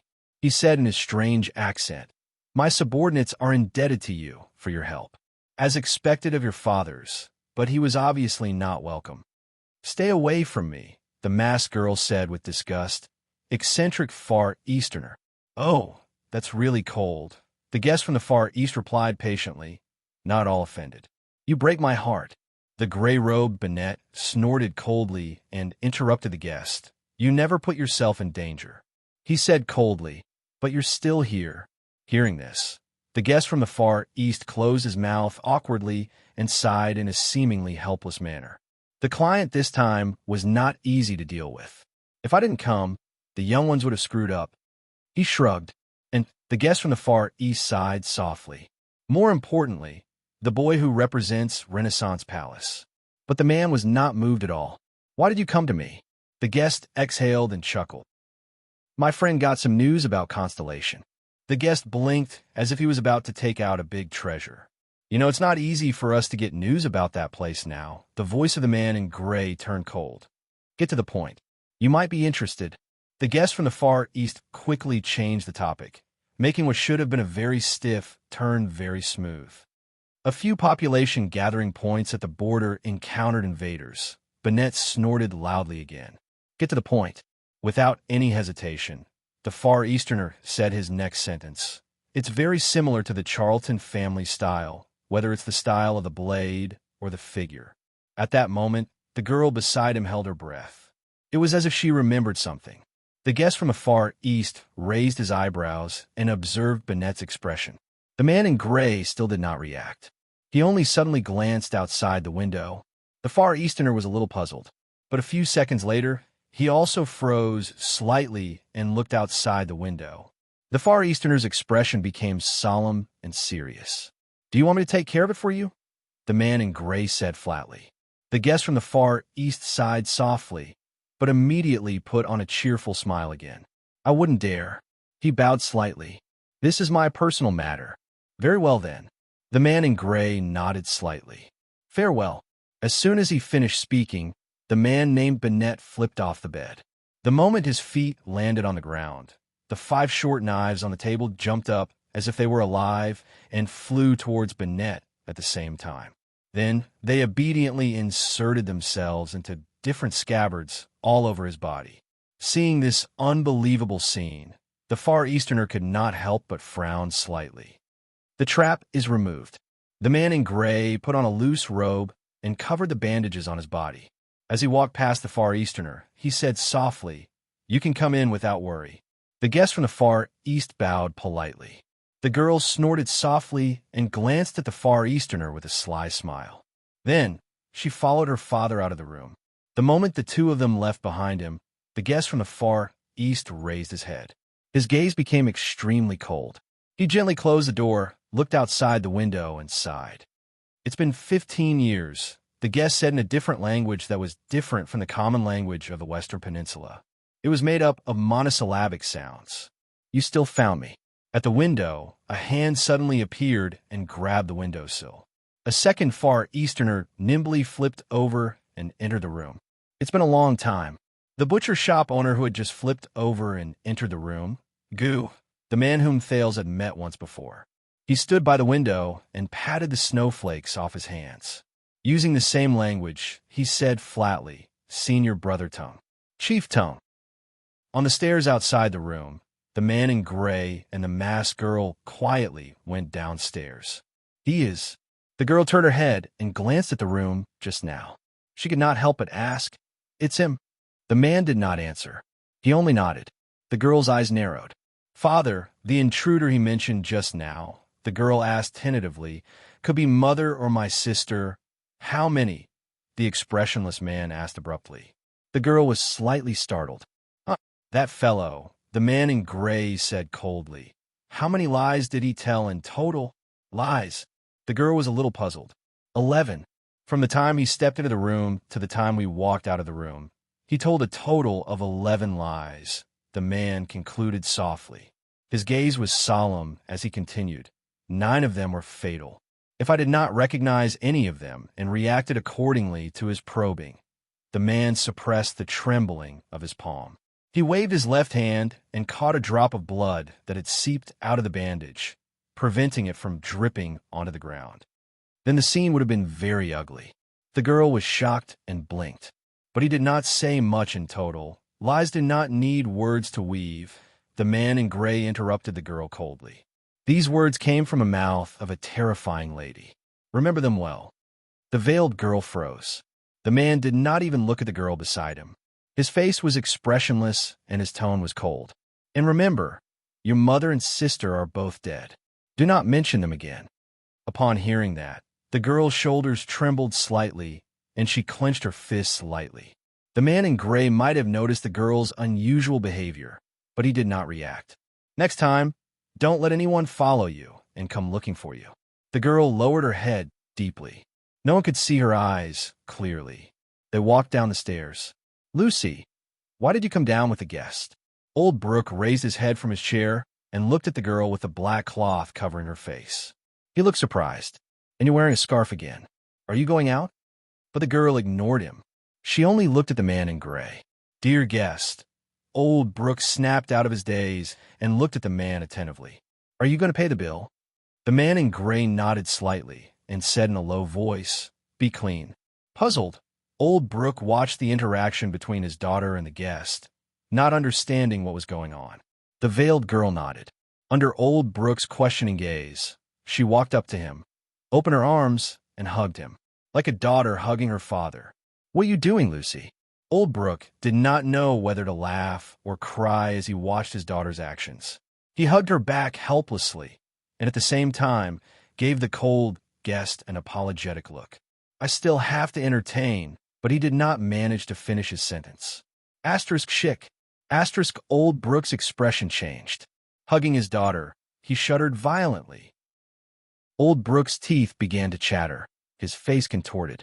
With great difficulty and shock, he lowered his head and looked at his daughter in his arms. Lucy, Old Brooke's trembling grew stronger, as though he was enduring great pain. But nothing could compare to the disbelief, pain, and despair in his eyes. Asterisk puff, puff, puff.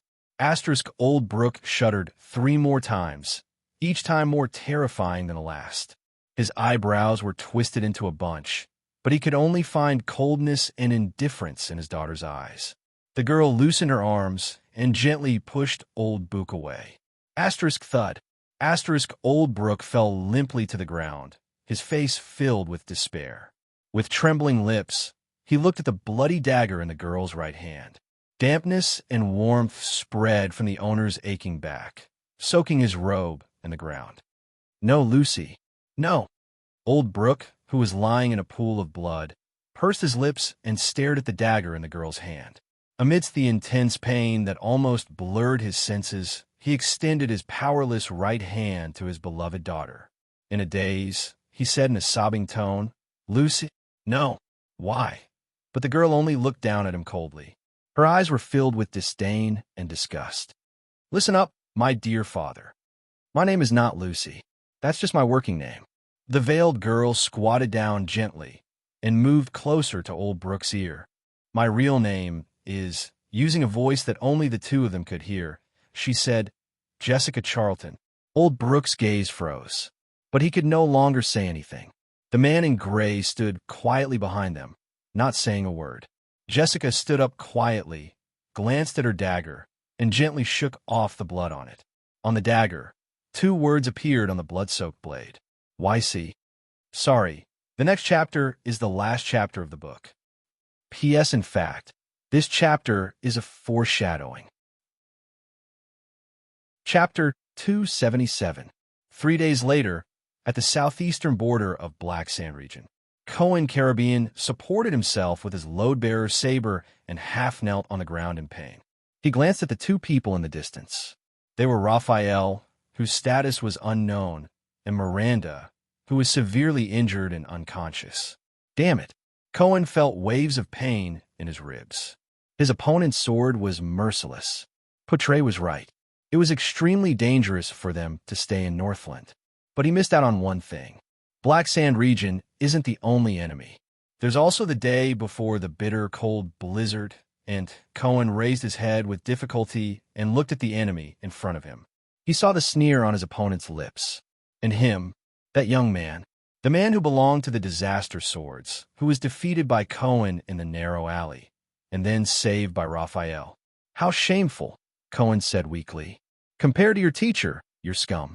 You're not qualified to be a swordsman at all. Even as a Disaster Sword, you're still too weak." They were on their way back to Constellation. Their journey had been smooth until they were ambushed for no reason. Cohen looked at the smug young man, then at the unconscious Raphael and Miranda. He clenched his fists tightly. In the distance, a horse that had lost its footing was whining in the snow. "Ah, who asked me to run into you? And you're both heavily injured."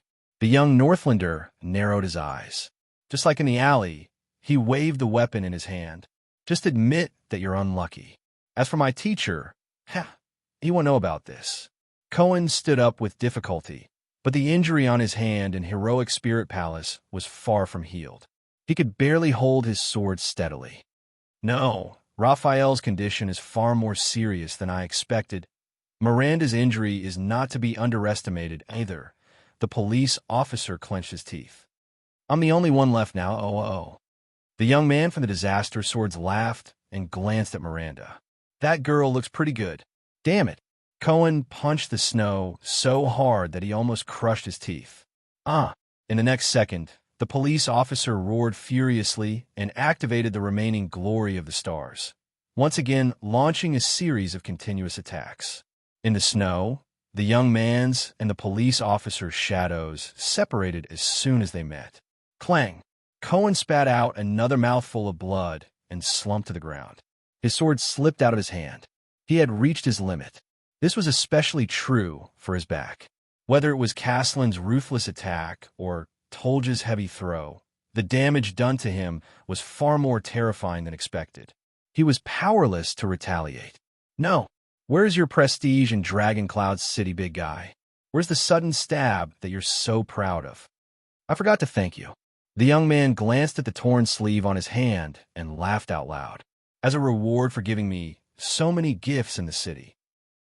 The police officer felt the pierced arm and the unbridled pain from the rampaging power of eradication in his muscles. He could only feel anger rising in his heart. And this barren bone man. The young man glanced at Raphael in disgust. Relying on his northern background in the Secret Intelligence Department, the young man spat and immediately shifted his attention to Miranda with interest. "Hey, stay away from them." Cohen mustered all his remaining strength and punched the snow. He roared, "Come at me, you F***king, F***king, *** shoal." From Walla Land to Western Desert, and then to Northland, Cohen angrily stuffed all the dirty words he had learned into this one sentence. He only hoped that he could anger his opponent and make him. Don't be hasty. Take a guess. The young man's gaze was cold, but he stretched his neck and licked his lips. He did not seem to be angered at all. How will I deal with this beautiful girl? It will definitely leave a deep impression on you. This is to let you remember. The young man walked to Miranda's side and put on an expression that was both angry and amused. When you provoke the wrong person, unable to move, Cohen watched with remorse as the young man walked towards Miranda in a show of force. He only felt despair. I can't do anything, nothing. Cohen lay on the snow in pain. He had never hated his own incompetence so much. No. At this moment, whoosh, there was a rapid sound of something cutting through the air. The young man's expression changed. He suddenly turned around, and a sword light exploded in front of him. Ding! His hand and half-sword struck a weapon in the air, making a sharp sound of metal colliding. The flying weapon was easily deflected by the young man and fell weakly to the ground. It was a dagger with a strange curve. Cohen, who was lying on the ground, stared at the dagger in a daze. For a moment, he forgot to react. That dagger, a clumsy sneak attack. Is it your helper? The young man curled the corner of his mouth and looked around, searching for the sneak attacker. What the hell? This level of sneak attack is too simple. But in the next second, the young man's expression changed. From the blade he used to deflect the dagger, a strange tremor suddenly came. The tremor penetrated deep into his body, causing half of his body to instantly go numb. The young man wanted to raise his right arm, but found that his right hand could no longer move. He panicked. No, this tremor. What is it? He had no chance to regret. Whoosh, the wind whistled. A graceful figure moved at an astonishing pace, broke through the wind and snow, and instantly appeared in front of him. In the vast expanse of white snow, the sword light suddenly appeared. In a strange numbness, the young man mustered all his strength to shift the blade of his sword to the position where the enemy was coming from. But it was useless. The nimble enemy only tilted his body slightly in the air and dodged the sword. Then he slashed with the dagger. Chi! The defenseless young man opened his eyes wide in disbelief as he watched the enemy's dagger slash into his neck. Although we are both holding swords, but in comparison, the enemy said in a pleasant voice, pushed his body, and pulled out the blade. You are really tasteless. You can't even compare to Ching Pai. Scum! Warm arterial blood gushed out from the young man's neck. In endless fear, the young man's eyes focused. At that moment, the panic-stricken him saw the dagger in his opponent's hand again. It was a dagger from the tip to the hilt. The angle was crooked, like a dog's leg. That kind of dagger, if I can react, if I can display my strength, but there are no ifs. He fell limply, and his lifeless eyes met Cohen's shocked expression. The police officer stared blankly as the graceful figure squatted down in the snow and inserted the two daggers into her boots. Then, step by step, she walked towards him. Puff! A pair of thick snow boots appeared in front of him. Looking up, he saw a pair of long legs that were also wrapped in thick clothing. Cohen raised his head in a daze. The other party slowly squatted down. She took off her thick fur hat, revealing a head of neat brown hair. Cohen could not say anything. He only blinked, as if he could not believe what he saw. Huh! The other party fanned herself with the fur hat in her hand and exhaled a breath of hot air. The girl in front of him pushed her goggles up to her forehead, leaving red marks around her eyes from the weight of the glasses. A few strands of hair stuck to her forehead, making her look a little mischievous. Her nose and face were dotted with tiny beads of sweat. Her face was ruddy, and she looked rather healthy. Cohen did not know why this thought popped up in his head. The old man is completely wrong. It's not that cold in the north. I'm already sweating after running a few rounds. While she complained to someone in a bad mood, she curiously stared at the dying Cohen with her big, bright eyes, as if she was sizing up a puppy by the roadside. Yo, lost boy, the female bartender of the underground street, who was dressed thickly but did not lose her elegance, pretended to learn from the police station's rules, and jokingly saluted the police officer with a very non-standard salute. We meet again. Jayla Charlton, who was crouching in front of him, curled up the corners of her mouth and smiled. Silence. Cohen continued to stare at her blankly, not saying a word. It was as if he was born with this appearance. Jayla scratched her head in exasperation and blinked when she saw his expression. Has he become stupid from the beating? The next moment, the police officer stared blankly at his two companions in the distance.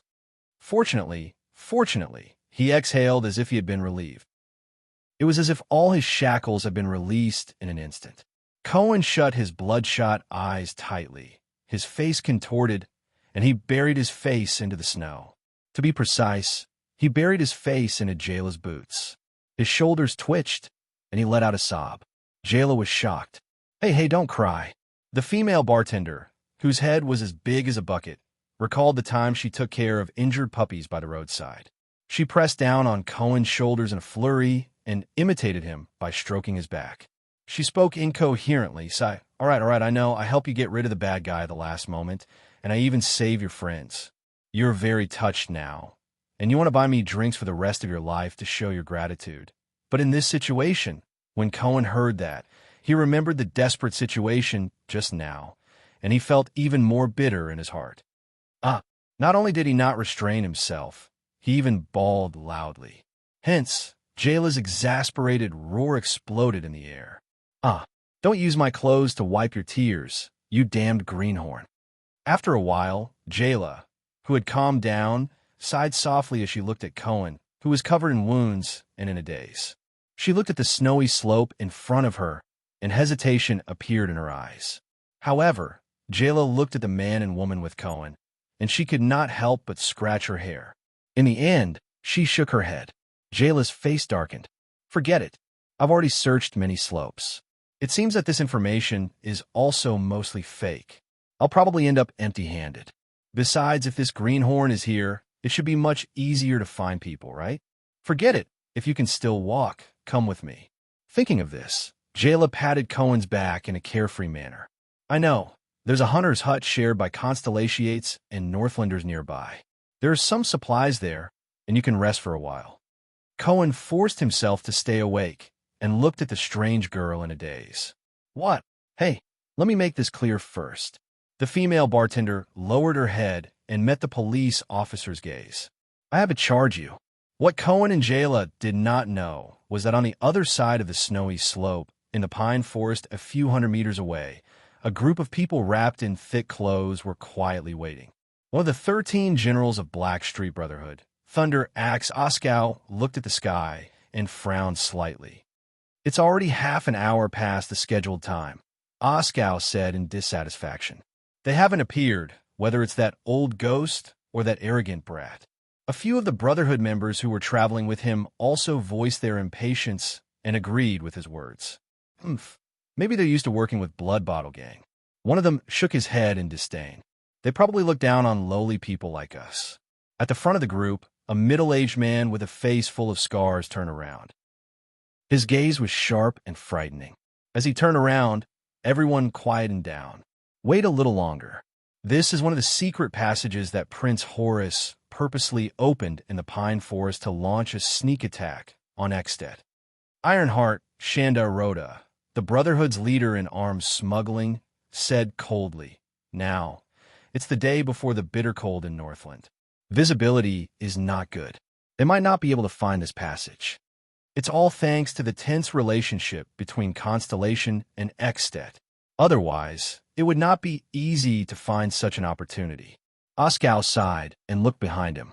There were a dozen or so children tied up with thick ropes. They were curled up in a corner, shivering. Oskow frowned. He saw that one of the cowering children had a broken hand, and a more delicate and pretty young girl even had a scar on her face. These people. Oskow walked to Rhoda's side and glanced at the others, telling them to stay away. Thunder Axe turned around and looked at his boss in dissatisfaction. Do you really think they're interested in these crippled and leftover child beggars? Why don't we just let that fatty Morris? Rhoda's lips curled up slightly, making the scar on his face look even more hideous. This is just the first negotiation. These goods are our sincerity in working together. They don't lack weapons or channels. What they lack is manpower Rhoda said flatly. Besides, Morris won't agree to it. Oskal put on a puzzled expression.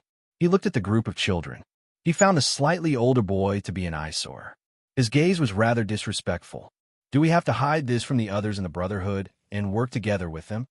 As a rising star that Rhoda thought highly of, Oskal had a lot of right to speak. The young man asked tentatively, including him? Rhoda glanced at him with a meaningful look. Don't misunderstand. I still admire Blacksword. Without him, we wouldn't be where we are today, the infamous arms boss slowly said, but their way of thinking is too old-fashioned. Whether it's Lance or Morris, they still treat the Brotherhood, which is getting bigger and has already infiltrated the corners of the city, as a mercenary group. That's not all. Rhoda said quietly, they're still living in the past. They're trying to summon the soul of the bloody sword. But we can't live in the past. We have to look further. We have to deal with the storm that will come sooner or later. But times are changing, Rhoda said slowly. When the nobles who rely on their manors to make a living have no choice but to come to the city to make a living, and when the wealthy merchants can also become the nobles of the kingdom, it's time for the Brotherhood to change. We can't just stop at being hooligans, and we can't become the servants of nobles like the Blood Bottle Gang. Oskal's expression froze for a second, but he said rather unconfidently, Rhoda suddenly looked up. His gaze was terrifying. It made Oskal pause for a moment. We're countless broken-down merchants, countless desperate craftsmen, countless landless farmers, countless fugitives forced by life, countless lowly people in the city. We're the opposite of the respectable people who were born noble. We're a dark undercurrent made up of countless powerless and powerless people. Rhoda put on a frightening smile. But since the respectable commoner merchants and the vulgar country nobles can form groups and occupy a seat in the national conference, we can use the king's might to fight against the great nobles. Then why do we have to hide in the gutter and fight for the leftovers left behind by the great people? We have to look further. So, we have to prepare beforehand, even if we have to hide it from others. Only then can we seize the opportunity to change our fate. The opportunity to change our fate? Oskal lowered his head and suppressed the puzzlement in his heart. But why them? That group of traitors who were swept away? And they're still unclear about our enemy? Rhoda's gaze froze. It's not as simple as they're unclear, Rhoda said faintly. 100 years ago, if there were no disaster swords, there would be no Blood Bottle Gang. Our old enemy, it's not as simple as a gang. He slowly raised his right hand and rubbed the iron glove on it. Oskal looked puzzled. Before the bloody year, I was Prince Horus's messenger. I understood a lot of things that made people uneasy. Rhoda's expression was solemn. Why do you think the disaster swords are called this, as a group of traitors? Oskal was slightly stunned. Named after the calamities who once destroyed the world? I've seen Dark Knight Temples plays before. Perhaps this sounds scarier? Rhoda laughed coldly. Rhoda exhaled softly and looked at his student with a profound gaze. If this name is not just meant to scare people, what if it has a deeper meaning? Oskal was instantly stunned. After a few more minutes, there was still no one on the snowy slope opposite them. The snowstorm grew stronger. Rhoda's expression became more unpleasant. Let's go. In the end, the boss of the firearms company exhaled a breath filled with anger. It seems that they won't come. Oskal looked unhappy. What about our cooperation? Rhoda sneered. It's fine. After all, they're not the only ones. They hold the key to overturn the world. He turned around and walked into the dense coniferous forest. Oskal snorted softly and asked his brothers to drag the group of frozen children back to the warehouse. Next volume, The Betrayers. Opening words. The excuses and reasons of traitors are innumerable, but the most absurd and sorrowful of them all is betrayal for loyalty. P.S. These 2 chapters should have been placed in the Dragon Blood Scroll, but because I'm lousy, I put them in the wrong place. Please change them tomorrow. You're tuning in to the Eternal Immortal Ballad YouTube channel. Don't forget to subscribe and join us on this journey to catch the most captivating stories.